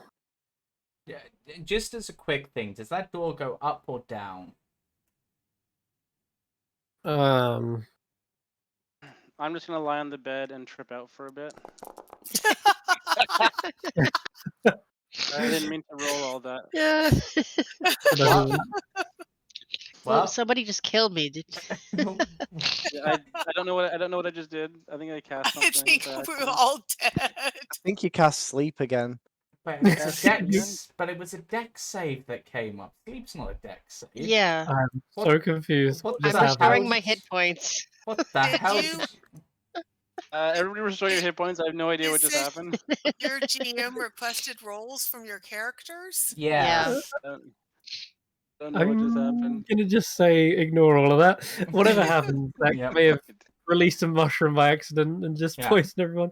So, But that was all in his head. Xaxx thought he's tripping you guys up, but actually he's just on the bed like, no, guys, run! Whoa, watch out! yeah. So, behind that door, is there a stairway that goes down by any chance? Yeah, it just goes down to the basement. Yeah. Well, that's one thing we need to discuss, and an extra reason while he's going to take a seat and grab a carrot. Why I particularly wanted to get you and your boys on side. Your tree, or a dryad, that was part of your tree, spoke to us earlier. He looks at you confused. You know, there's like a wooden statue of a woman in like the armory room. Oh, yeah, I've seen that. Yeah, it Thought turns that out. was just part of the. Nah, it's a dryad that kind of dying because what happened to the tree, but Oh, it what? It managed Wait, to what? speak to us. I had no idea that was there. I'm gonna be completely honest. Yeah. You can scratch that one off my list. I did not know there was a dryad living here. Yeah. Well, thing is, they've said that something down below the tree is waking up, and they want us to deal with it. Oh, Oh, he just says, that's "Oh, not- you, that's so, not a You- good noise. Yeah. you were aware of this? Hmm.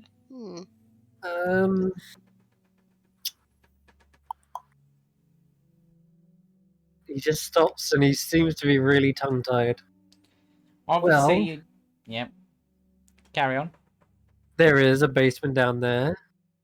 Yes, something may have woke up, but it's nothing to worry about. Well, How do They you were know sleeping. it's nothing to worry about? Well, because I keep them in check. It's a nice little pet I have. Well, as our What kind of first pet? port of call, we're going to go down and deal with it in a more permanent fashion, and you're going to help. He stands up and says, "You can't do that. And why is that? That's first of all, it's part of a big plan I got going on, right? See? Yeah. And secondly, you'll probably get yourselves killed." Well, that's the thing, Agdon. Obviously, now that whilst you're still in charge, I'm in charge of you. So any plans you have, they've got to go through us, basically. So tell me this plan. I want to hear the details. How's this big beastie or whatever it is going to help you? His eye twitches for a moment. Or is this one of these things you can't tell me because of some deal? No, it's the deal is why I have to tell you. That's why his eye is twitching. Yep. Okay. All right. Look. Sit down. Okay. Yep. Okay. At the moment, as you know, I'm sort of working for Bavlorna, right? Yep. She wants me to deliver sort of one of my prized possessions every haul. Some of those possessions are memory. But I don't intend to be a permanent client, sorry, not client, but a worker of hers. I'm planning on overthrowing her. Well, I was planning to depose her myself, so that plays into our cards. But Bavlorna, very powerful. Slackjaw's got, her own little lair over there, massive cottage. She has all her little underlings running around with her, which, by the way, are deadly as all hell. Wouldn't want to mess with them. Those lawnlings? You must have seen them. Or heard of them? They look just like her. Creepy. Have I heard of them? Have we? A lawnling? I don't think anyone has heard of them, so I'm not going to even ask for a roll with that. Yeah, that's not a creature I've heard of out of character, let alone in character. Nope. He says, look, all you need to know is they're like evil miniature versions of them. Alright. How do we describe it? And for those who have seen Evil Dead, yeah, it's almost just like when he gets those evil copies himself. Oh, yeah, the tiny guys. Yeah, those ones. Yeah. Anyways, I can't really take her on one-on-one, and the brigands, they're not as strong as the lawnlings, even though they're twice the size of them. So I hatched a plan. See what I did there? Yeah. What's down there? Well, what used to be down there was an egg. Hmm. And what came out of the egg? Something powerful enough to take on Bavlorna. I've just been nurturing them. So waiting for a day when they're ready. Describe what this creature is like. Maybe we know what it is. Go on. Large. Scale. Dragon? And onyx. Oh. Dragon? You have a dragon egg? You have keep it down. I don't want the others hearing. No one else knows about this. Oh my god. I mean, that would definitely... Wait, onyx? As in... it's gonna be a black dragon, isn't it? Yes. Well, it's it can't stay in the basement. And the problem is one Stay in a But here's the thing, Agdon. Obviously, this is, as you said, your long-term plan. Uh-huh. How are you going to direct a dragon at Bavlorna? And Well, how do you know it won't just join her? Those things are not like the friendliest, nicest little things. I've raised Xjaharata from a tiny little hatchling. They, one day, will be strong enough to overthrow Bavlorna. As long as I keep giving enough gold, I'm providing a ton of treasure. Like all the ones That's why you raised. wanted the gold. That makes more sense. Uh-huh. All the treasure from the raids, I've been building its loyalty. She can Okay. help me throw Bavlorna off a little How throne. long have you had this dragon? Ooh, few years now. Let me just think. That's such a good question. Okay, hold on. Because Hold on. Let me get my calendar. because it can't be much more than a wormling. Surely. Out of character, like Tarquin would know dragon Yeah, of terminology, course. probably. Yeah, in fact, do you know much about Dragon? Well, I'll say this. Yeah, they say they did probably like in their teens. Huh. So it's Some Would say dragons. I'm like a dragon. would I know something about dragons, considering since being 8, from the Oh, first carnival thing, I was topside material plane around Kester where they had dragon issues. actually, okay. You guys know I know about dragons, right? And I speak dragon too. yes, but you're high as You're Okay. asleep. you're Yeah, high. you're Sorry, high asleep. let me I'm just. on the ground. You're The ceiling high. was high. You can hear these words being spoken, at the very least.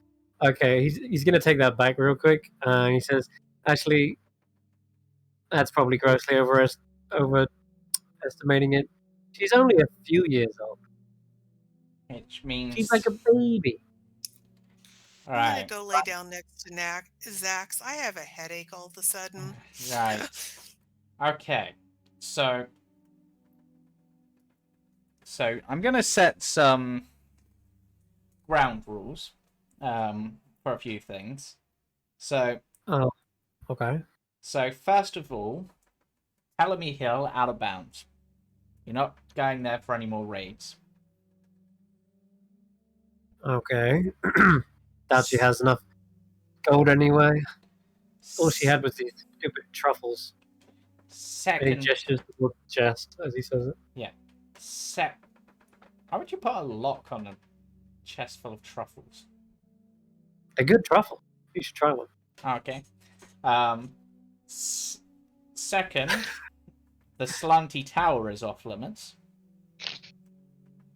And Okay. you're not to harass Elmer the Et Cap as he goes around fixing and maintaining the O-Wells, because that's good for everyone. He'd mostly left Elmer to his his own. But But I did hear Bavlorna sent those snakes. yeah, they're now snakeskin. Probably more accurate.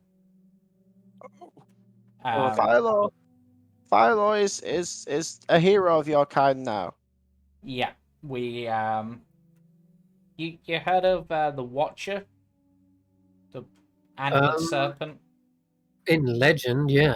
Yeah, we met them recently, and your buddy Fyro is now basically training under him. That's where he got up to. I thought you had added him to the pile. We changed him for the better. Yeah. Obviously, for the time being, I can't tell you don't go stealing stuff, because obviously you've got to keep up your end of the bargain with Bavlorna. And there's probably a downside if you don't, I guess. Yeah, there is. Plus, you wanted to keep up appearances, I'm sure. Exactly. So we'll keep that up, but obviously... Do you plan on going to deal with her? Yeah, and that's what comes down to my last point. So, actually, how how unfriendly terms are you with the Bullywugs?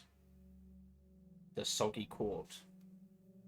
So I guess you've got to go through there to get to Babylon. Yeah, they tolerate us. We tolerate them. We don't get in their way, nor do they. Right. Get us.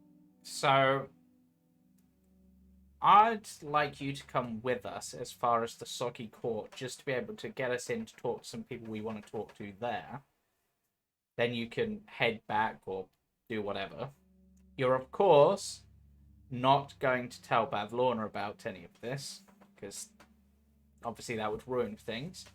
And if we do deal with Bavlorna successfully, then we're going to deal with your friend downstairs. What do you mean deal with? Well, I'm not sure, because the idea of just killing a currently innocent dragon would be... Yeah, innocent. They're never innocent. Yeah. And she's like a baby. Like, it could live, but it can't stay in the tree. That's kind of the point. So, what I'm thinking is, once we dealt with Bavlorna, we want you and your brigands to go on the straight and narrow, because you don't need to steal for Bavlorna anymore, so why would you continue doing so? And then you're free to do your own thing.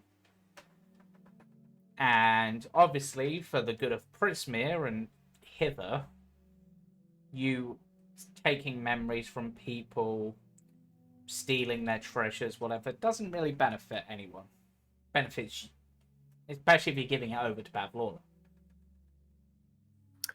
All right, I see where you're going with this. Yeah. Mm-hmm. Of course, you've got, I mean, and he sort of looks and it's like, so this deal we've got's kind of binding, right? Unless, say, we all die, because then you can't be, unless every member of the Carnival Cards dies, you'll have someone in charge, basically. So Solomon, Tanwen, Rodolfo, Xaxx. Well, that's not entirely true. Mm-hmm. He sits back down a second. I've always wanted to try and confirm this, but I've heard legends, right? He picks up a carrot and starts like chewing on the end of it. I heard that if you kill someone who has a pact with someone else, you end up taking the pact on yourself. Oh, so if we killed you, we'd be potentially working for Bavlorna ourselves in a weird way. Yep. Well, don't do that. That's a bad idea. You don't want to kill me. Well, but same goes for if someone was to kill me or kill you. So it's confusing. Basically, they'd take over. Interesting. Yeah. Well, here's the thing. So I want to bind you to a couple of secrets, because I'm going to be straight with you, but I don't want you going telling people, not even your own brigands. So you obviously know we're here to deal with Bavlorna. All right. We're also here to deal with the other two eventually. Well, okay, that's even beyond my scope, but yeah. Sure. And once things are all... From my understanding, you and Zybilna didn't have the best relationship. She nailed you to a tree. So you had to bring that up? What? Well, it was more I wanted to ask why.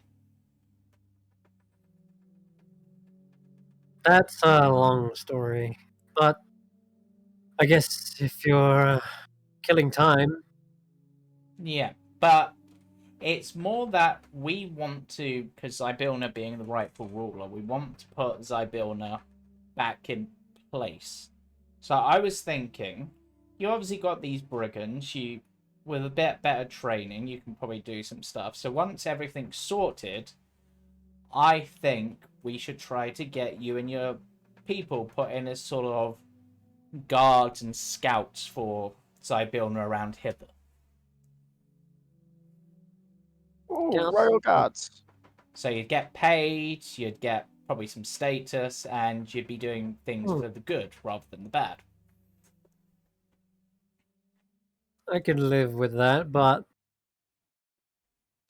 I don't know. And I'd imagine someone as powerful as Zybilna, because if they're as powerful as I believe them to be, especially if it's like a whole coven of hags that had to deal with them and through deception and stuff, maybe they can even help you with your dragon so that you can eventually ride your dragon as like a mount, and you can be like a dragon rider of Zybilna.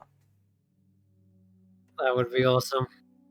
And I'm imagining you in some sort of like maybe black leather armor to give yourself a sort of draconic hair appearance, maybe.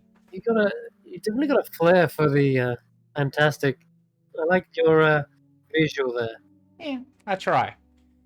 So that's kind of what I want to aim for. So obviously you've got to keep up appearances, but what I think as part of keeping your appearance, probably the best thing to try to do. Obviously, your raids haven't been going as well because of us, so you've got an excuse for not delivering as much.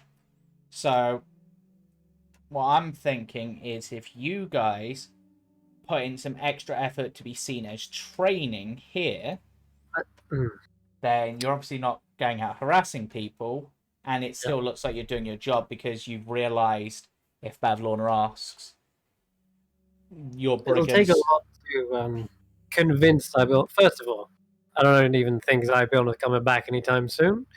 Secondly, it would take a lot to convince her that we're not the miscreants that she remembers us for. Yeah, that's where we come in. Yeah. Also, okay. Before we so you're willing to put in a word for us? Exactly. I mean, last time I saw her, we were not on good terms. She definitely got fed up with my antics. Well, that's why during the time whilst we're dealing with things, you've got to improve yourself, show yourself to be that better person, and then we're going to put in this good word for you, and things work out. Also, I did have one other question. Be like Fyro. Oh no! Oh, like Fyro, yeah. Okay, yeah. Well, I'll see that when I believe it. Fyro was a piece of work, Yeah, but before we get into the whole Zybilna thing, as you said, it's going to be a long story. I saw a notebook in the entry hall. You had a bugbear by the name of Hurley come through here. Yeah, he passed the tollway, charged him a gold, and he went on his way. Do you know where he was going? Well, he must have gone through the tollway to Downfall. Right. Okay. Or he was just passing through. I'm not too sure. Also, who was the person who didn't pay? Hold on. You'll have to show me. He gets out some reading glasses. Yeah, he quickly goes and grabs the notebook. There's like a note here against this guy, unpaid. Oh, right. Yeah. He slipped away. He promised us he'd pay, but still on the loose. Yeah. Track that one down. And these gleam and stuff, those are unicorns, right? He laughs. What? No. They were like he looks you up and down actually. Tarquin. I don't know, they were like kinda like performers, I guess. Like you. They had a mask, kinda like a pantomime mask. Huh. It was in the shape of a moon. Moons. Oh, it's me. Moons. I'm Yeah, you the found- moon guy. Does that sound You're No, familiar? it's that girl, the shadow girl. Ugh. Yeah, but they weren't called like Glimmer or Gleam or anything like that. Or were they? Oh, sorry. Or they lied. It wasn't a moon. It was a sun. I remember now. Oh. Oh. I don't know shit about Oh. suns. Does the mask sound familiar at all? Because obviously I have dealt with performers. Is it someone that maybe was at the Witchlight Carnival but but left or something? That's what that history roll was for earlier. Ah. They do indeed start to sound familiar. You can re-roll another history check, I guess. Yeah, like the top half was like a sun, kind of like had. Oh my god! Wow. Damn it, You are dice! not I controlling saw this that information. again. You know, it sounds familiar, but it also sounds like that kind of Mandela effect. Like, Nah, you're the person I knew, they had a leaf mask. I'm sure it was a leaf. and you know, it might be something to do with the foggy memory that you've been having with other things, Yeah. like with the reflections and the Hmm. mirrors. Well, okay, now I remember. And he looks at the logbook again. One of them had a sun, that was Glister. The other had a moon, that was Gleam. Moon. Is he okay? He has a kind of a thing for the moon. I'm pretty sure he'd give it a kiss if he could. I have. Whoa. Impressive, I guess. Well, they were definitely a pair, the two of them. They seemed. Oh no, wait. I think one came after the other. You're making me dig up like really old records here. I don't remember half of these. I was more just curious more than anything. It was mostly Pearly I was interested to. His brothers asked me to look for him. They were very lithe. They had this kind of stage-like dress to them, similar to you. You know, they had their whole get-up. Yeah. Usamai, for all I know, that's a dinosaur. I couldn't be sure.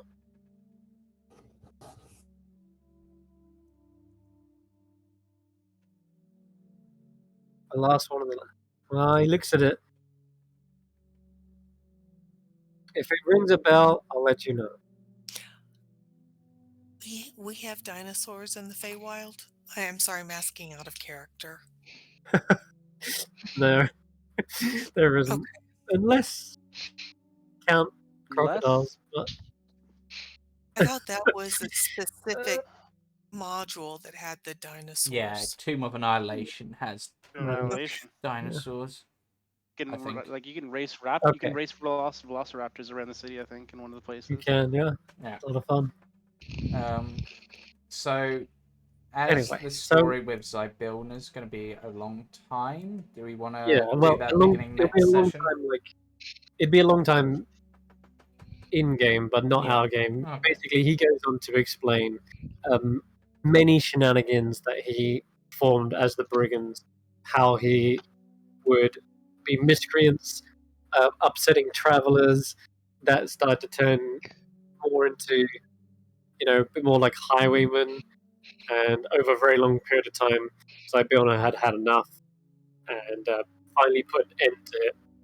And as a punishment, they pinned his scarf to the tree, and he was stuck there. As his scarf was like magically enchanted to be unable to be removed. But yeah, he tells the whole story over a course of time. But you guys, is he really a prince? And is he really a prince? I'm sorry, he can provocate if he doesn't want to answer that. He says, if Zybilna wasn't around and the Hag Coven was gone, then I would probably be the most fitting to take the throne. I got all the character, all the legendary status that is needed to sort of run a fantastical dimension such as this. Wouldn't you say? Maybe we have a few pointers. Until the dragon eats you. No. Cuddly. They're Well, not sweet. Well, technically, not all dragons are monsters. I mean, I'm Yes, sorry, because did you hear him say the words obsidian? That means black dragon. Yeah. That means it's evil. Well, Obsidian is just a type of gem, like But- rock thing, and I'm like a rock gem but thing. if you Maybe think it's not so bad. if you You're cuddly, Xaxx. if you think about it though, whilst there might, I mean, this comes down to the whole nature nurture debate. Like, whilst, I mean, look at me and Agdon. We're both Rengon, and we're not really similar at all. Yeah, we'd be okay with a dragon just not in the tree. Yeah, I mean, if it's raised properly and taught properly, it might be even an naturally evil force could potentially be directed for Well- good. That make one hell of a story. I have not even talked to them about moving. I have not even presented that idea. I don't know if they would be willing to do that. But I mean, I can go ask them. Do you speak Draconic? I do. I just sort of look at Agdon like kind of surprised. I'm like, you speak the language of dragons? What? No, they speak Sylvan. Oh, I speak Draconic. I taught them. You taught them Sylvan? Huh. I hatched them from an egg. Huh. here, have this for the dragon, I guess, and I hand him the unminted gold coin. Whoa. What's this for? A gift. Oh, for the horde? Yeah. As a little token. You know what? This might come in handy. Here, help yourself to some carrots. Yeah. And he shoves the bowl towards you, Solomon. So, as I said, Agdon, the plan is for you to get us into Downfall. That I can do. We've got someone we need to speak to there. Then we can hopefully get through there, get to Bavlorna, deal with Bavlorna, and then we'll be good to go. Then we can get you All right. on the right path. Let me go talk to my dragon. And I really don't think this is going to be enough, by the way. A single gold coin? Like, Well, that's where that door leads. There's a dragon downstairs. Well, Yeah. it's a special coin. It's the unminted one. It's unlucky, apparently. Are we alone in the room? At the moment, yes. As he's about to go down, he probably realizes this. And no touching. What is glowing on the desk or flickering on the desk? There's That's a something candle. glowing? Oh, okay. You must have seen them before. As soon as he leaves, What I'm is gonna- this? I've been staring at it the entire time. That is an umbrella. it's an umbrella. An umbrella Yep. hole. That is an umbrella. It's like it's like a bucket you put the umbrellas in or something. Yeah. It was this like little like almost like spout thing that was coming off of it that was confusing. That's a me. crowbar. No, I thought Okay, it the was an cro- umbrella. It's an umbrella and then like an umbrella with a duck handle See, Oh, in the God, umbrella stand. the crowbar would make sense for a brigand. An umbrella, a particular pink umbrella, that's an odd choice. Hey, he stole all of this stuff. So, Like, you know, Rodolfo, is this umbrella magical? is. I will cast detect magic. It is not while he's gone, Mhm. said Tarquin, you said you were just like him. You were both Harengon, but like, weren't you like changed into a Harengon or something? Didn't we see that in like the mirrors or something? You did. Tarquin Well, goes. yes, but Alright. Well, I didn't want to say it in front of him just in case like it's like a secret or something. But we all saw that. So he considers this and goes, I'll explain that on the way to Downfall. all right, promise. Yep. All right, you can shake me a hand later. Yeah. Okay. Yeah. And to wrap this session up, the last thing you hear from down below is a rumbling sound Alcon and getting eaten.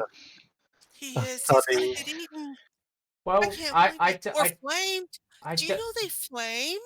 the Those black are fire the dragons. black dragons flame. No, they don't. But Obsidian dragons do. Acid. They're acid, I believe. they are acid. I Yeah, don't know about They are? obsidian dragons, but never heard of one of He said those. onyx. Yeah. In any case, obsidian, onyx, black. They are how he described it. He's probably not well versed on the education of mean, dragons either. Out but- of character, alright, a basic black dragon would make sense because they are swamp dwellers. So Exactly. Hence Okay. why moving this dragon out of their little lair might be tricky. But in any case, Agdon goes down the steps. You hear this low rumbling sound and a thud. And that is where we will end tonight's session on that note. So we're gonna have to fight a dragon out with. well, the thing Okay. is, by the Well, sounds it's of it, it should only be a wormling. Yeah, Yep. but we're only level 2 as Mm. well, so you are level 2. Maybe we that is can nothing. do a hide and seek with it. That hide and seek went so well. That Oh, was God. awesome. That was so good. That really did.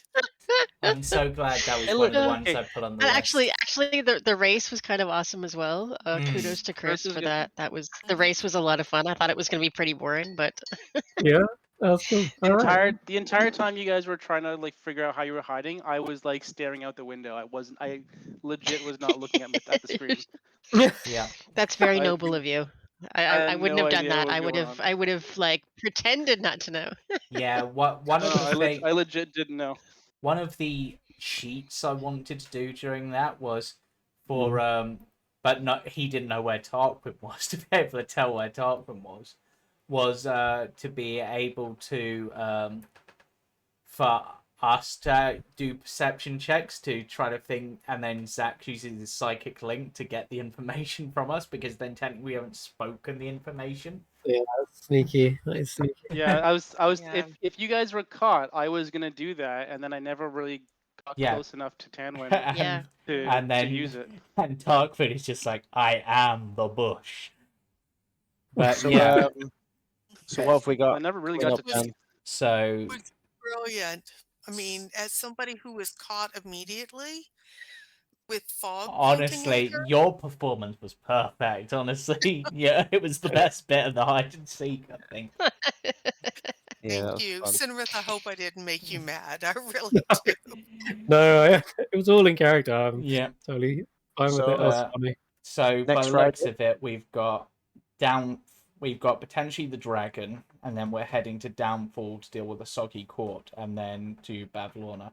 Because we've got a contact in the Soggy Court, right? Yes, you've heard of a character who you can trust, Yeah. and in fact, also said not just Sir Talavar told you about a bullywug, but I think someone else told you about another. Yeah. Ulfgang told you about yeah. one as well. We also saw visions of bullywugs in the water. The You Tilted did? Tower. Yes, one of them reading through a large book with a crown lopsided Oh, on yeah. their head. So, Yeah. but for other sessions, we've so this Monday we don't have a session because it's every other week. So join us on the Friday. Yep, join us on Friday the 22nd for the next episode of Rolf Story and the Elemental Plane of Earth, the Diamond Soul arc, where we hopefully get to the 3rd layer. Then join us back for this on Sunday the 24th, where we'll see what this happens. And then join us again on July 25th, where we see if we can overcome the Shroom and Gloom, and hopefully Smush doesn't get smooshed. But Thanks, Kurt. bye for now. Bye. Bye. Bye.